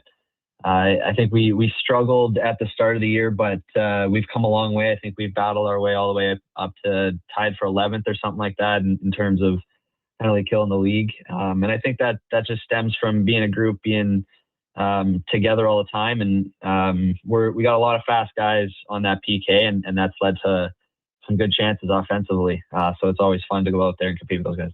James, you obviously had a taste of the NHL. That's where you want to be. You're still a young guy at 26. And, you look and have you ever thought hey, sometimes, and I don't know how a player approaches it when you look and say, hey man, I think I'm close. And I've talked to other scouts and people feel, you know what, given the opportunity, I think James could be an NHL player. And a lot of it's right place at right time, right opportunity. How do you approach every day when you probably feel like, you know what, I just need a shot and I can be an NHLer? Yeah. I think one, just being grateful for where you are and the opportunities that you do have in front of you. I think there's an amazing opportunity for me to grow and become a better player, better leader, better person right now here in Bakersfield. And I think just having that mentality of, believing that opportunity will come and just doing everything in my power and my control to be as ready as I can be for when or if, my name gets called in that sense. With so many young guys on your team, it's kind of different. There hasn't been this many high-end young players all come in at once on one team. And you're not an old guy, as I mentioned earlier, only 26, but just this has been maybe a more competitive team that you've been on, but maybe a little bit more exciting just because of the offensive capabilities your team has. Yeah, it's the most exciting team for sure. Like I said before, we are never out of games, which is really cool. I think the cool part about our team is just the mixture. We have all these younger guys and they're super skilled and it's so much fun to watch them. But I think we also have a great group of older guys that are good leaders and have been helping the younger guys as much as they can. And it feels like a good mixture in that sense. What have you, when you look at your team kind of down the stretch, what do you feel you guys need to improve on to keep climbing in the standings? Yeah, I think it's the details in our defensive game. We can outscore every team, but defensively we need to be a little bit better, especially kind of coming into our D zone, helping each other on the breakouts. It's been something that, especially the last couple of games, it's been a big emphasis for us. So if we can continue to grow in that area and clean up those little details defensively, I think, like I said before, I'll say it again, we're never out of games. So that makes it exciting. Yeah, because this is really kind of maybe the first tough stretch of the season. You guys are 3-5, 1-1 in your last 10 games, and you hadn't really had any sort of extended period like that. This is where you can learn a little bit about your team, and at the same time, though, it is the NHL trade deadline week, and guys get moved, and some parts of deals and stuff. How do you feel that is? Do you sense a little bit of nervousness / excitement? Just even though it's not in the NHL, there's always guys in the AHL that get moved. Yeah, there's definitely a little bit of that excitement or that just curiosity as to what's going to happen. But I think our team's done a decent job with that. To be honest with you, it's just little details that we need to clean up. And luckily for us, we got some amazing goaltenders. So if we can play really well in front of them, I'm sure that defensive game will come hand in hand. And James, what about away from hockey? What are you doing? What do you do to keep yourself busy? We're very fortunate that we're in California here in Bakersfield. So to be honest with you, for the most part, I'm just trying to enjoy the sun. My fiance and I got a puppy this last summer, so just spending a lot of time with our dog, and it's been a lot of fun with her. So, what kind of dog you get? We got a golden retriever. Oh, so a lot of walking for you. A lot of walking. Yeah, she has a ton of energy, and it's so cool. She's just always so excited to see it, and she's great. She's always a great reminder that there's more to hockey. She doesn't care whether I had a bad game or not. So it's always great to see her. Yeah. She's not. Now, is she pretty good at if you're shooting in the backyard, you get some pucks? Will she go pick them up for you yet, or what? She doesn't like the fetch game. She's more of a chase me. So I'd be chasing her around the backyard if that was the case. Well, that's good. Nothing wrong with that. Lastly, I know you've had him as a teammate before, but Calvin Pickard's back, and he has a reputation of being one of the better teammates around. Funny guy, jokester guy. How's it been having him back in the fold? Yeah, well, it's exactly that. It's awesome to have him. We want him to be in the NHL and all that kind of stuff, but he's been just such a pro about it, and right back to his old ways, just probably the biggest jokester on the team besides probably Seth Griffith. So it's been awesome to have him back, and I'm excited for what he can do for us. What's the best joke Griffith's pulled on a teammate this year? Oh, probably not allowed to say it on the air, to be quite honest with you. He's just, especially myself, I can't get away with anything. He's really good, especially if you get like a haircut or something. Okay, so he's more of a jokester, not a prankster per se?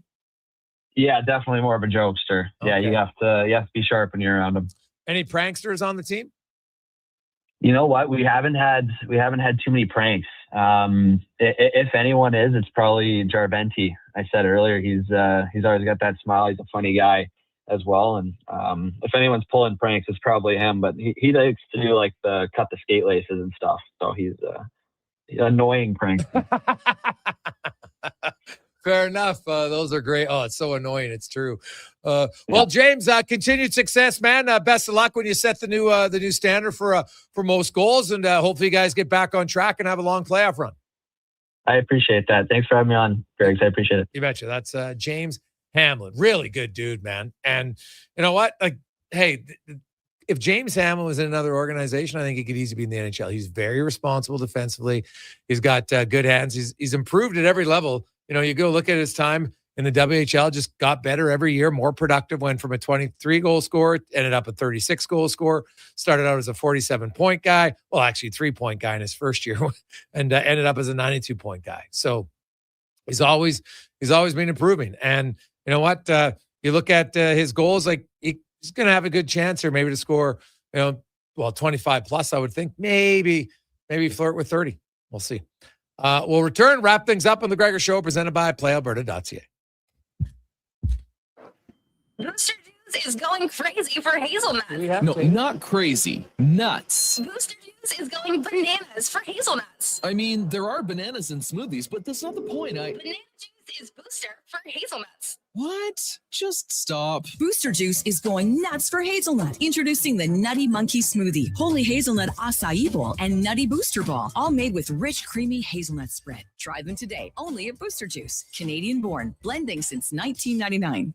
Mr. Rooter kinda speaks French. Je m'appelle Monsieur Rooter. Je suis plombier. Très bien, Mr. Rooter. Your name is Mr. Rooter, and you are in fact a plombier, a plumber. You are an excellent student. Au contraire, mon frère, je suis un excellent étudiant. Also, I'm not here for a French lesson. I'm here because someone clogged up the toilets. Ah, oui, right this way. For a plumber who speaks your language, call Mr. Rooter.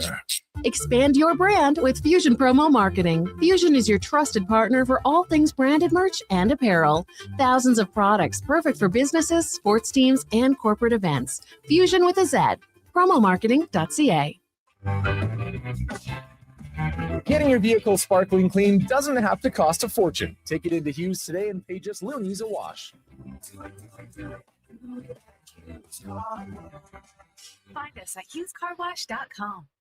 Wow, get ready for a silly hockey fans. Your partner in power just skated onto the ice. EWEL.ca, the new e-commerce website for electrical wholesalers Edmonton, is ready for the power play 24/7, 365. UL skates to where the puck will be in 5 years. Now that's forward thinking. Killer selection, slamming products from the best brands, and legendary service. Don't sit on the bench. Get your account today at EWEL.ca and win that project. Plug into your partner in power. Get an EWEL.ca account today. Salvi Group is celebrating 50 years of building homes and communities, and we want to share the celebration with you. For a limited time during our 50/50 event, you'll enjoy 50% off select packages. That's special savings, select upgrades, and added value, all designed just for you. Build new or move in sooner at Hillshire. There's never been a better time to call Hillshire home. Celebrate with Salvi Group and enjoy 50 years, 50% off. Visit Hillshire today. Salvi Group, 50 years of craftsmanship, quality, and commitment. Whoa, I gotta put some money on the game tonight. We hit our monthly budget. Whoa, how did you get in here? I'm you, the responsible you. We're right. We'll play another time. Sounds more like us. If you gamble, use your game sense. Visit GameSenseAB.ca.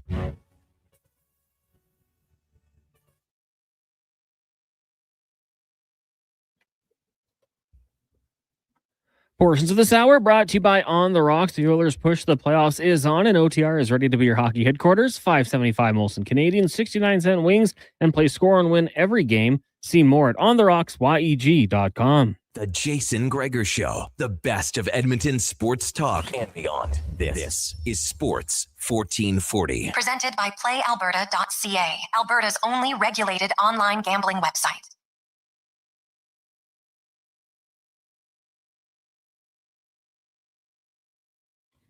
We roll through Monday afternoon. If you missed it, Connor Murphy is a member of the Edmonton Oilers. Oilers send out a second-round pick in 2028, and the Blackhawks retain 50% of his salary. The Oilers also recalled Ike Howard and Josh Szymanski. Then they put Janmark on LTIR. Then they traded for Murphy, and then they sent Howard back down. So lots of this was after they put Mangiapane and Regula on waivers yesterday. Neither one of them was claimed, so they're both going to... Now, they have to play at least one game in the minors, so both of them, guess what? There's a morning game tomorrow for the Condors. And so Howard, Regula, and Mangiapane will all be in that game for the Bakersfield Condors. Connor Murphy, barring something surprising, should make his Oilers debut tomorrow night against the Ottawa Senators. It is the Gregor Show presented by PlayAlberta.ca. Now, let's get to the 2-minute warning with Cam Tate, brought to you by Legacy Heating and Cooling, where the rates never change. No overtime charges. That's how you build a legacy at legacyheating.ca. Cam Tate, longtime journalist in town, 45 years for the Tate man. Cam, of course, born with cerebral palsy. being in a wheelchair, never let him slow him down. He's always wanted to be in radio, and now through the wonders of technology, Cam's words come to life in the 2-minute warning. I really don't want to write this. Really, I don't. But as the great sports columnist Cam Cole, no, we're not brothers, used to say, a columnist is paid for their opinion. And here's mine. The Edmonton Oilers are in trouble. Big trouble.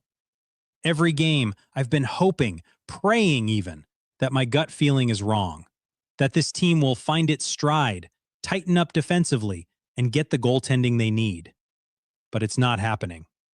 And now, with 21 games left, I can't shake the sinking feeling that this season is slipping away.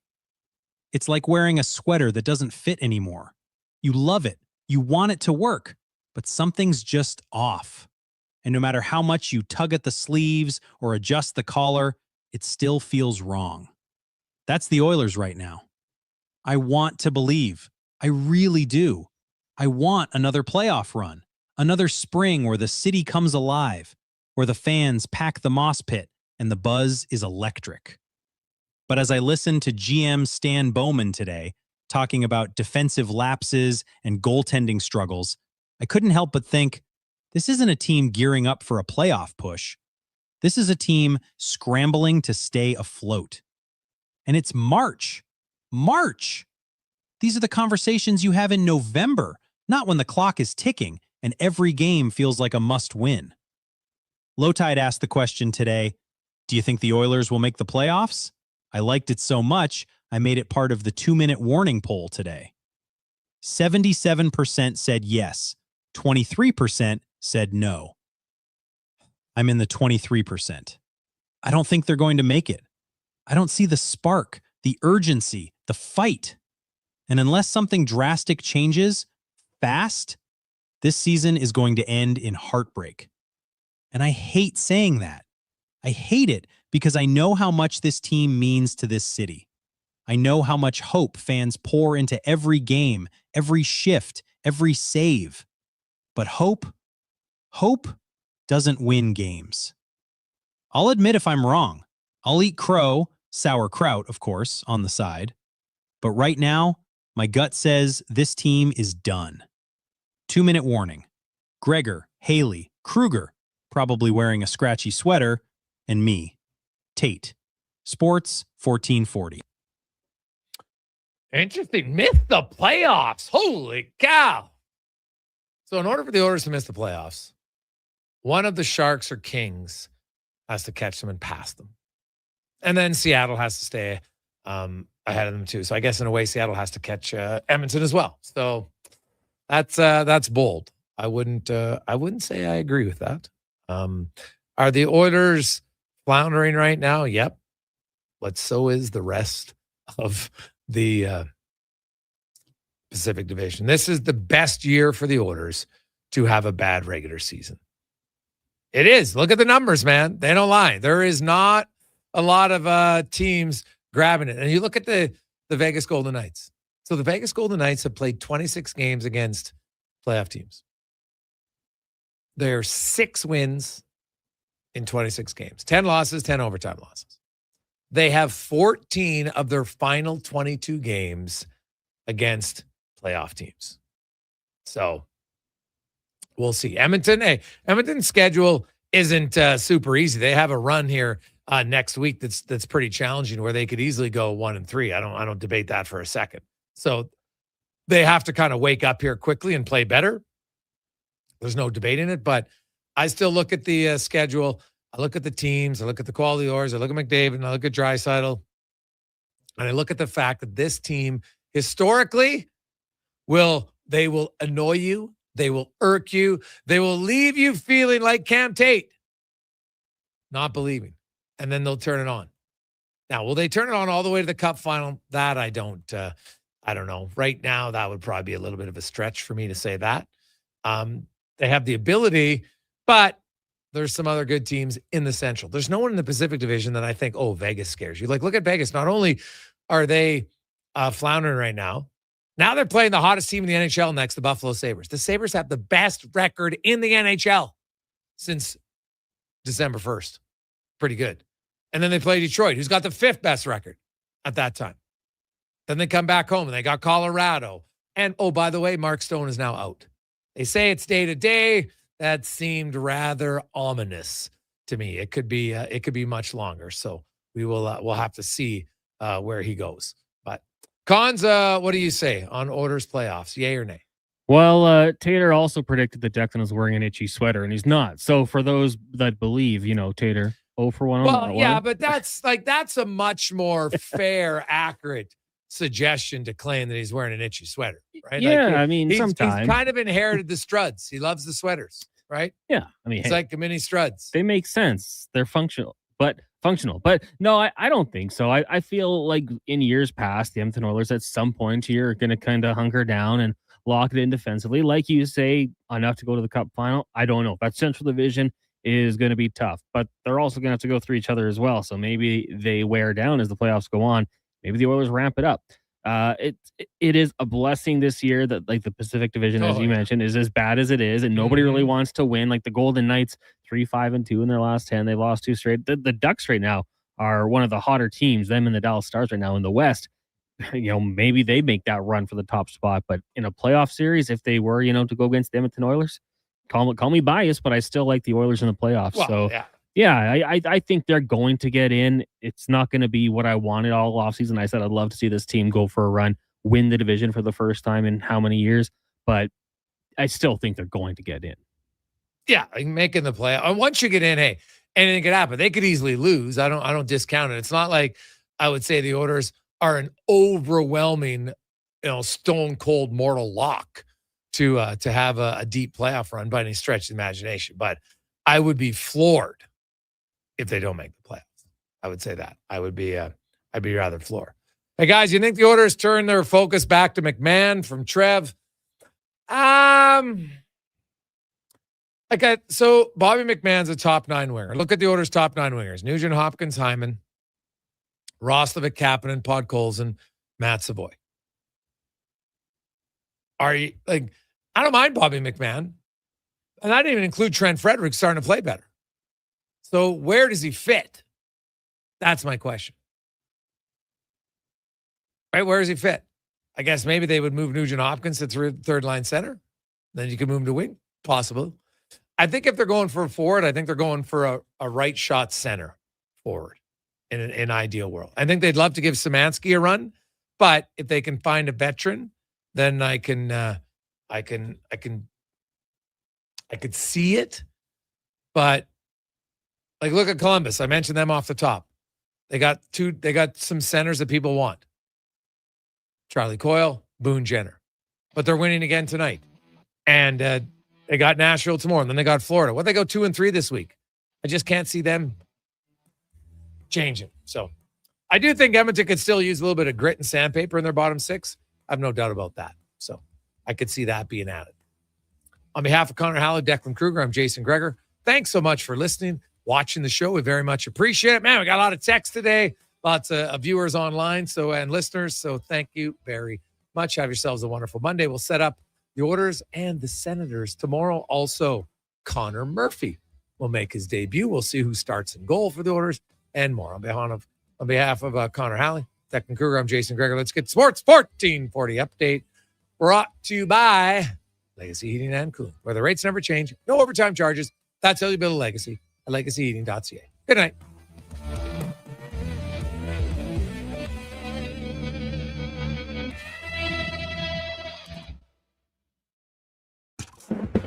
This is a Sports 1440 update. In case you missed it, the Edmonton Oilers have acquired right shot defenseman Connor Murphy from the Chicago Blackhawks with 50% of his $4.4 million cap hit retained. It's a 2028 second-round pick going back to Chicago. Murphy was originally selected 20th overall in 2011 by the Coyotes and spent the last 9 years in Chicago. Also today, Andrew Mangiapane and Alec Regula both featuring waivers. On the ice right now, just 2 games underway. After 20 minutes, the Blue Jackets lead the Rangers 2-0. Midway through the first, Leafs and Flyers are scoreless. Later on, you got the Stars and the Canucks. Kraken host the Hurricanes and the Avs in Los Angeles. In the association, Giannis making his return to the Bucks lineup. They trail the Celtics 16-15 in the first, and in the second, the Rockets up on the Wizards 47-37. Only 2 other games tonight. Nuggets, Jazz, and Warriors, Clippers. And from the CFL, the Edmonton Elks signing American defensive back Darius Tennyson, Ike Brown, and Jeremiah Walker, along with wideout Ife Adey. That'll do it for us here on the Jason Gregor Show. Coming up next, it's Fox Sports Radio all night long. Live local coverage resumes tomorrow morning, 7 a.m. here on Sports 1440, streaming on YouTube, Facebook, X, Instagram, and Twitch with Kevin Carius. I'm Connor Halley. This has been a Sports 1440 update.